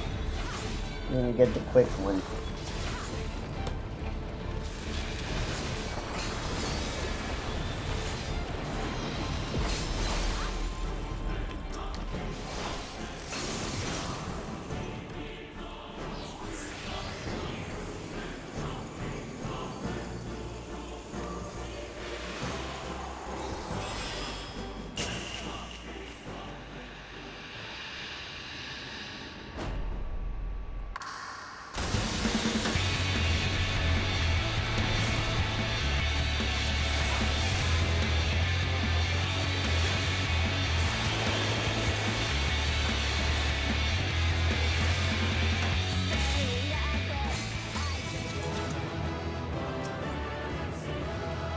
Nope.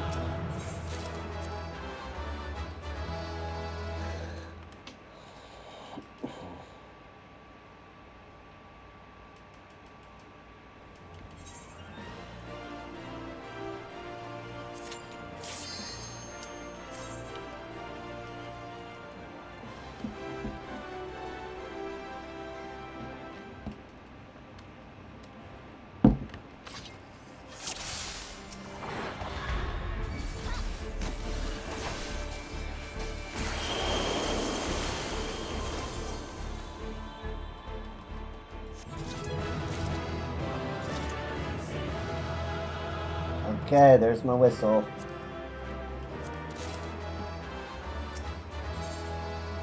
Okay. Now we should have all 6 of them. Unholy needs Ramu.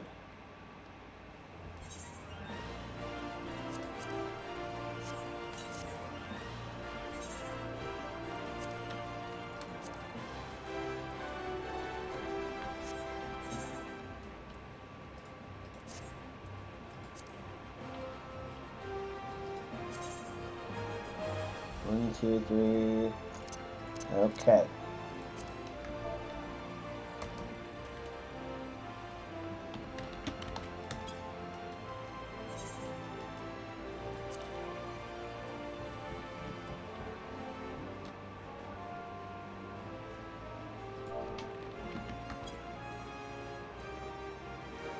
Okay, striking tree.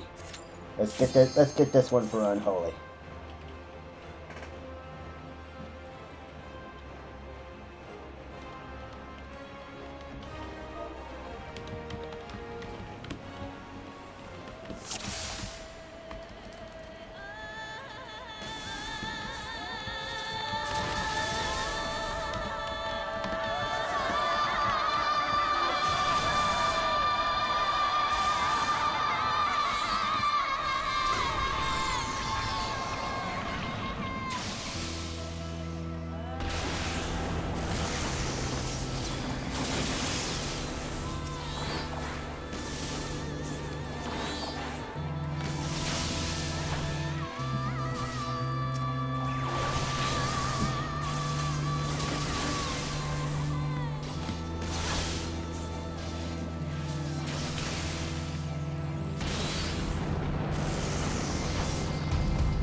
And did we get it?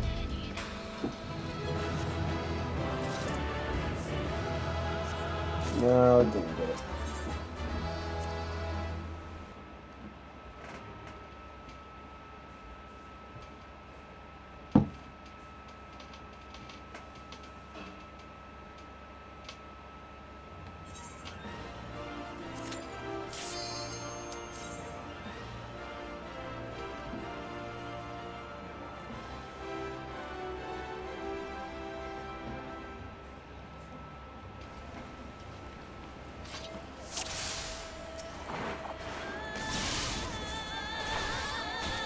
Okay, once Unholy goes to bed, we have all of the major stuff done. So what I think we'll do is we'll maybe work on the next, well, at least unlock the next relic step.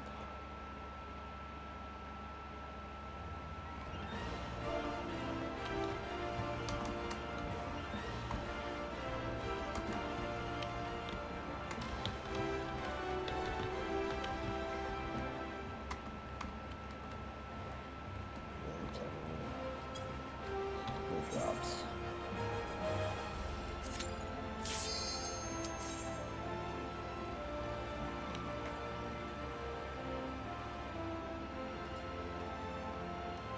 He'll tell me when he's done.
Ramu being stingy. He wasn't stingy with me, but he's being stingy with Unholy.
welcome back from the ads. We're still farming Ramu for Unholy. Hopefully it'll drop soon.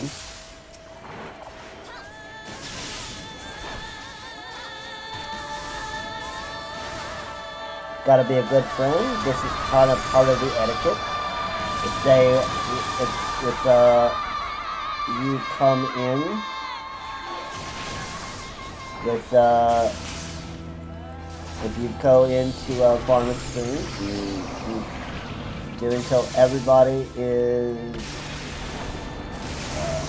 gotten their mount, or everybody agrees to stop.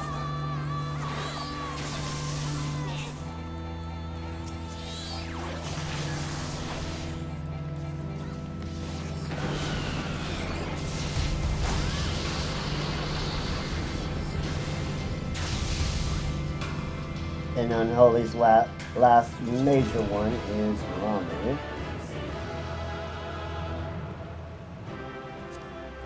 Pass, read, and read, and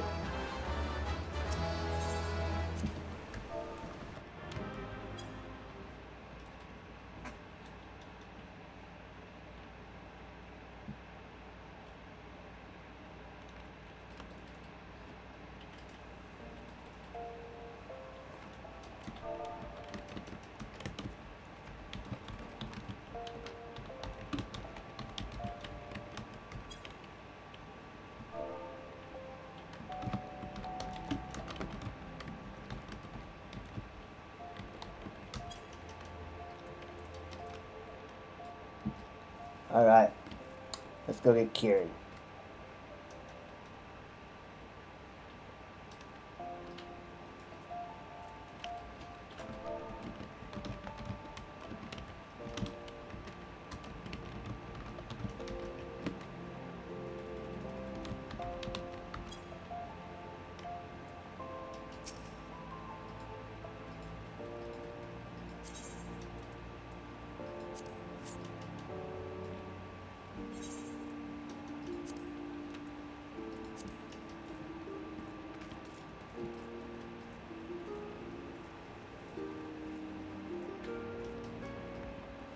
Alright.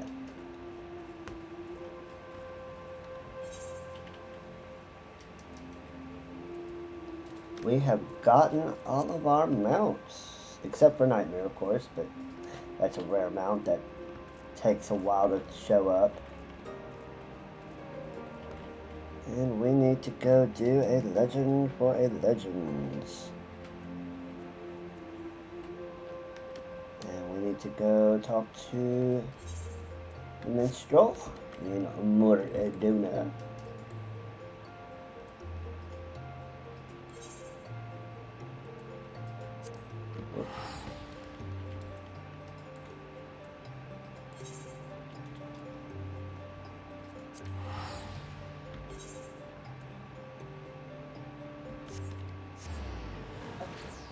Let's go get our mount. Let's go get Kieran.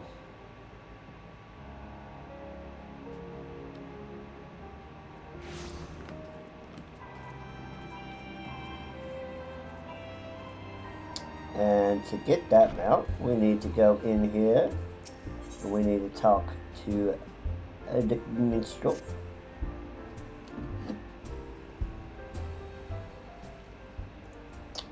How good it is to see you again, Zelda. Little have I had to wander in search of inspiration these past moons, for the very air resounds with the word of your valorous deeds.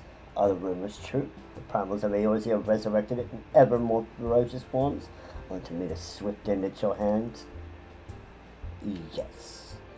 I knew it, but tell me, in your forays amongst the beast tribes, did you ever come across a nightmare? Steeds of darkness gifted to the beast tribes by the servants of evil, as mounts of their unholy armies, or so the rumors have it. For neither stable hide nor inky hair have I seen firsthand. Well, I have. You have not only seen these fell beasts, but tamed them. Even the fabled magic steeds consecrated by the primals themselves. I can scarce believe it possible. If any woman is capable of defeat, it is you. I thought that animals were merely the stuff of legend, creatures of manifest darkness sacrificed to the beast tribes, unholy gods, emerging from the void, recast in their elemental image. I think that not only do these eldritch beings exist, but I know the very woman to whom they answer. Yes, I see it now. You are the one, Zelda, the one whom the Oracle spoke all those years ago. I wish for you to have this whistle. I collected it during my wanderings on the east, a gift from an ancient hermit who lived a life of seclusion atop a holy mountain. At the time, I thought it a poor reward for climbing to the top of that godforsaken peak. But as I turned to go, the hermit spake to me thus: the gift I give you is no mundane instrument. Only a matchless hero may sound its clarion call and summon the ageless one, a legend to call a legend forth. Colt that I was, I thought him a senile, broken man with broken whistle, and yet here was something in the passion of his voice, the glint in his eyes, that told me he was speaking true. Though my lips have never mustered a single peep from the thing, I have kept it at my side ever since. But now I'd gladly part with it, for who could the hermit have been speaking of but you, Zelda, a matchless hero who has defended the realm time and time again from the primal menace, a living legend who can call forth legendary beasts at will. Surely he must have foreseen our fateful meeting. Full faith have I that your heroic lips will succeed where my merely musical ones failed. What an honor it shall be to bear witness to the first encounter between the greatest hero of our time and a mythical creature the like of which the world has never seen. What a song I shall make of it. But a sublime song comes for a sublime setting, and I can think of none better than the crystal cliffs of Rathfrost, overlooking Silverchair Lake. Forgive me for wishing to add a touch of theater to an already auspicious event, but you would indulge me this once, I would be eternally grateful. I shall follow you to Rathfrost and keep out of sight until such time as you blow the fife and summon the... Oh, but my heart races to think of it. To Rathfrost, Zelda, your legend awaits.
Alright.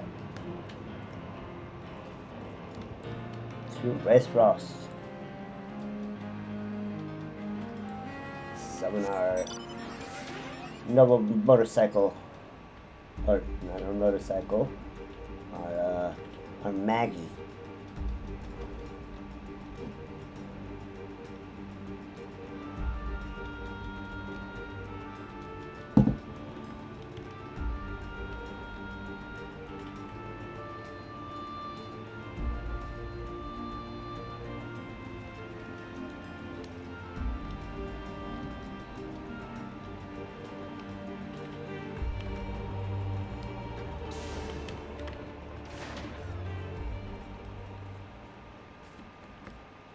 Here's our destination.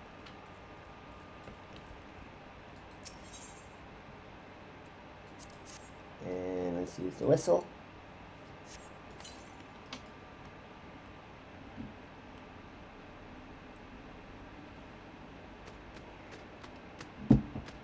There's our 6 mounts from the 6 primals.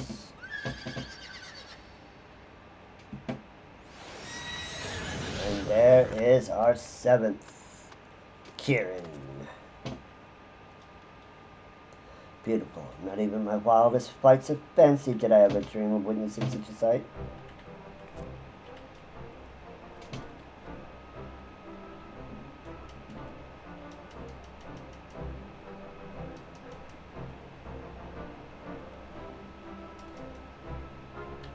If I'm not mistaken, this is the immortal Kieran, beast or legend. Thank you, Zelda, for allowing me this chance to see with my own eyes. I shall treasure this memory for always. That the Kieran has responded to your summons can only mean one thing. It is sent to your command. It is as I always knew it would be. From the very moment we met, you are the one the hermit spoke of, the legend fit to call the legend forth. Beneath the crystal bower, a silent whistle sounds, that o'er a crystal tower round the world resounds. And so from its clouded kingdom a golden steed descends, to bend its knee to hero brave, and for its strength to lend. I'm positively overflowing with newfound inspiration, and it's thanks to you, Zelda. I shall bring this song, the Ballad of the Myth Rider. It shall be my finest creation yet. But I have but one request. As you ride out into the wide world atop your legendary steed, do not forget to return to me once in a while and recount your adventures. The realm over may shout your praises, but who among them can set them to a verse as well as I? No one, Yoshi P. No one. And we have the legendary mount for Realm Reborn, Ichiban. And let's go ahead and use that. Okay. Well, that was a lot. We have one final little point of order that we need to do. 2, actually. 1, we need to unlock the next step of our relic, which we need to equip our appropriate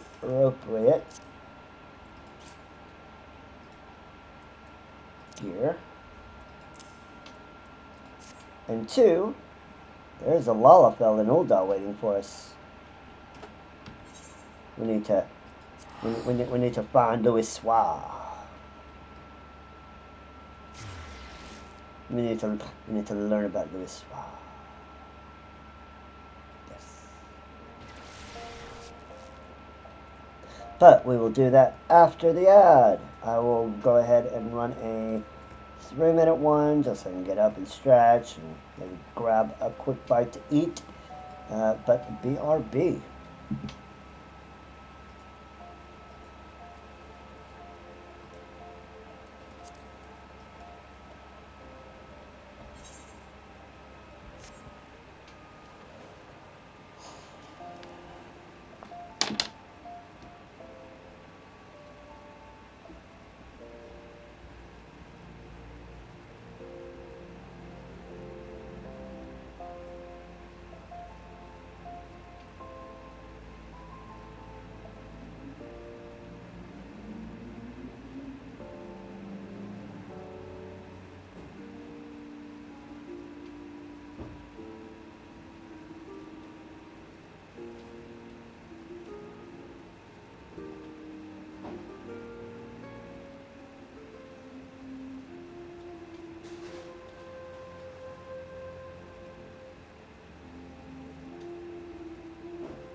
already gave me treats. You already got treats. Never mind. Never mind what. You stepped on it.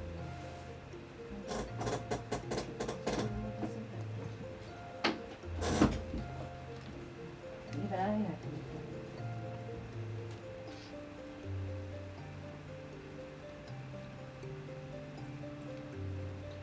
Okay, we are back.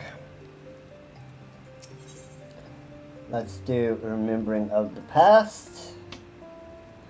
The determined set of your jaw, the dynamic presence, as if you were ever ready to leap into action. There's no mistake. You are an adventurer and a dependable one at that. Tell me, are you familiar with the name Louis Levier? I am indeed. Of course I am.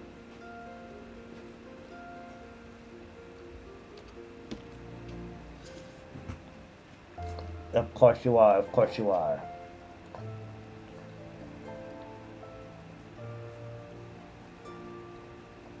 Forgive me my suddenness, I am Nanunji, a budding writer, and I seek to pen a biography of the great man.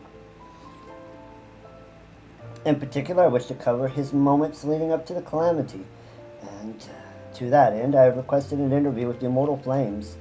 He served the Eorzean Alliance as a tactician, you see, and so there ought to be someone in the Order who had dealings with him. While my request has thankfully been accepted, there's just one problem.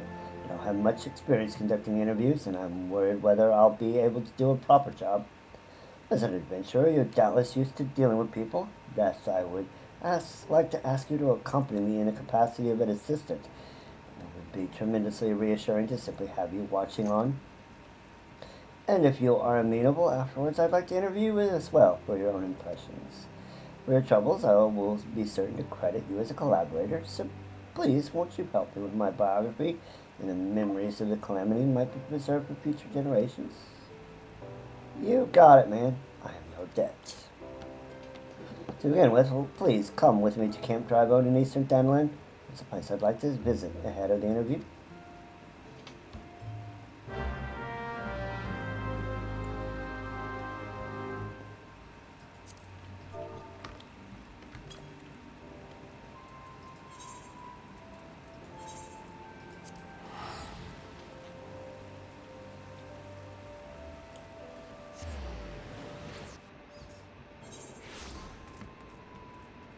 Now, technically, this quest wasn't released until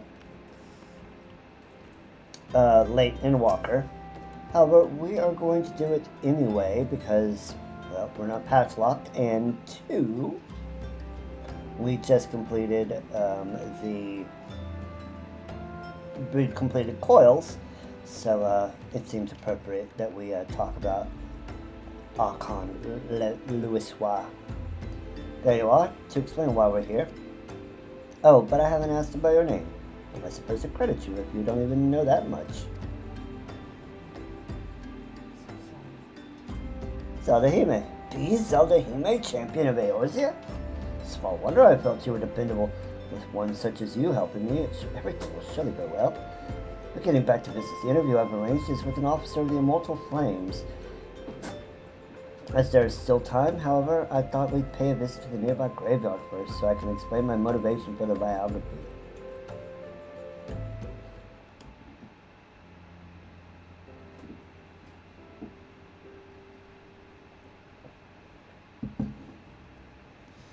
I come from a small village near the Cartno Flats. It was burned down in the calamity, and those who died were laid to rest there, my parents among them. It's hardly an uncommon tale after the dread primal emerged from Dalamud, unleashed fiery devastation upon the length and breadth of Eorzea. But as much as the calamity has scarred the realm, it is quickly becoming just another event in the history books. Beyond occasionally giving thanks to the Archons that Eorzea was saved, people spared little thought. But when you've lost so many loved ones, it's hard to feel that anything was saved. That is why I wish to know more about Louisois. By learning about his part in Eorzea's salvation, I hope that I will attain closure. That is my motivation for writing the biography. I concur. That's a good idea. Now then, in preparation for the interview, let's review what is known about our subject. It is difficult to define exactly when the seventh number calamity was set in motion. Many historians, however, point to the Empire's Meteor project, which sought to bring Bahamut down upon Eorzea.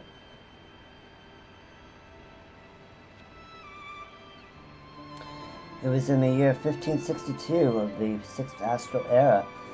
Seeking to combat the Imperial threat, Louis Soir founded the Circle of Knowing, in order whose objective was the preservation of Eorzea. Though its members, the Archons of Shali and the Circle, worked to unite the nations of Eorzea in common cause. The result was the formation of the Grand Companies in the three city-states, the Immortal Flames, the Order of the Twin Adder, and the Maelstrom. None of these would exist now if it were not for their efforts.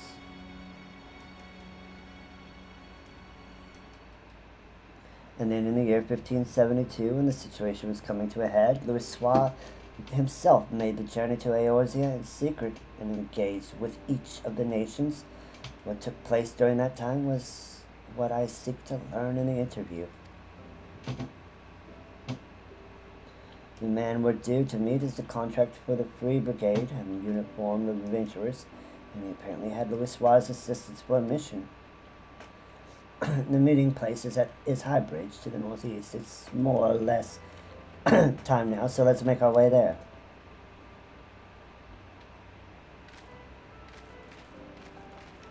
Alright, sir.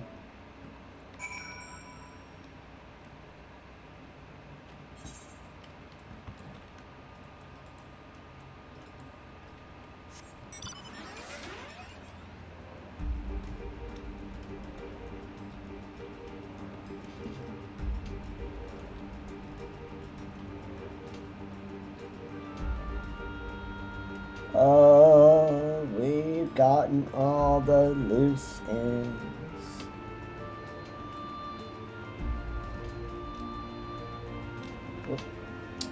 Let's not pass by the destination, shall we?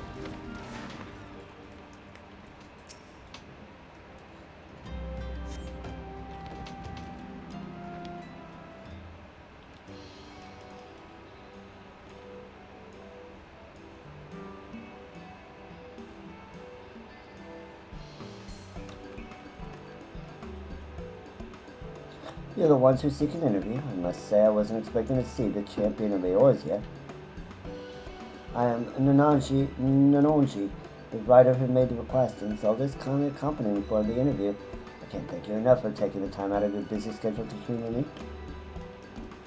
Come now, no need for thanks. Like everyone, I hold Louis Soir in the highest esteem. If you wish to know about him, Holden Aubrey is always glad to oblige.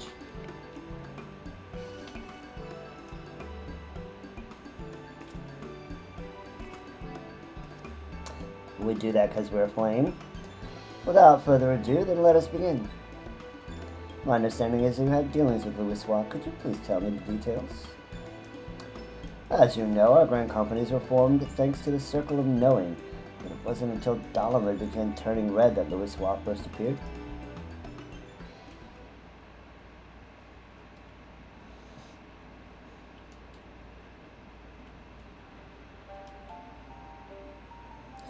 It began with the word that an elderly Elizonman had come to Gridania. He held the key to vanquishing primals. Upon learning of this, I sent an adventurer of the Free Brigade to make contact with him. I later learned that the Maelstrom and the Order of the Twin Adder had done the very same. At that time, our companies weren't collaborating. Each one only thought to stay ahead of the others.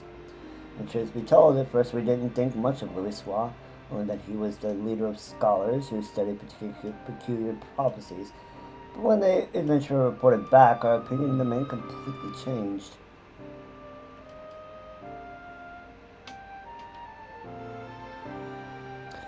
With his spellcraft, Louis Soir had opened the way into Ifrit's domain, and by the hand of dauntless adventurers, the Lord of the Inferno was brought low. Alas, many defeats preceded that victory. It was reported that countless charred corpses laid strewn in the bowl of embers. Now the mission also yielded a shocking revelation.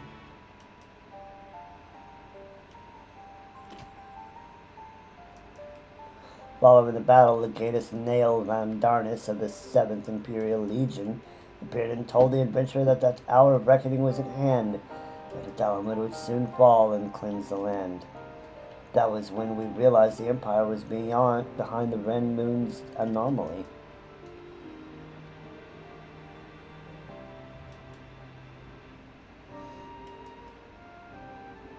So thanks to Louis Suave, you came to be aware of the Meteor Project. Still, it doesn't seem like you had much to act upon. As you say, afterwards we scrambled to learn all we could about the project.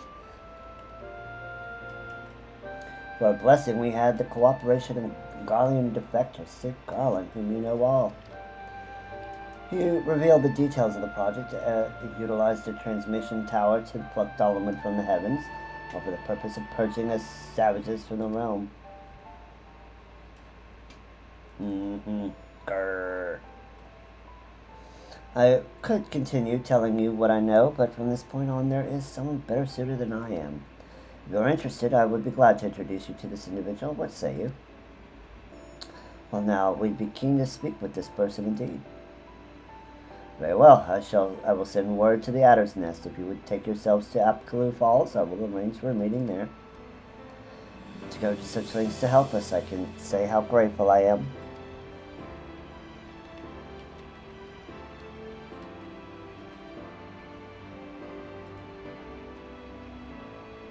Do not mention it. As I said, I hold Louis Suave in the highest esteem. He was the one who brought our three nations together, and nothing would please me more than for him to be remembered. Well, it's past time I return to Ul'dah. I pray the coming interview bears you fruit.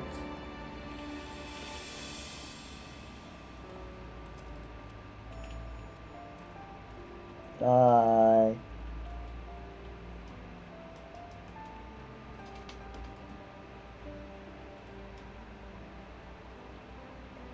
The lieutenant certainly has a great respect for Louis Suave. He does. And thanks to him, we have another promising interview. Come, let us head to Gridania, where the Archon had sojourned. To Gridania.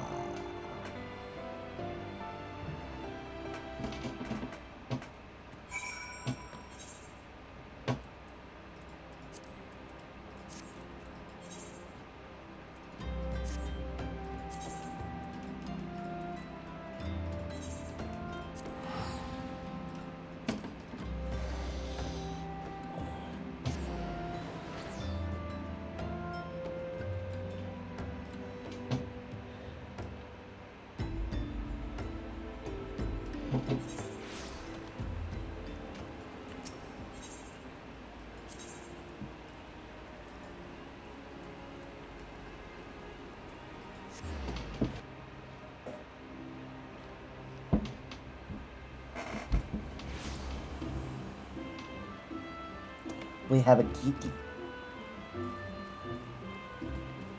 Yeah, he wanted to have some attention. Just a little bit of attention.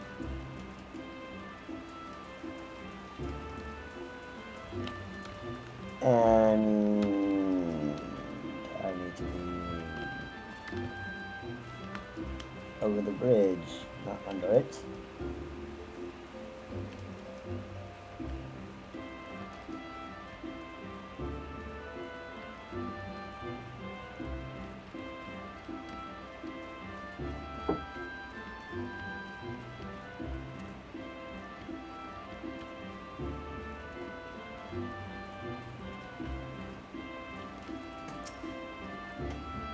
So this is Apkaloo Falls. The conspicuous lack of the creatures aside, it's quite a beautiful place.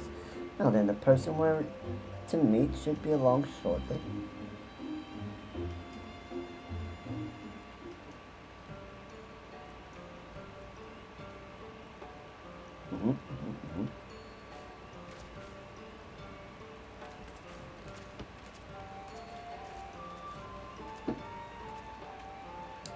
I was told there were those who wished to learn about Louis Suave, and who should one of them be but the champion of Eorzea. Well met, I am Lieutenant Cyril Fulk of the Order of the Twin Adder.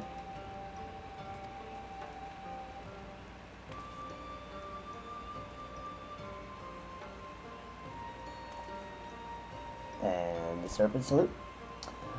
And Nanonji, at your service. Thank you for sparing the time to speak with us. Think nothing of it. I must say, though, that Lieutenant Aubrey chose the perfect time for the subject matter.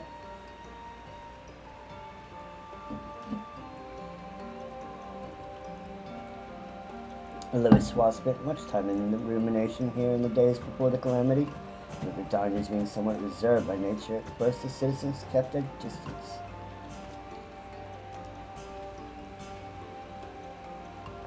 Hi, Amitra. But in time, people warned. Hi, Janelins. But time, people warmed to him. He patiently lent an ear to their troubles, healing hurts, and offering counsel, and gradually earned their trust. To ignore the plight of those one might conceivably save is not wisdom, it is indolence. Louis Swa spoke these words and lived up to them. He was the epitome of a Charlian sage, and I recalled myself being moved. Now, shortly after we had become aware of the Meteor Project, the hamlet of Quarrymill was attacked by the primal Garuda. The soldiers and civilians were among the casualties.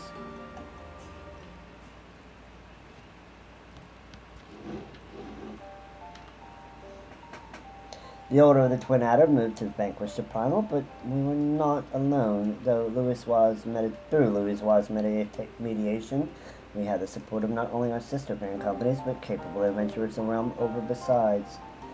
Using an artifact known as the Vortex Feather, the Archon opened a way for the band of adventurers to sally forth into Garuda's turbulent domain, where they felled a fearsome being.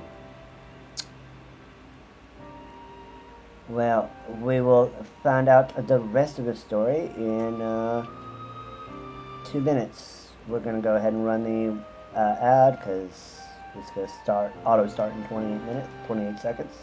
So be right back.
And we are back. Some more about Louis Swa. Upon her defeat, however, the primal dispersed either did not return to the land, so it was absorbed into the Red Moon Dolomid. And when the Empire constructed a new base in Mordona, the elder Isitsir saw the need for decisive action and proposed a proposal for the formal reformation of the Eorzean Alliance, which had for so long lain dormant. The initial response from the other nations was lukewarm at best. They felt that the burden to be borne by each party was excessive. They were loath to do aught that would place them at a disadvantage against their rivals.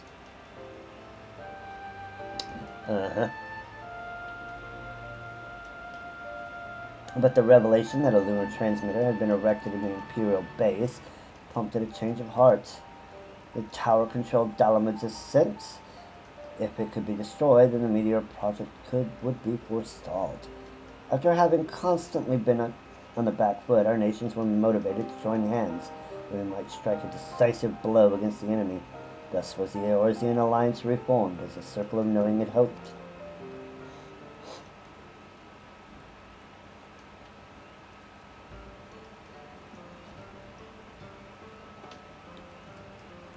At the same juncture, Louis Soir was asked to join the Alliance as a tactician, and in that capacity he proved sage counsel to our heads of state.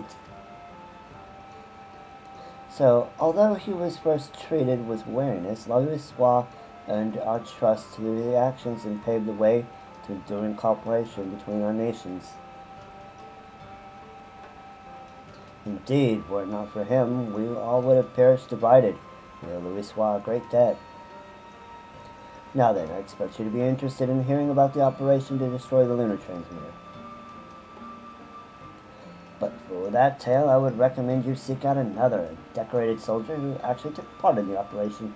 Although a hardened warrior, she is quite friendly and should be glad to regale you with her experiences. I shall send her word on your behalf. We'd be duly grateful. Very well. If you would take yourselves to Maelstrom Command and Limsala Mensa, I shall see that she knows to expect you. With that, I shall take my leave. I pray that the biography is a success.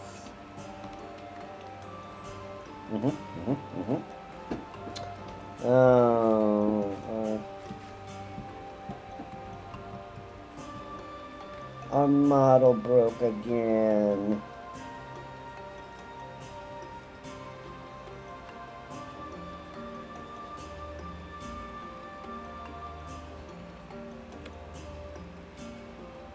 Okay, let's reopen it.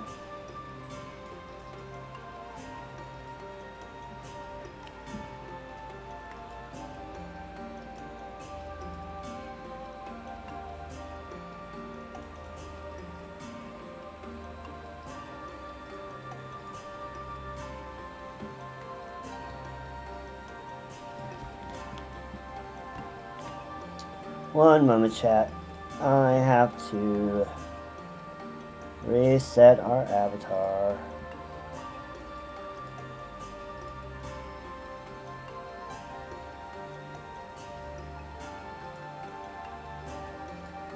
There we go. All better now. Everyone has been more helpful than I dared hope. It seems Louis Soir had quite an influence on others. That interview gave us some valuable insights into his character, and I'm eager to see what we learn in the next. Come, let us head to Limsala Mensa. Indeed.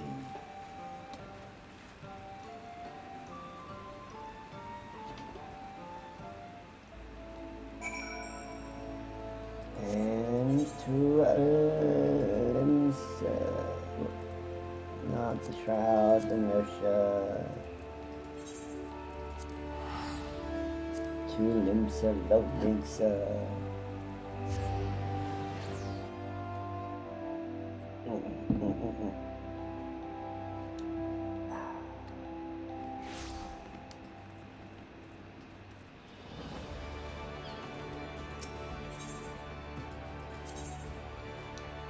To the upper decks, to the app castle.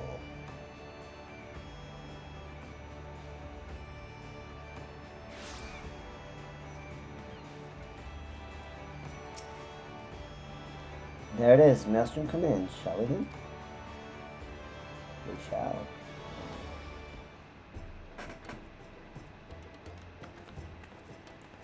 Oh, Commander Riki. Zelda ever sight of sore eyes, and you must be an Angier. Shot Riki, at your service. I understand you wish to hear about the operation to destroy the lunar transmitter. Indeed, I'm penning a biography of the Archon Louis Soir, you see, for which I am interviewing people who had dealings with him. I truly appreciate your time. You are very welcome. I would be glad to assist even if it wasn't a request from Lieutenant Fulk.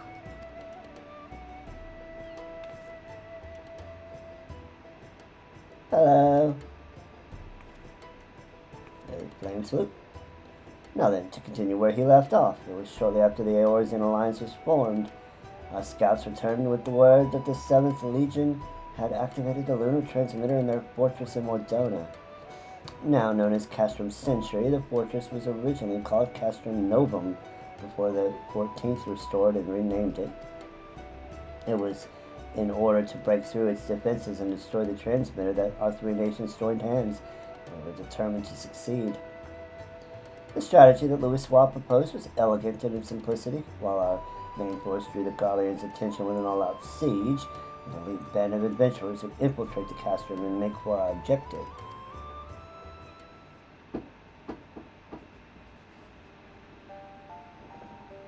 When entrusted adventurers with the ridding us of the primals, we entrusted them with the very fate of Eorzea. I still remember the operation as if it were yesterday. Though we met with fierce resistance, we fought more fiercely still. No matter the cost, we had to ensure that the adventurers had a chance to strike at the transmitter. And when the messenger arrived bearing word that they had succeeded, it still makes my heart soar to recall that moment of triumph.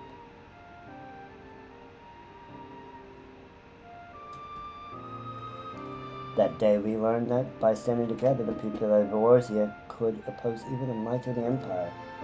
It is no exaggeration to say that victory paved the way for Eorzea's future. Without it, there would not have been an Operation Archon. Alas, it wasn't all glad tidings, for though we destroyed the transmitter, Nail von Darnus appeared and claimed that he no longer needed the device to bring down Dalamud, that he himself had the power to do so.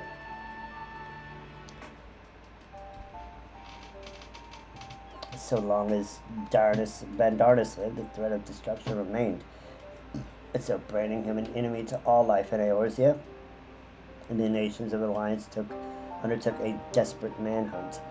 At length they located him in Cursus and sent their greatest warriors to hunt him down. Leading that formidable band was the adventurer whom they called the Warrior of Light, and there no records remain of the fierce encounter. One thing is certain, at battle's conclusion, Nail von Darnus was brought low.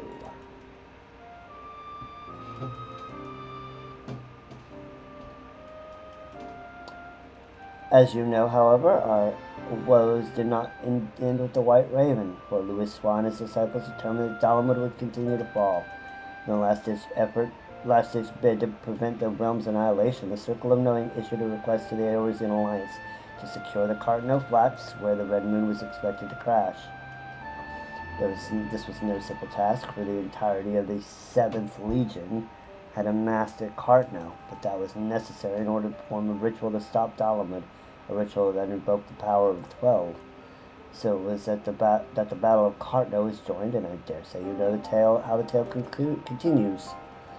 To everyone's shock, the Elder Primal emerged from Dalamud and proceeded to unleash his fury upon the realm. And though all bore witness as Louis Watt initiated the ritual, none remember what came to pass afterwards, neither what happened to Bahamut, nor why the realm was reborn. We do. The haze that afflicted the memories of the calamity, but people remember events prior to that moment, yes? If so, do you know if anyone was near Louis Watt during the battle? Someone who may have spoken with him? If someone was near him, I'm afraid I do not know. He stopped a rise for the ritual while it was a good distance away on the front lines.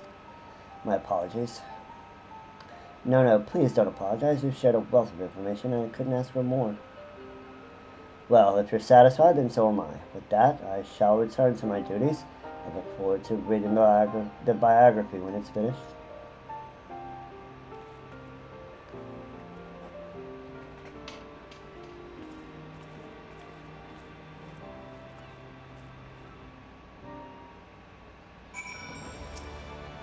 Now I have a grasp of events leading up to the calamity, and yet... Oh, forgive me, I was in deep thought, and no small part due to your help. I've managed to learn a great deal. But there is still more that I wish to know. Might I trouble you to accompany me a little longer if you're willing? Please let me know. Okay, at this point, I think it is appropriate that we watch the YouTube video that is Flames of Truth.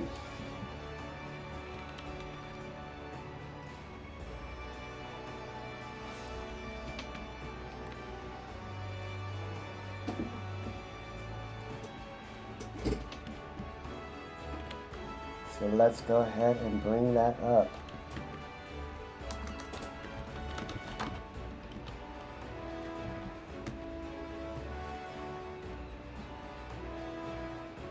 And it is an 8 minute video. So we will go ahead and run a quick minute and a half ad. That way we have enough time to view it all. So be right back.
Alright, we are back. Don't worry, I hid the chat and the avatar just so that we could watch the cutscene in all of its glory. Let's do it. Let's see the flames of truth.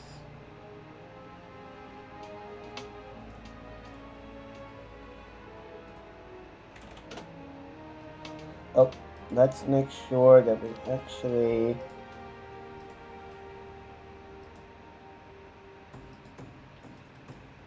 need to add one more thing.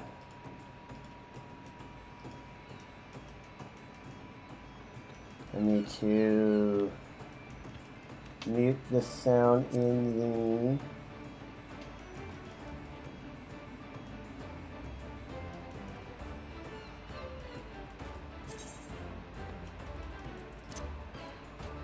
mute that.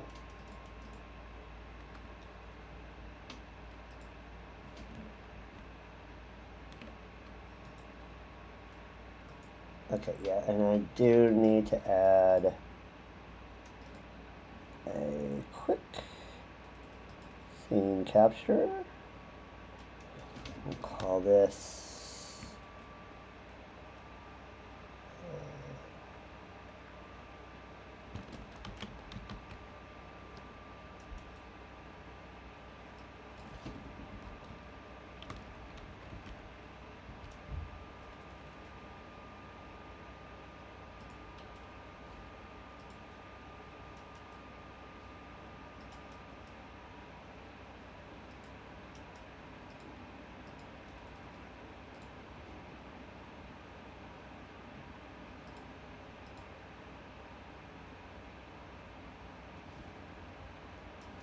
okay, let's see if this works.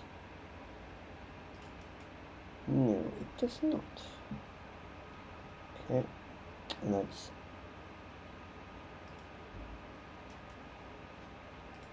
turn this to a window capture.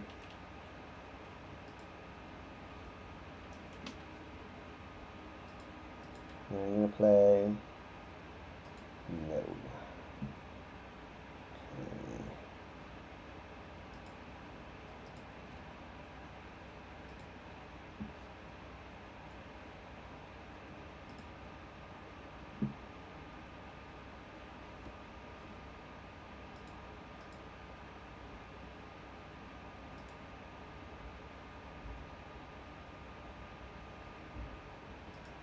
No. Interesting.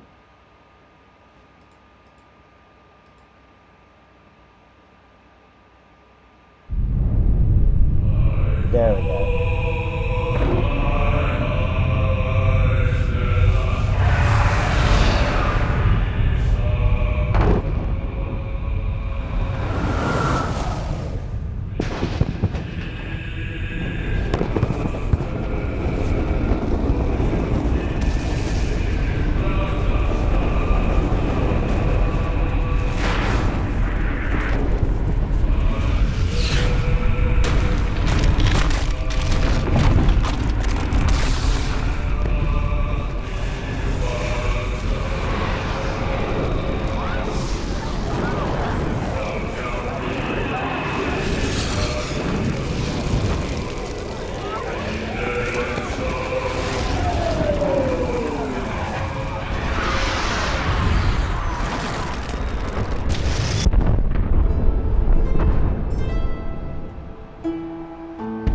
Let us remember the sacrifice of all time was God. All of my children,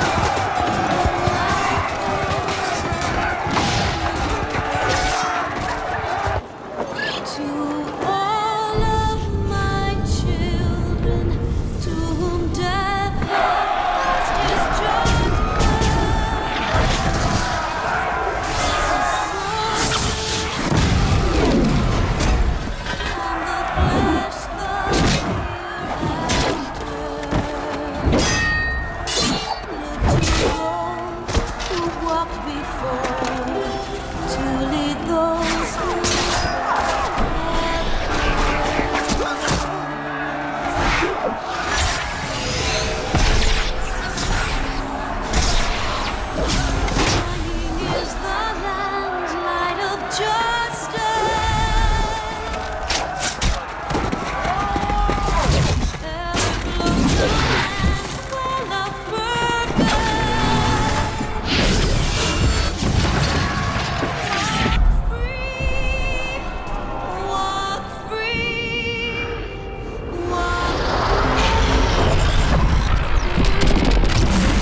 Oh boy. Power went down.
Let's go, guys. Let's say they all do it. Song number 12.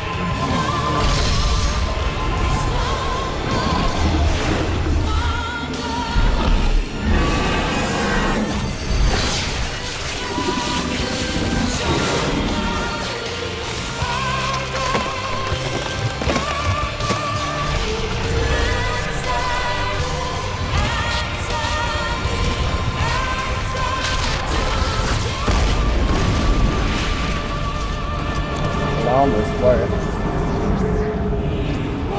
7 of 12 almost worked. From the land of light, the sacred thou must live, die,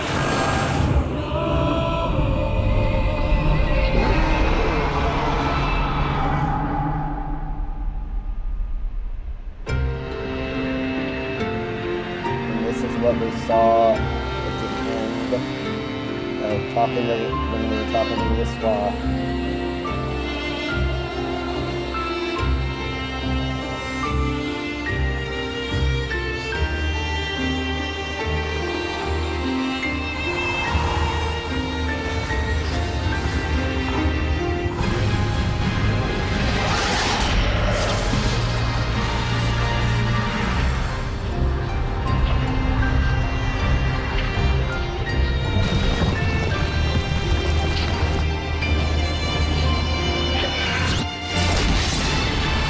Get him, Wiswa.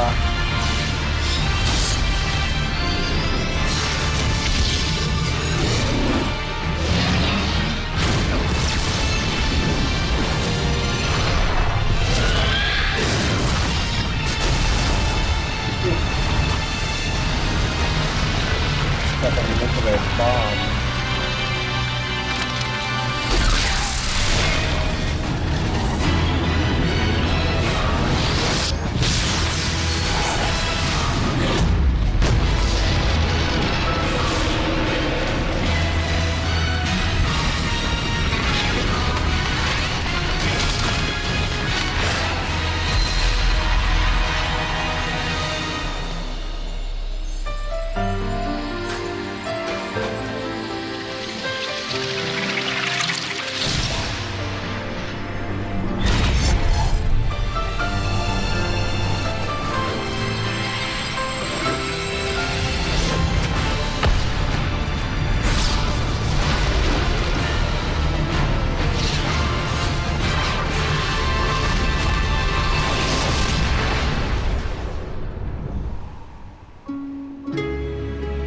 And that is how Karna looked at the end.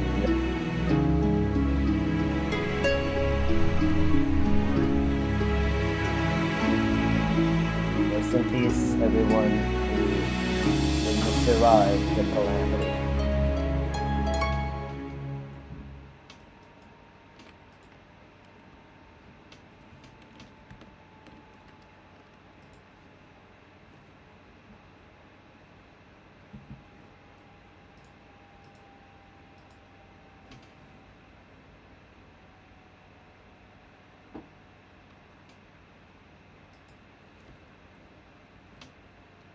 GG's, everyone. To everyone who fought and died and suffered in the calamity. GG's.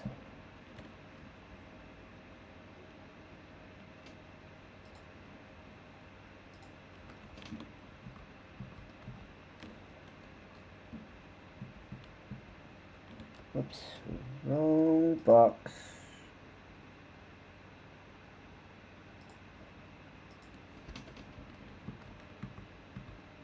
There's the right box. Alright. Let's say a quick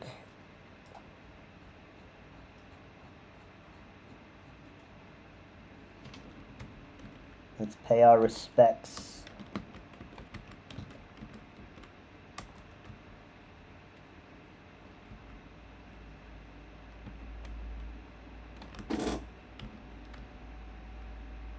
For Archon Louiswa and all of the survivors and those who died during the calamity. Let us always remember. Anyway, need to continue to help Nanaji here. Preserving the future. Oh, and let us make sure we reestablish the game sounds. There we go. And we will get the end of an era of framers kits.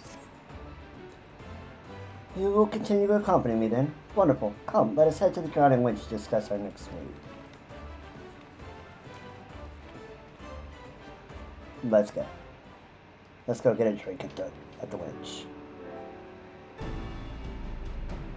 So, later on, our research proceeds apace so far.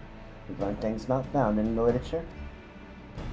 But tell me, based on what you've heard from our interviewees, what's your opinion of Louis Soir?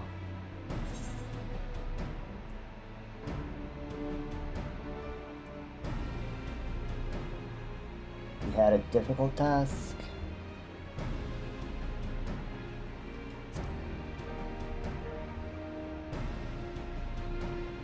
Indeed, from an imperial invasion to an invasion of primals to nail von Darnus' scheme, he had to contend with the toughest of problems.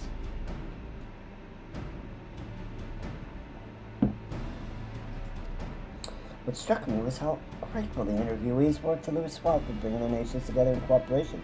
It was nothing short of necessary for our survival. Yet in knowing this, I can't help but wonder, in his capacity as a tactician, it seems to me that he had done more than enough by devising a plan and facilitating its execution. He went far beyond that, risking life and limb on the front lines for a land not his own. Perhaps he needed to be there for the ritual. Perhaps he felt a sense of duty. Even so, as noble as the desire to help others, what good is it if you end up sacrificing yourself? What was it that compelled Louis Soir to go to Cardinal, and what went through his mind as the battle unfolded? In order to do his biography justice, I feel I need to know these things. To a point, sir. If Louis Soir had people near him at the time, perhaps he shared words with them in his final moments, words that could provide some insights. Where to begin searching for such individuals, assuming they exist?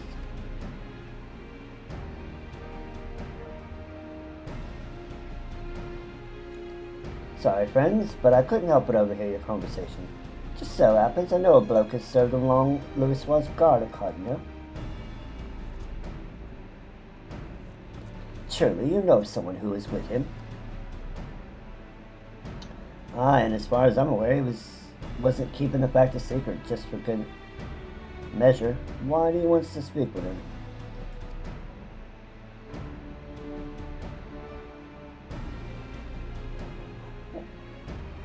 Louis Soir's biography, eh? In that case, I reckon the bloke would be willing to cooperate.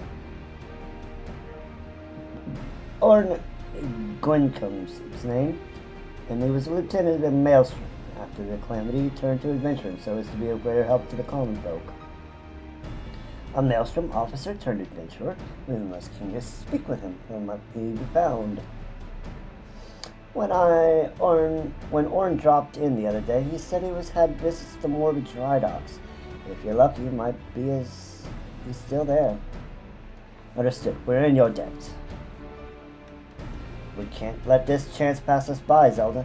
Let's take ourselves to the dry docks at once.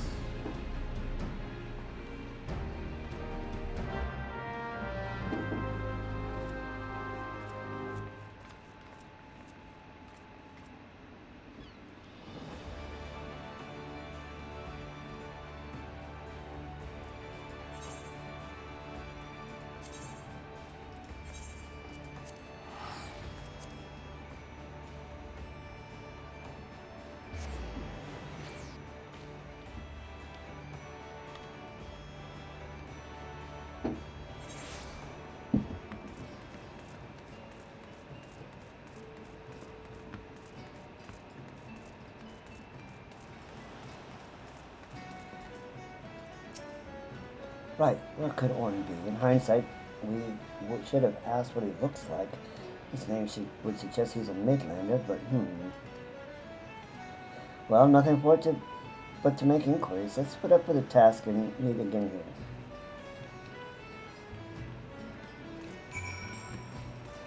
Let's go talk to people. So we got a shopkeep over here. A little Lalafellan lass. I'm sorry, but I've only started helping you out here. I'm still learning our customers' names. Couldn't say if it's the person you're after, but a man did come by earlier who appeared to be an adventurer. We bought an Amelia Lily that we are currently trialing.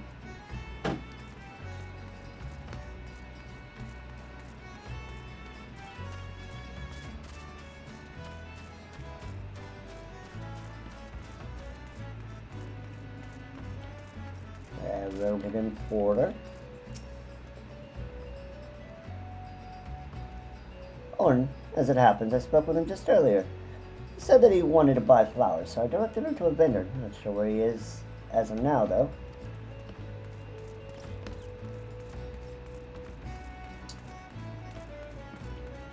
And there's number 3 over here.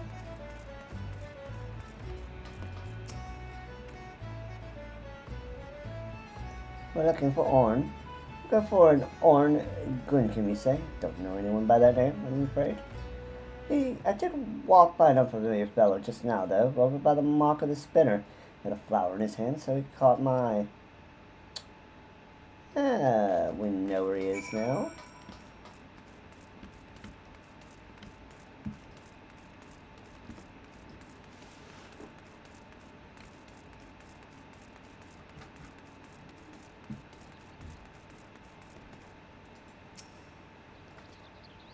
There you are, Zelda. Were you able to learn anything? Well, yeah. He got some Namili lilies.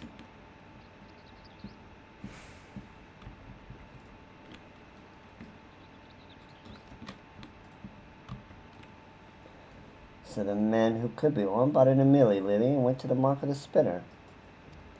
If we hurry there, we might be able to find him. Let's go.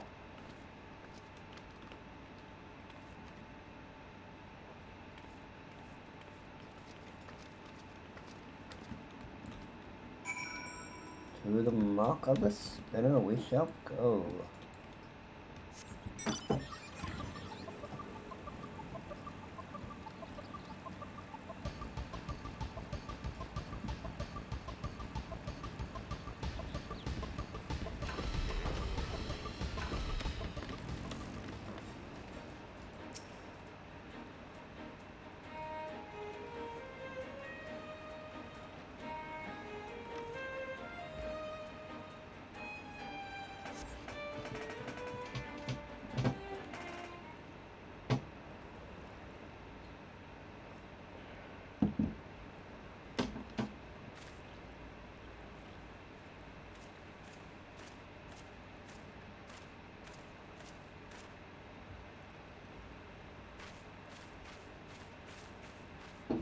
Alright, we got an ad coming up in 30 seconds, so we'll go ahead and run it now. Be right back.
Okay, we're back.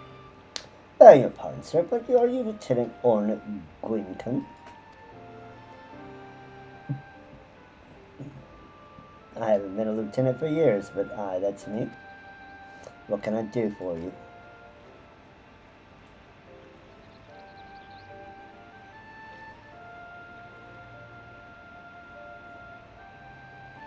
I realize this is sudden, but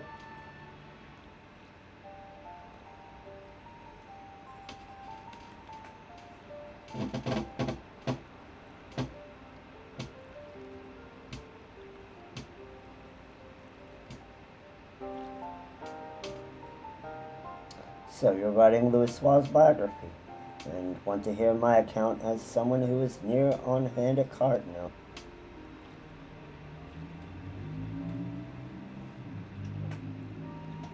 There must be a reason why you are here too, the warrior of light who led us to victory in Operation Archon. Very well, I will tell you my tale.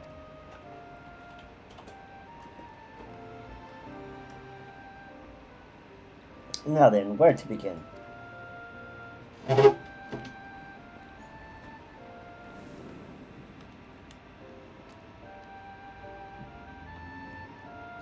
As you know, the battle was fought over the land where Bahamut was expected to fall. In the beginning, neither side was able to get the upper hand, but when the Imperials deployed their Magitech armor, our ranks were thrown into disarray.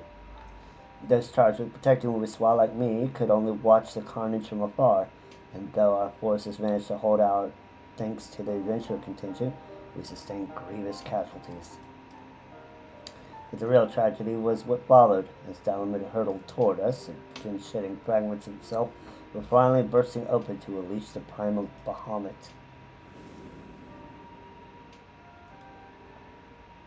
As all below looked on in shock, the battle completely forgotten, Bahamut took wings, spewed fire all over the land. Men in Magitech armor alike were set ablaze and sent flying like so many insects. I only realized I had stopped breathing when a commanding voice broke my trance. "You've done enough," Louis told us. "Now fly and save yourselves." But like my fellow guards, I wanted to remain. I couldn't charge into battle. Besides my comrades, at the very least, I could do my duty here and protect Louis to the last. But upon seeing us standing there, not making to move, Louis smiled and spoke to us. "If you would give your lives to protect something, then protect my hopes. Every soul who lives to determine their own fate is a source of hope, bright and brilliant. So live, I bid you, and be among those who bear the light for the others to follow." Those works awakened us to a greater purpose. If there was a hope in my living, then I would live as Louis bid. No matter what, I would survive, and so together with my fellows, I began making my retreat. Alas, we hadn't gotten far when an explosion erupted and sent us sprawling.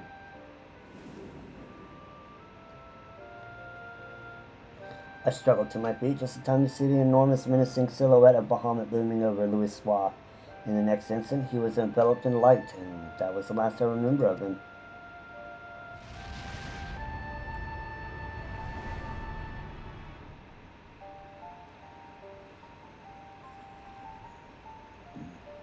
Louis' final moment.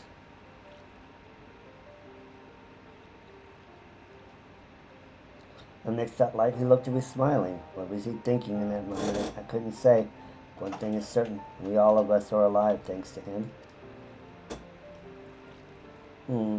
Following the calamity, it was reported that Louis had defeated Bahamut and set about the land's miraculous regeneration. Do you believe this is the truth?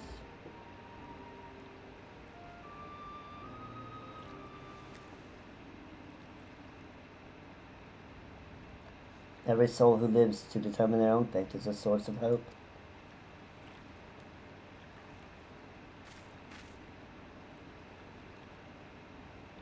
What we've learned this has reaffirmed my belief, Zelda. The belief that Louis was not an all-powerful savior one needs about in tales, but merely an ordinary man.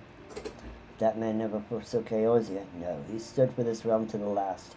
He had countless other brave souls and saved it from becoming a scorched waste.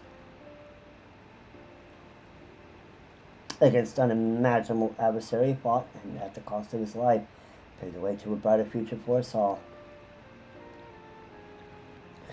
The least I can do is in return is tell his story, spread his message that where there is life, there is hope.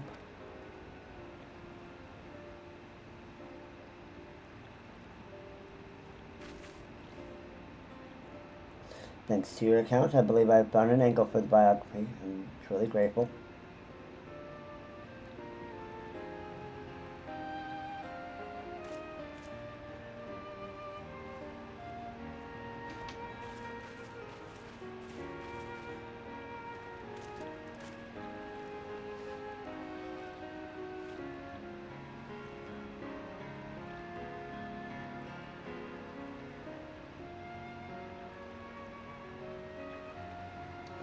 Would you care to offer a prayer as well? The prayer that the light of hope which Louisoix preserved shall ever burn bright?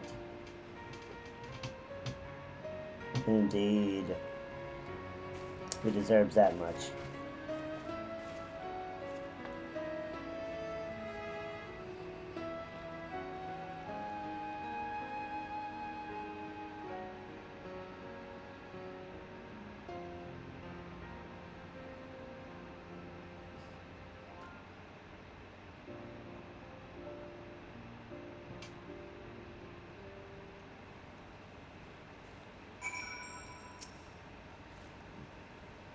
Allow me to thank you again for recounting your experiences to us. Nay, 'tis I who owes you thanks for giving me the chance to share Louisoix's words.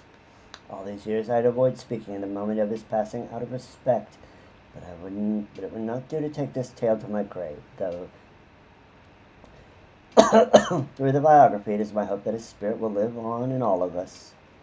Now then, if you'll excuse me, I shall resume my pilgrimage to the marks wherever your travels take you. I shall be praying for your safety.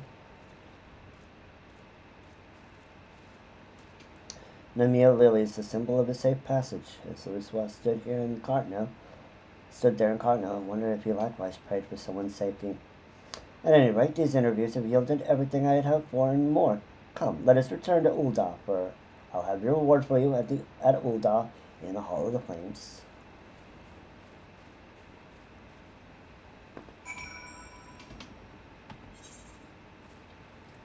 To the home point we go.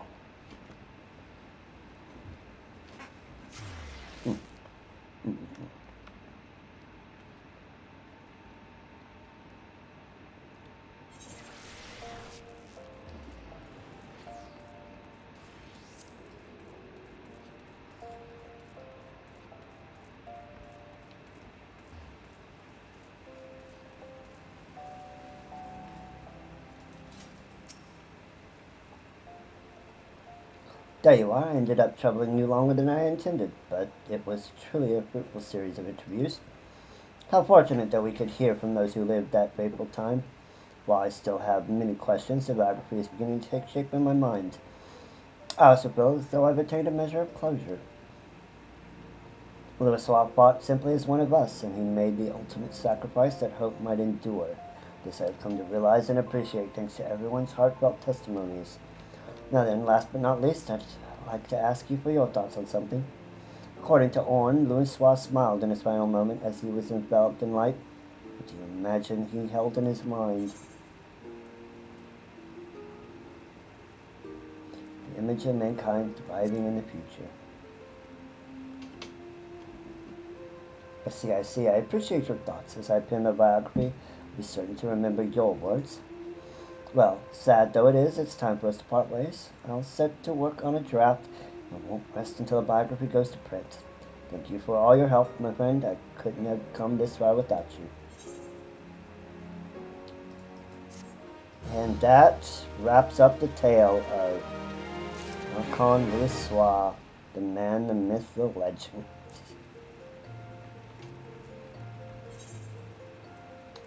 Alright, let's use our framers kits. And let's actually edit the plate design.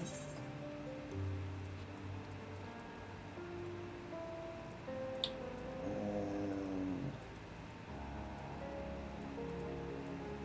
plate frame. Retained. End of an era.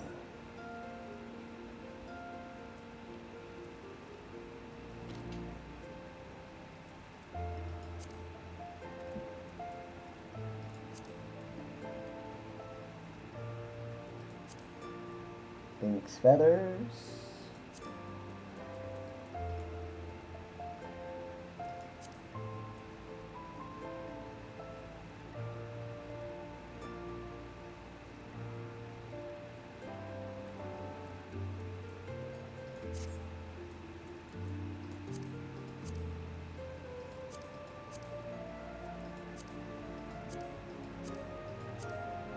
We don't need the bottom border. Now we can use top border.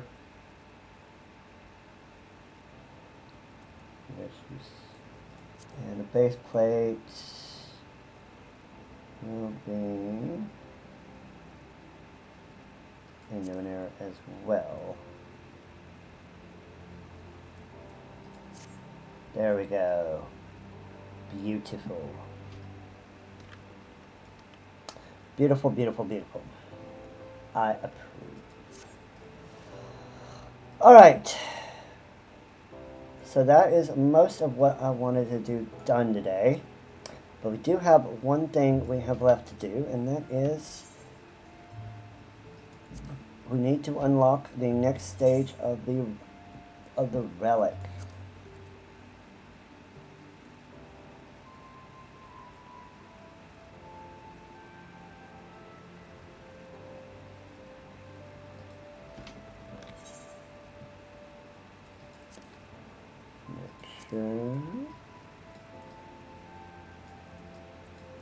Yep, let's go to Follow Our Float. And let us pick up the next stage of our relic weapon.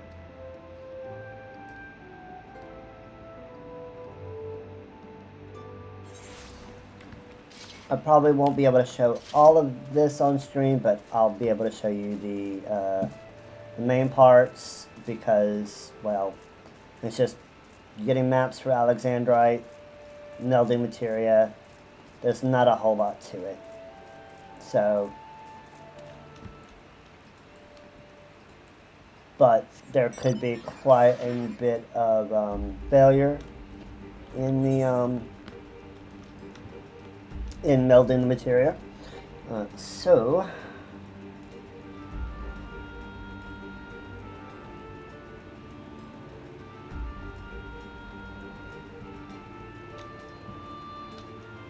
there could be a bit of things that we need to do. Okay, I think. Okay, let's see. Do I need to have it off of me? Yeah, okay. I believe we need to make sure we don't have it equipped.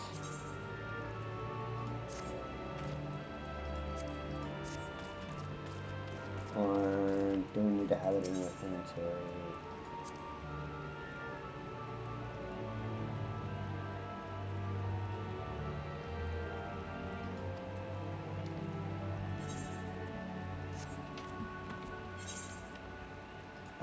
I think maybe we need to do we need to do the Zenith enhancements. No, that's not that. Not that. We need to do the Atma enhancement. From my arts, I shall permanently bind the souls you have gathered to the relic. Bring me the object in which to enhance, and I will see the deed done. Top man enhancement. Let's upgrade. Yes, the relic fair pulsates with power of souls. You have successfully brought it to this state. Yours is an uncommon perseverance, adventurer. You have done your part, and now I shall do mine. This won't take but a moment.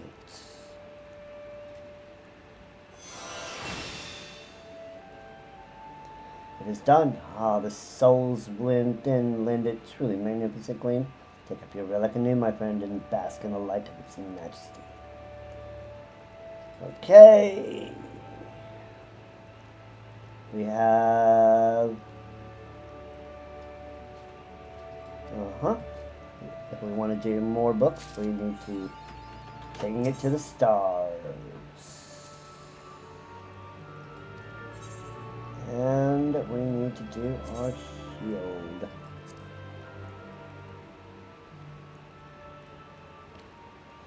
Yes, the relic barrel. Poor sister power souls who have successfully brought it to the state. Yep. And there's our shield. It is done. Ah, the souls within limited, truly magnificent. Can you take up your relic anew, my friend, and bask in the light of its majesty? And, yep, do another book if we want another one. Alright. Let us equip our sword and our shield. Alright. Now we can embark on the next step. But we do have another ad, so I'm going to head ahead and run that. Take a quick bathroom break, and we'll be back to start on the next stage. Be right back.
Alright, we are back.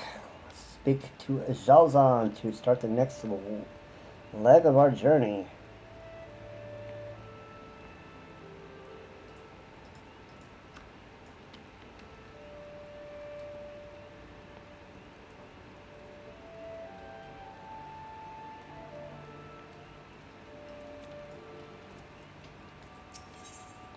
Celestial Radiance.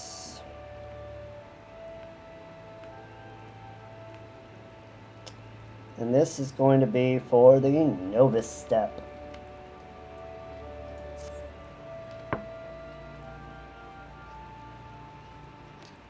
Greetings, my dear assistant. I trust your enhanced relic is serving you well.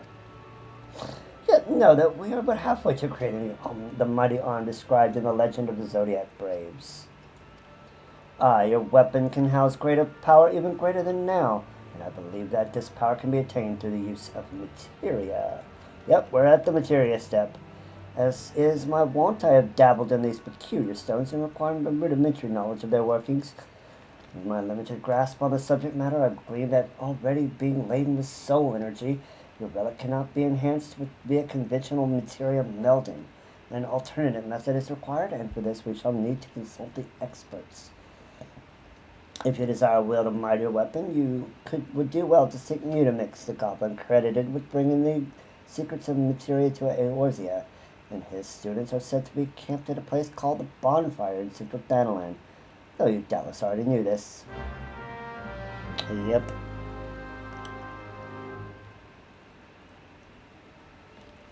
Alright, and let's go talk to a Mutamix.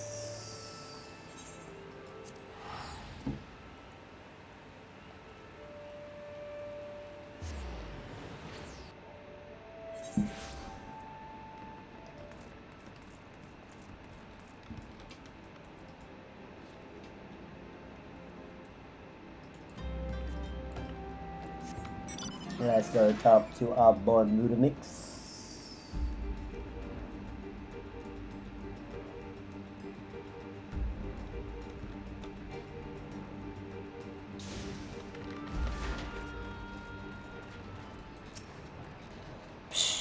What brings a blender to tip rinks of Mutamix bubbly pops? Well, I was sent on an errand.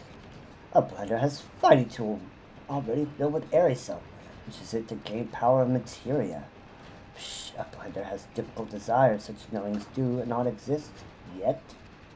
Unimix has a new underlearner named Hubarton. Hubarton seeks to outdraw power of materia, but is having brain blocks much late. If a blender gives lint hand to Hubarton, brain blocks may be broken, yes? Well, let's go talk to our boy Hubarton.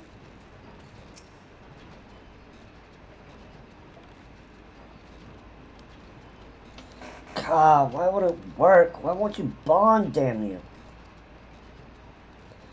Forgive me my outburst, adventure. I have a bit of a proverbial wall in my research. Hit a proverbial wall in my research and it's driven me nigh insane. I can help. What? You've been working with a man from Rasatan? This Hanish alchemist has you infusing your relic with soul energy.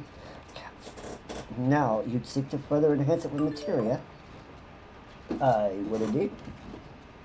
Huzzah! The builder we praise for guiding your steps to me.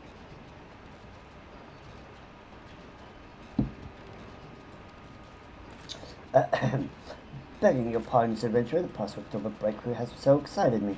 Quite took my leave of my propriety. My name is Hubarton, and I have but recently joined the carriers of the Cauldron. I seek to overcome the limits of advanced materia melting, also known as secret joining skill. As you may already be aware, I can safely host only a limited number of materia, but by extracting the soul energy held within the stones and converting it to light, we may circumvent this constraint. Or so my theory goes. Well, I have succeeded in transferring this light energy into a transitory medium, or attempts to have it bond with equipment have ended in dismal failure. I had all but given up hope when you arrived. Your soul-infused relic, I believe, is an ideal vessel for this light energy. With the revolutionary techniques possessed by Master Jalzan, I'm confident that our efforts will bear fruit. Aye, our efforts, I say, for we share the self-same goal. I trust you shan't object to a collaboration. And so without further ado, I bid you fetch me an enchanted ink. Not any enchanted ink, mind you, but one that boasts superior ethereal conductivity. The ink is central to our endeavor, but I have recently depleted my stores. For a blessing, it would seem that can be had at Revenant's Toll from a merchant named Rolina. Why are you frowning? Did I say something inappropriate? If so, please accept my apologies. My mother always said that I lacked tact. But to return to the matter at hand, for our purposes, I must have no less than 3 bottles of ink. Pray return here when you have procured the requisite amounts.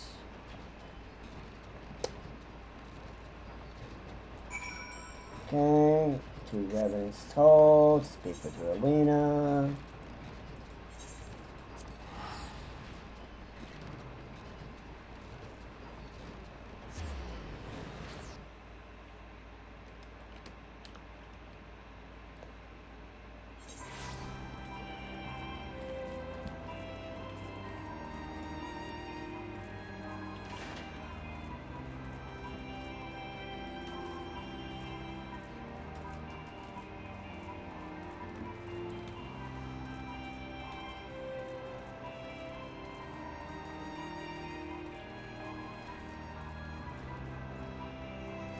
Hi, Rowena. Well, but isn't my best customer. What's your fancy today, then? I would like 3 bottles of superior enchanted ink. Ink with superior ethereal conductivity, say. Ain't nothing ever simple with you. Well, just so happens a shipment arrived from Thavnir not 3 days ago. Irina can fix you up with the stuff. We've got plenty in stock, so as long as you've got the elegant tomes of the poetics to exchange for them. Oh, and in case you're wondering, you won't find it elsewhere in Eorzea. I make it a point of being the sole proprietor for whatever it is I sell. It's just good business, see? Uh-huh. And we already purchased our Thavnir ink, so we can just go right back to Herbert and...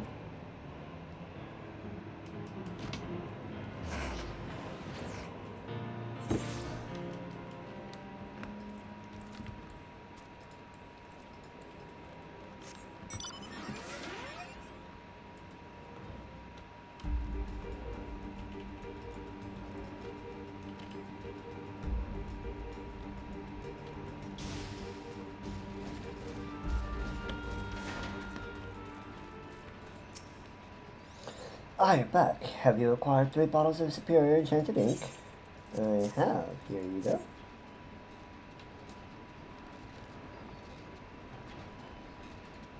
Yes, this will serve our purposes perfectly. With this ink, I shall draw arcanuma patterns of power upon a parchment to create a sphere scroll, meaning for storing materia derived of light energy. This is, my friend, is the key to raising your relic to the next level of might. We want for but the catalyst by which the power materia may be converted into light and infused into the scroll, or a stone known as alexandrite. That being a variety of dark matter, alexandrite possesses light-altering properties. When placed beneath a light source, it bursts into dazzling display of colors. Owing to its singular beauty, alexandrite was highly prized by ancient civilizations, and some nigh on every natural deposit has been exhausted. However, the stone is known to emerge amongst hidden treasures. We just need to know where to look. It may behoove us to consult dealers of artifacts from bygone eras. Gods, I cannot recall when I last felt so invigorated.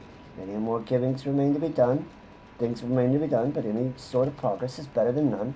Give me but a moment to gather my thoughts, and I shall resume my explanation. Alright. Circle can be infused with up to 5 types of materia.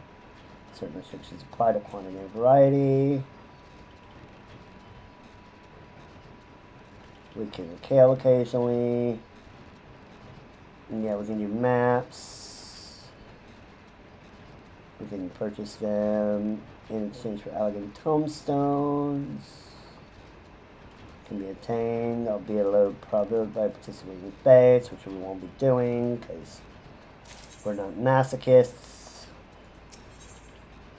Starlight, Starbright. Using the superior enchanted ink you bring, I shall prepare a sphere scroll bearing arcanuma patterns for enhancing the relic. Your task will be to acquire suitable varieties of materia along with the pieces of alexandrite by which to convert and infuse their spiritual energy. When the sphere scroll is fully infused, the time will be ripe for its power to be bonded with your relic. The overseeing of this step I shall leave to Master Jalsan. Now, as you go about infusing materia, you may well undergo a change of heart. If you wish to have any infusion removed, bearing the scroll in question to me, and I will see the deed done. Lastly, pray relay to Master Jalsan all that you have learned from me. His wealth of knowledge, I believe, will be instrumental to our success.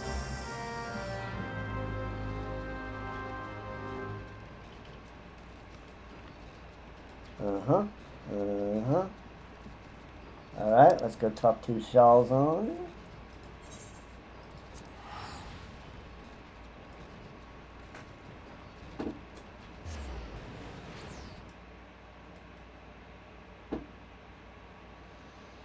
And we will need to build 75 pieces of combat materia to the scroll to complete the step. Which means we need to go do some mysterious maps to get alexandrite.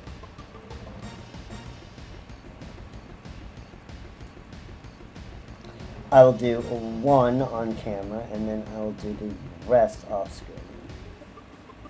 And then when we are ready to complete the step, to complete this section, I will, of course, turn it in on screen.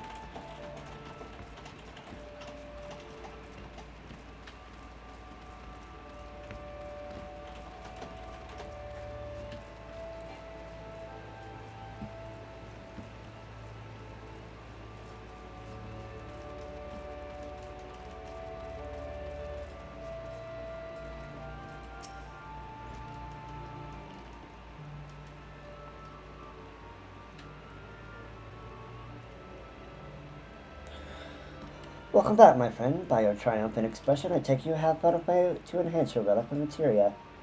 Yeah.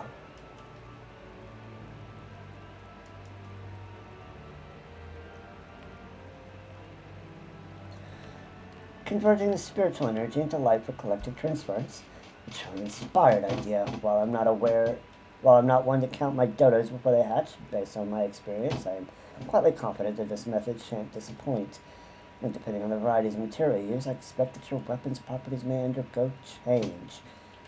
Precisely in what manner I cannot say until the fusion process is complete.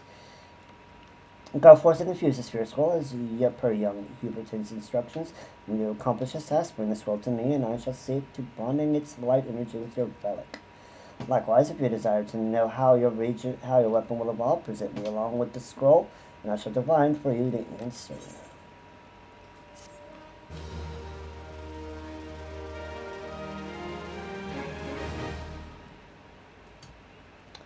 Alright, so we need to go and infuse our scroll.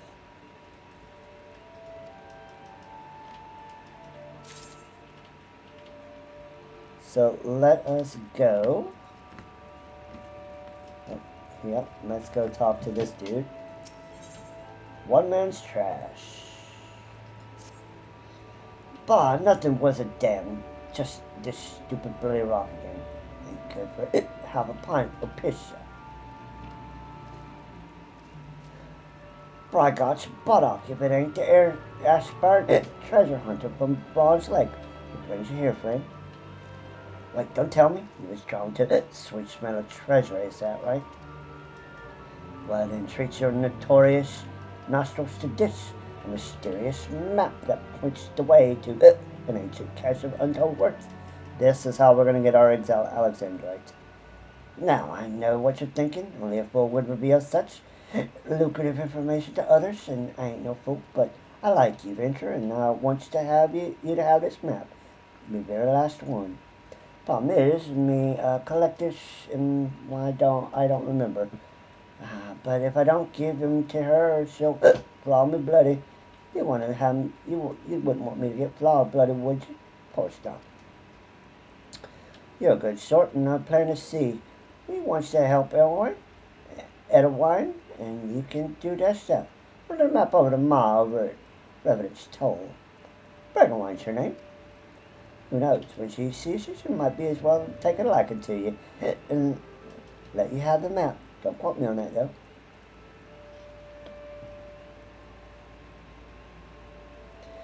May the gods speed your way, Venture, and while they're at it, they can save mine too. To lots of treasures and grog.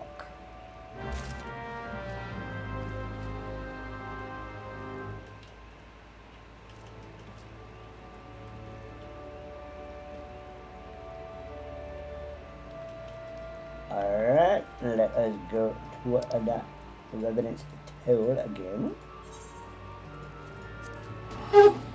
And we can get our maps.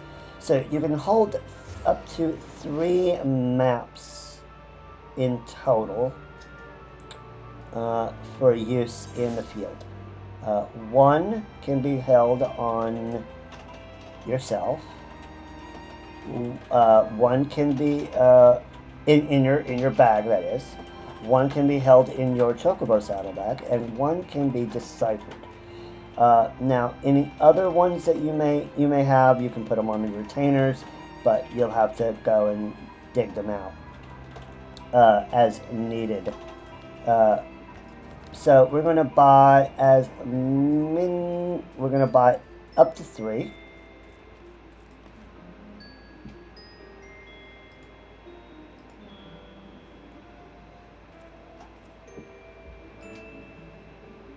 We're going to buy up to 3, and then we will do 1 on screen just to show you how it works, and then we'll get some Alexandrite.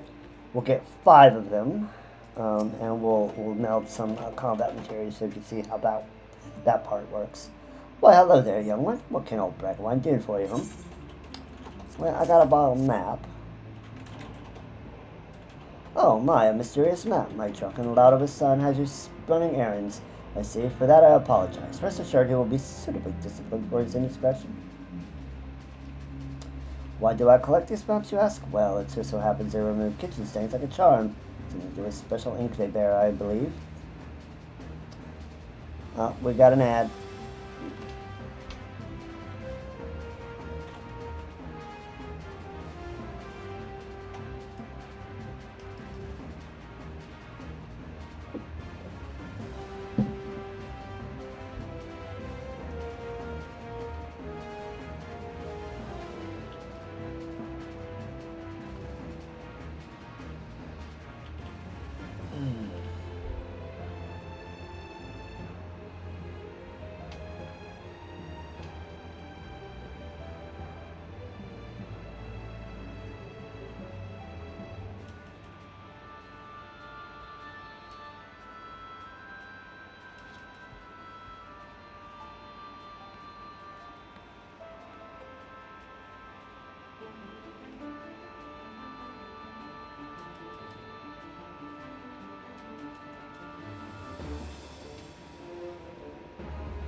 Alright, we are back.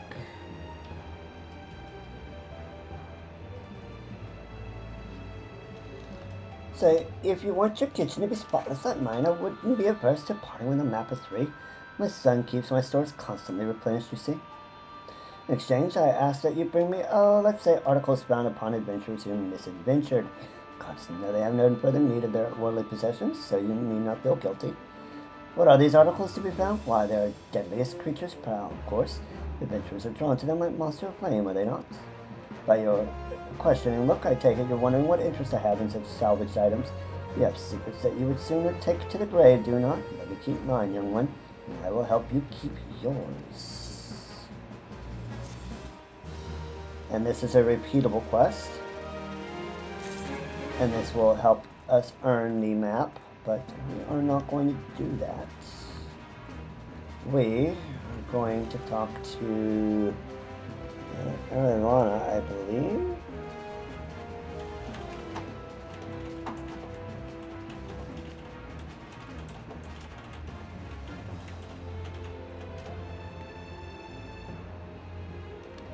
Yep, we're going to talk to her. We're going to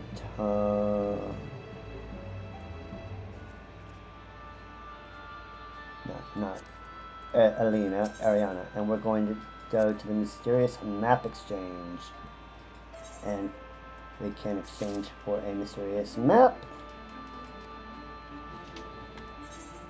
and we will decipher it. And this one will be in Lenosha. Alright, we will purchase a second map.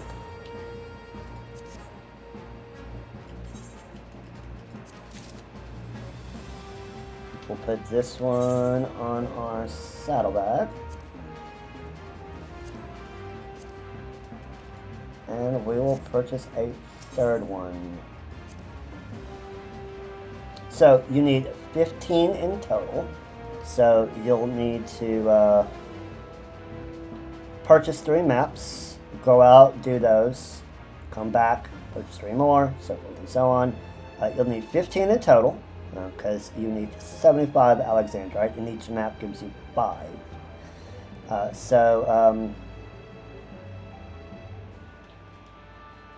You'll need to come back here.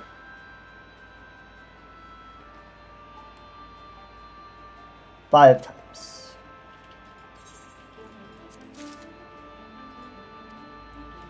But I will just show you the first one. So we need to use. So this is going to be in Lenosha. And what you want to do for a map is take a look at the features here and try to match them up with the features of the map here.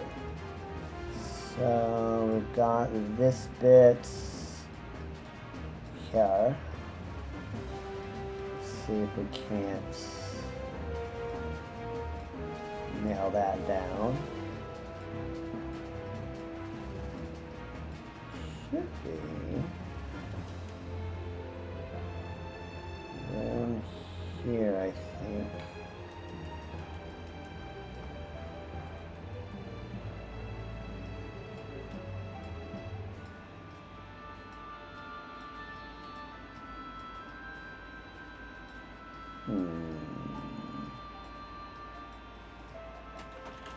Where's our mappy?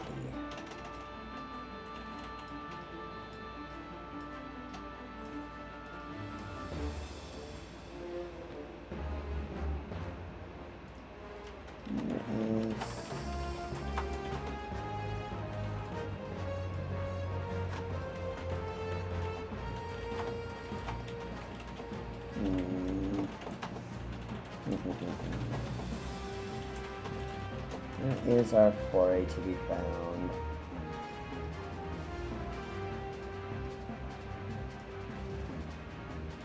Sean's.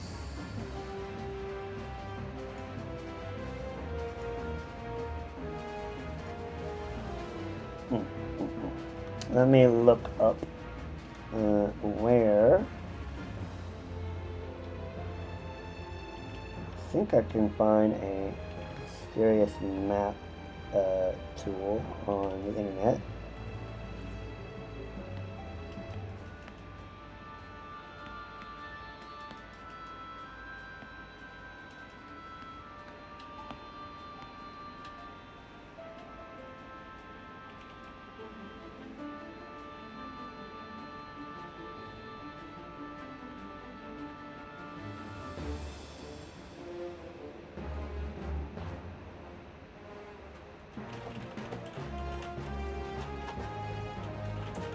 Not that one.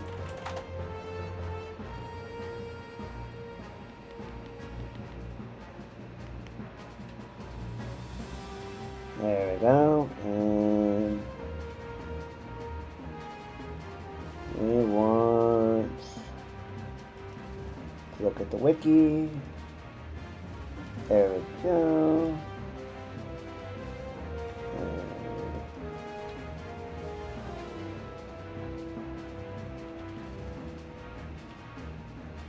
So there's only 2 locations in Lower Lenosha. One is at 23-6-Y39.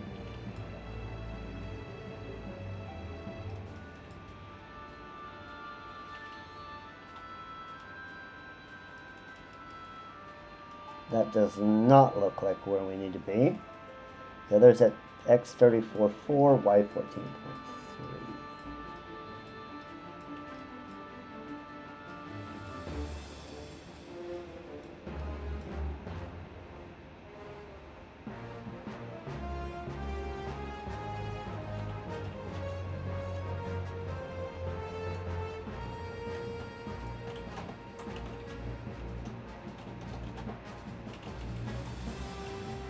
Also doesn't look like the right place.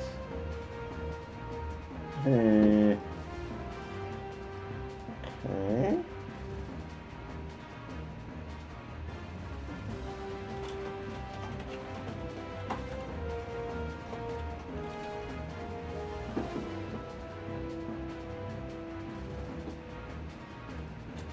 Let's look back at 23-6.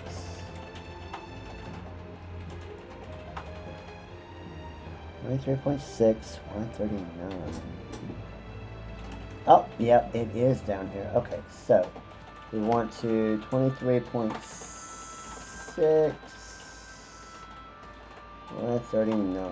So it's going to be right there. So let us go ahead and teleport to the dry docks. And this is basically how all maps work. You get the map, you decipher it, you go to the location in the map, and then you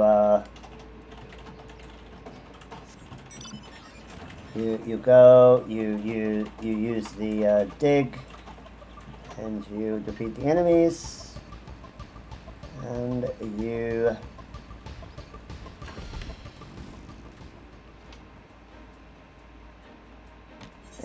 profit. Alright, so we are going to dig. Okay, there's our treasure coffer. We're going to open it.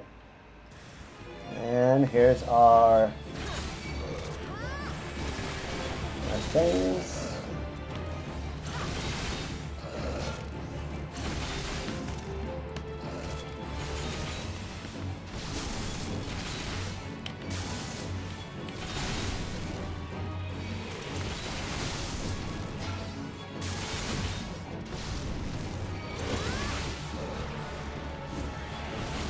You'll probably want to have your chocobo out.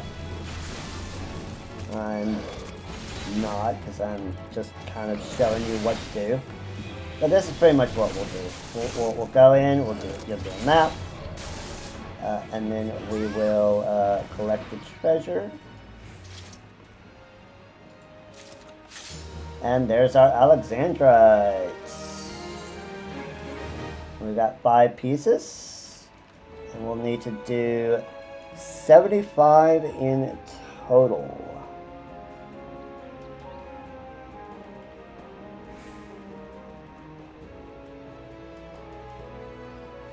So we need to do. Let's take a look. Start. Okay, so at the start we can only use level 1 materia. As more of that particular stats are added, the binding success rate will decrease until you're forced to use a higher grade. Successful bindings will destroy the materia, but never the Alexandrite. Each successful meld infuses the stat into the scroll. We can... I'm reading this from the wiki, by the way. Each successful stat infuses a stat of materia into the scroll, grading at 1 point in the corresponding stat. You can only infuse materia of higher grades after completing the previous tier. For stats that have a max of 44, a tier is 11 materia. The first 6 in a tier have a 100% chance of melding, followed by 96 chance, 90, 82, 72, and finally 60. For example, you would need to have 11 successful infusions of a grade 1 materia before being able to start infusing grade 2. There is a cap on the maximum points you can put in a secondary stat, and depends on your class. The scroll can be infused with a maximum of 5 different secondary stats. Save Gil, it is recommended to focus on only 2 stats using generally undesired materia such as piety, skill speed, or spell speed, as these types tend to be priced the cheapest on the market board. Your novice weapon will only have the secondary stats you put onto it. No secondary stats are transferred across your animus novice zodiac weapon. The only exception to this is that the healer's weapons, Omnilex novice and Darius novice, each which get 9 direct hit rate regardless. Okay, so basically what we need to do is we need to go to the market board, and we need to find some cheap materia. Now, if we were doing this legit, we would definitely want to do the exact stats that would have been the BIS at the time. However, because we are not doing this level capped, then it doesn't matter what stats we put on it. We can put whatever we want, as long as it's cheap. So, one of our Alexandrite will give us up to, what does the wiki say, the 6. So let us go to, and we've got, that's all tier 4, so we need to go get some tier 1s, whatever is the cheapest.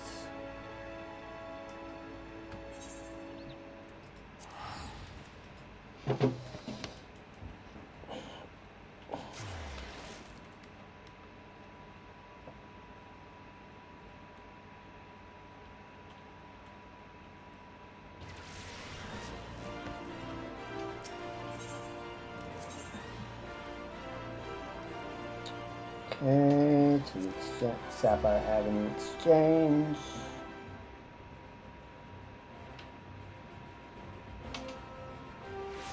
And let's just find some cheap level 1 materia.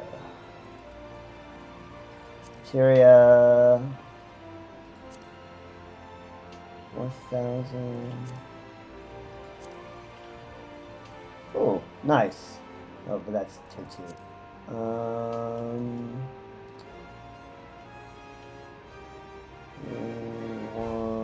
material about Savage Might. It's not terrible. Let's see. Quick Arm. Battle Dance. That's 2. Battle Dance. Piety. Piety's going for 1,000. Okay, but we can't go into the gathering or crafting ones. So piety, we can get around 5-6K for that. Battle dance,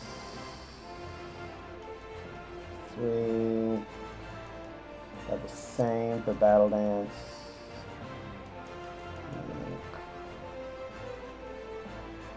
The tongue. That's going to be a little too much for us. Let's do Heaven's Eye for the direct hits. So, alright, so let's buy a couple of those for 5, 6. This is just for demonstration purposes, of course. And we want to use our scroll.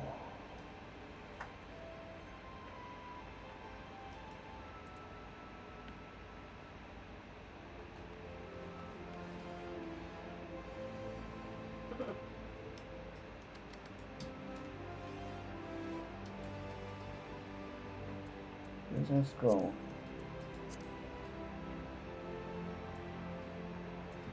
Eh?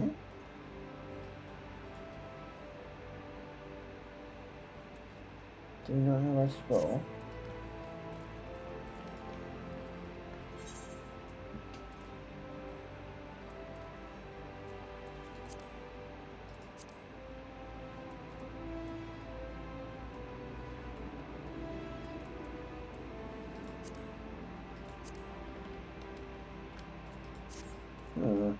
Weird. Okay, let's go talk to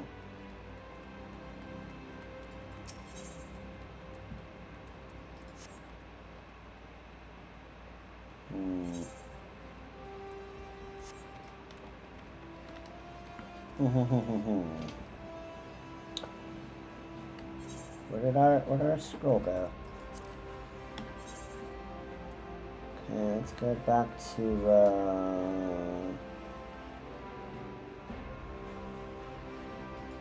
the baller float and let's double check that we haven't missed anything.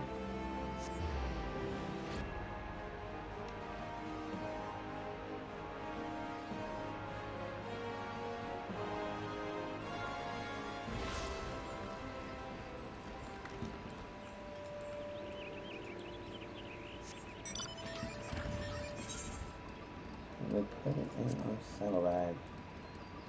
It did not.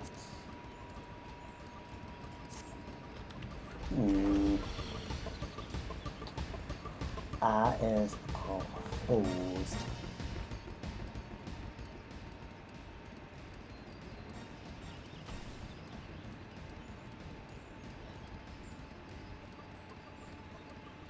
Oh, okay. We need to go to Hubrin and get it.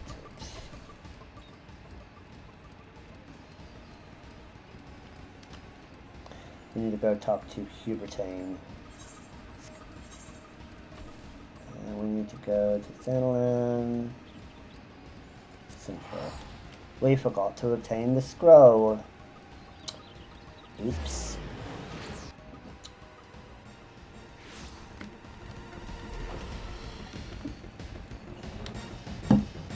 That's why we didn't have it.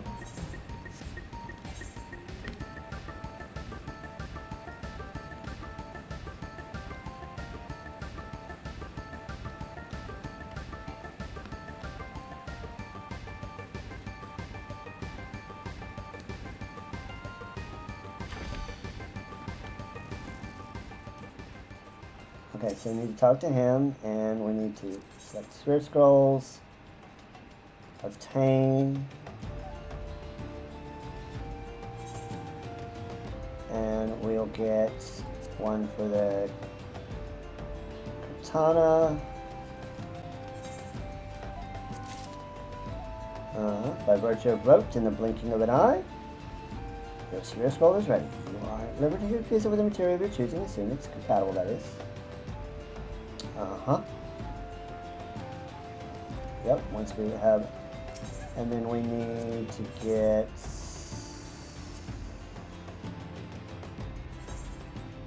the shield. And he says the same thing. Alright, so now that we have our scroll,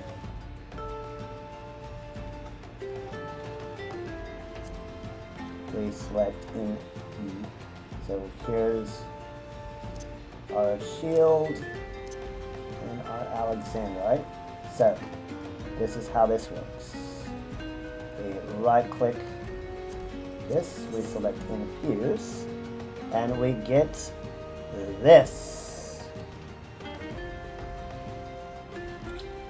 So we have 6 in our bag. So we are going to infuse with 1 Heaven's Eye. Infuse. 2. Infuse. 3. Infuse. 4. And infuse 5. And there's a chance that it may fail. But we succeeded. And we can put no more on that. Now, we might be able to infuse... Okay, and we have no more Alexandrite. So we have infused everything that we can. And that is pretty much how this works. So, I will go and get all the Alexandrite, and I will infuse all of the materia, all 75, and once we do that, we will continue with the next step. But that is all we have for today. It's been a fruitful stream. We have completed. And we have completed our relic step for Animus. We have started our relic step for Novus, and we got the mounts, the extreme mounts for A Realm Reborn, excluding Nightmare, of course, but we'll do that off stream. We'll show it on stream, but we'll do it off stream though. But we get all the extreme mounts aside from Nightmare, and we completed all of the rest of